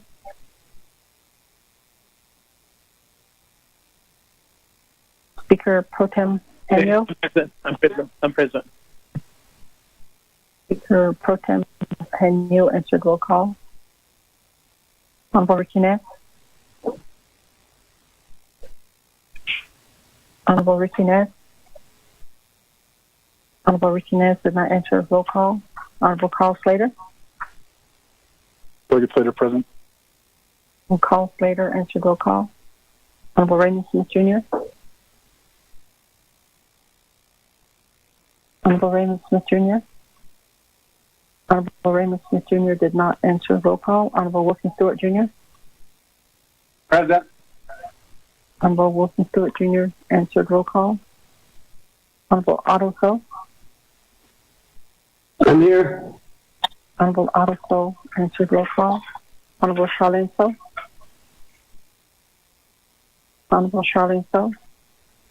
Honorable Charlene So did not answer. Roll call. Honorable Daniel So. Present. Honorable Daniel So answered. Roll call. Honorable Eugene So. Honorable Eugene So. Honorable Eugene So did not answer. Roll call. Honorable Thomas Walker Jr. Honorable Thomas Walker Jr. Honorable Thomas Walker Jr. did not answer. Roll call. Honorable Edison Wanika. Here. Honorable Edison Wanika answered. Roll call. Honorable Edmund Niazi. Honorable Edmund Niazi. Honorable Edmund Niazi did not answer. Roll call. Honorable Jimmy Yellowhair. Honorable Jimmy Yellowhair. Honorable Jimmy Yellowhair did not answer. Roll call. Going back up. Honorable Almer Begay. Honorable Almer Begay.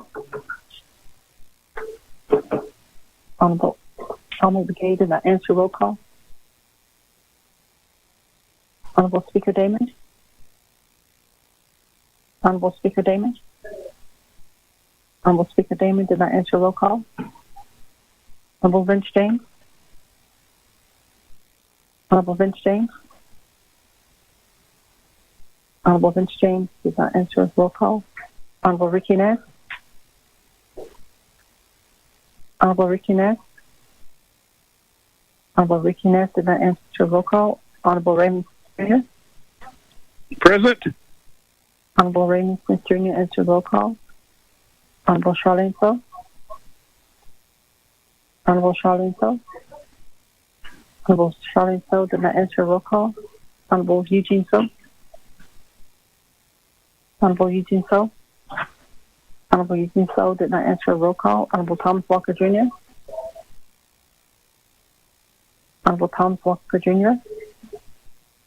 Honorable Thomas Walker Jr. did not answer. Roll call. Honorable Edmund Niazi. Honorable Edmund Niazi. Honorable Edmund Niazi did not answer. Roll call. Honorable Jimmy Yellowhair. Honorable Jimmy Yellowhair. Honorable Jimmy Yellowhair did not answer. Roll call. With that, Speaker Pro Tem, you have 14 members that answered roll call. Mr. Speaker Pro Tem. Delegate Rick Nez is here.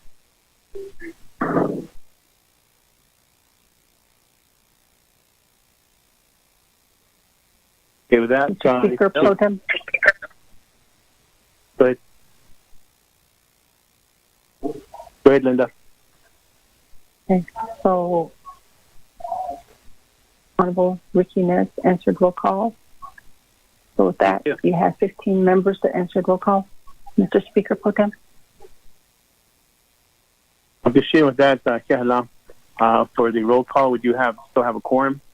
And today, as we move forward, though, we did get some information from Delegate Slater that our staff, Dana Barboff and Legislative Branch staff need some time to compile all the amendments and the numbers, especially the numbers for this legislation. And so they requested for a short recess, so it'll give them time to get accurate numbers for the council.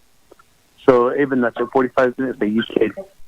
So with this, Speaker Pro Tem, I'll call for a recess on the record, and we'll reconvene at 3:45 p.m.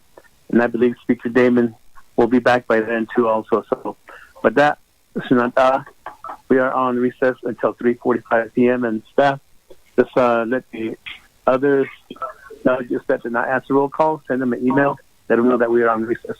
Okay, Chair, make it an hour. Privilege. Privilege, Chair. Yes, sir. We should make it an hour. Point privilege. Sunanta Delegate Halona, what's your point of privilege? Yeah, could we also get all the amendments that were made out covering the last couple of days? Updated list. Okay, there's, I believe that's what they'll be doing.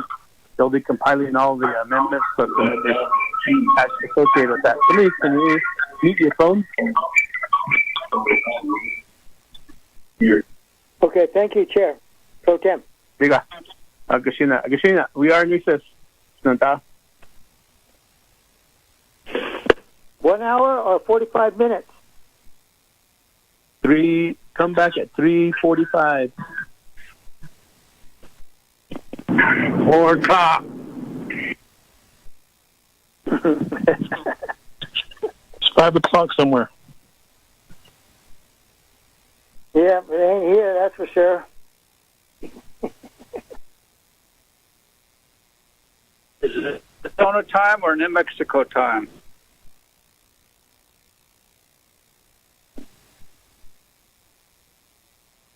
It'll be a Navajo Nation time, 3:45 p.m. Indian time.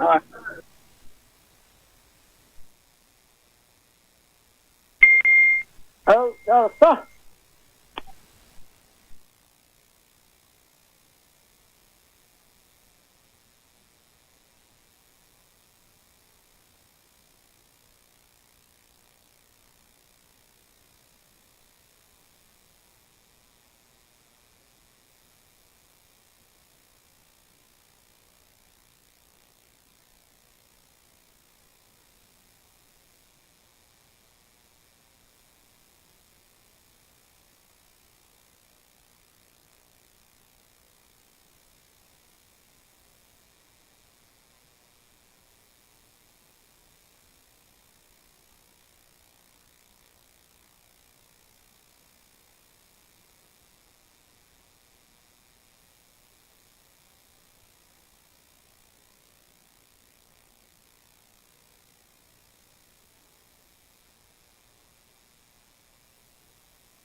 Hello.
Oh, okay. They use my phone. Yeah, wait a minute. Oh, I didn't know. Okay. Oh, yeah, yeah, fine. Okay, we got that. I'm sure the world. Yeah, Steve. No,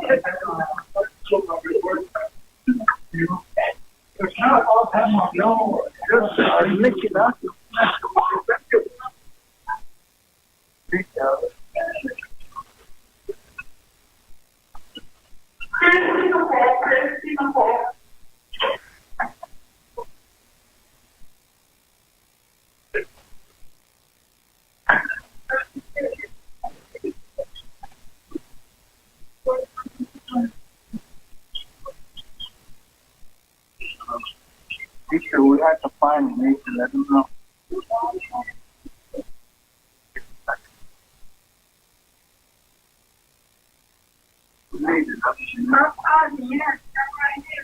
Oh, the one that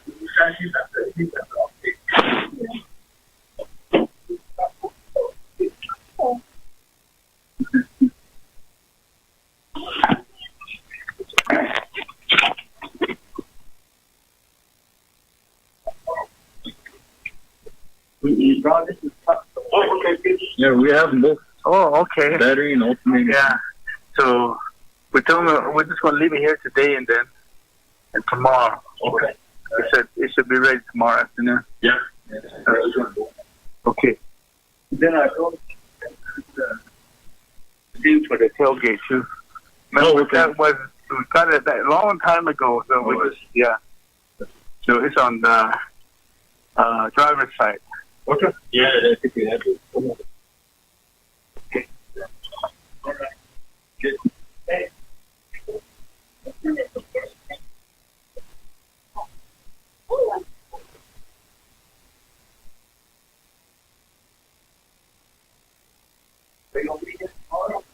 Yeah. I don't know. That's really good too. There's a laptop.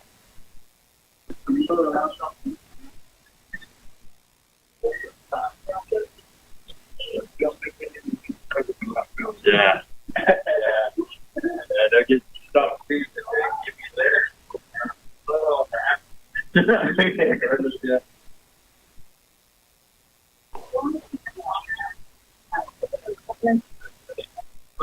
Come in by himself. You can start walking at 4 o'clock.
Hello, anybody on the call?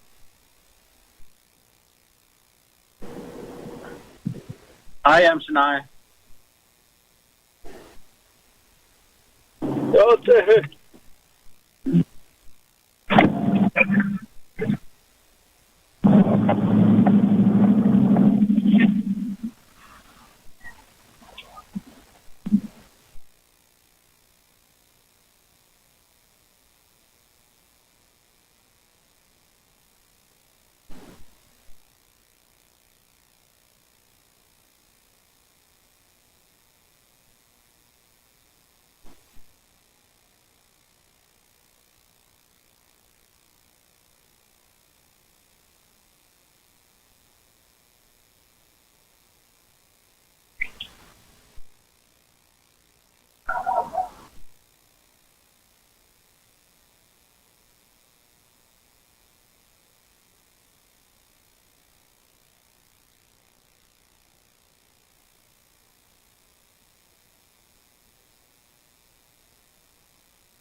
Thank you, colleagues. I know that I just want to thank Chairman Hayes for taking over for the time that we had here.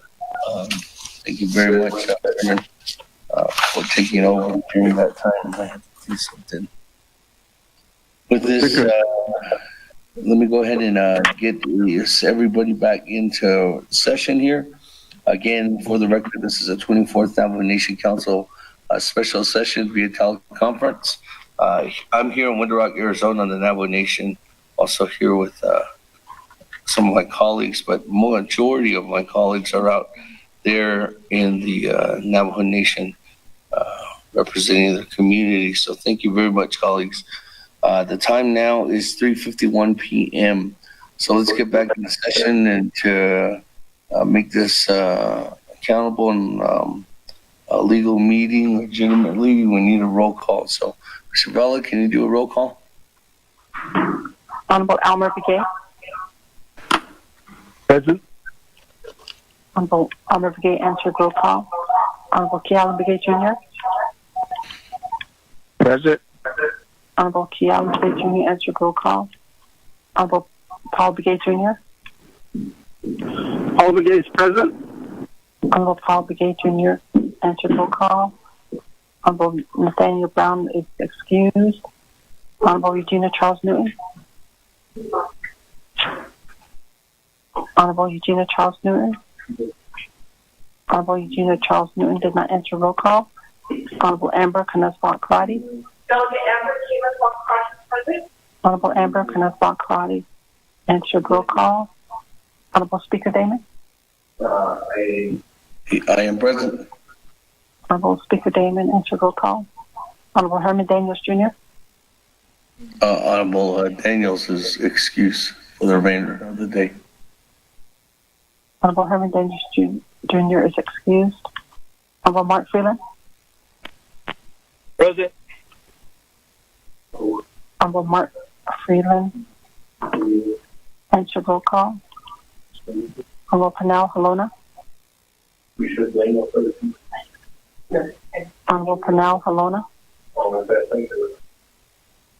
Honorable Panel Halona did not answer roll call. Honorable Jamie Henyo. Honorable Jamie Henyo. Honorable Jamie Henyo did not answer roll call. Honorable Vince James. For the record, Mr. Bell, Chairman Henio is excused for the rest of the day as well. Honorable Jamie Henyo is excused. Honorable Vince James. Honorable Vince James. Honorable Vince James did not answer roll call. Honorable Ricky Nez. Delegate Rick Nez is here. Honorable Ricky Nez answered roll call. Honorable Carl Slater. Barry Slater, present. Honorable Carl Slater answered roll call. Honorable Raymond Smith Jr. Present. Honorable Raymond Smith Jr. answered roll call. Honorable Wilson Stewart Jr. Honorable Wilson Stewart Jr. Honorable Wilson Stewart Jr. answered roll call. Honorable Otto So. Honorable Otto So. I'm present. Honorable Otto So answered roll call. Honorable Charlene So. Present. Honorable Charlene So answered roll call. Honorable Daniel So. Daniel So is present. Honorable Daniel So answered roll call. Honorable Eugene So. I see call. Oh, thank you. Honorable Eugene So answered roll call. Honorable Thomas Walker Jr. Thomas Walker, present. Honorable Thomas Walker Jr. answered roll call. Honorable Edison Winika. Honorable Edison Winika. Honorable Edison Winika did not answer roll call. Honorable Edmund Yazzie. Honorable Edmund Yazzie. Winika is here. Honorable Edmund Yazzie did not answer roll call. Honorable Jimmy Yellowhair. Honorable Jimmy Yellowhair. Honorable Jimmy Yellowhair did not answer roll call. Going back up. Honorable Eugenia Charles Newton. Honorable Eugenia Charles Newton. Honorable Eugenia Charles Newton did not answer roll call. Honorable Panel Halona. Honorable Panel Halona. Honorable Panel Halona did not answer roll call. Honorable Vince James. Honorable Vince James. Honorable Vince James did not answer roll call. Honorable Edison Winika. Here. Honorable Edison Winika answered roll call. Honorable Edmund Yazzie. Honorable Edmund Yazzie. Honorable Edmund Yazzie did not answer roll call. Honorable Jimmy Yellowhair. Honorable Jimmy Yellowhair. Honorable Jimmy Yellowhair did not answer roll call with that. Mr. Speaker, you have 16 members that answered roll call, Mr. Speaker. Okay, thank you. Got 16 members, colleagues. We do have roll call. It is July 31st, 3:56 p.m. Charles Newton is on the line. Afternoon, Madam Chair. With that, colleagues, I do believe that we were on April 7th.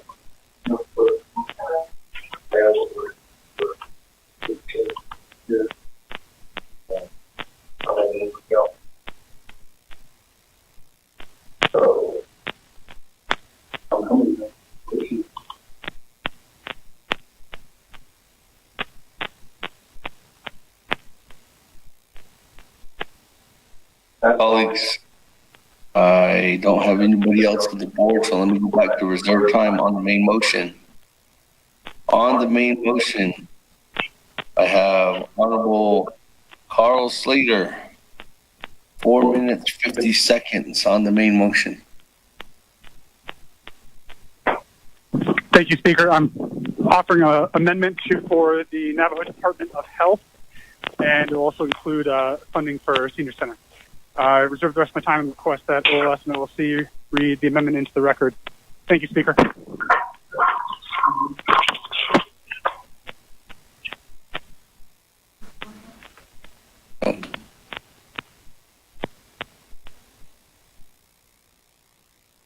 Does that motion require a second, Speaker?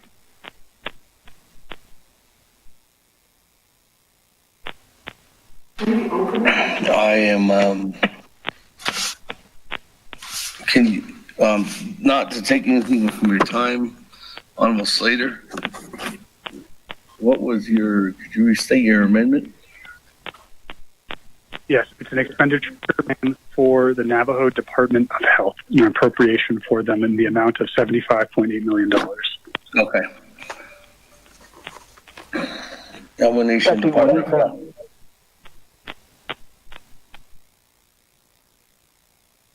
Colleagues, we're looking for the amendment now.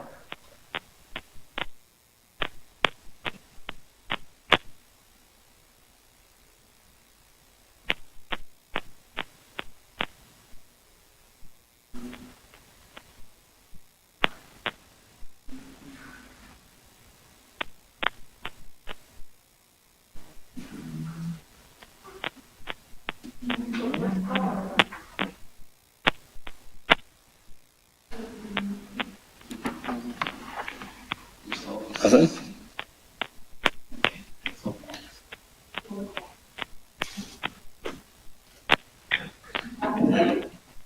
Ms. Barbara, I don't know if you have sent over a document for solid waste, have you? I mean, not solid waste. Sorry. The Department of Health.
Hello?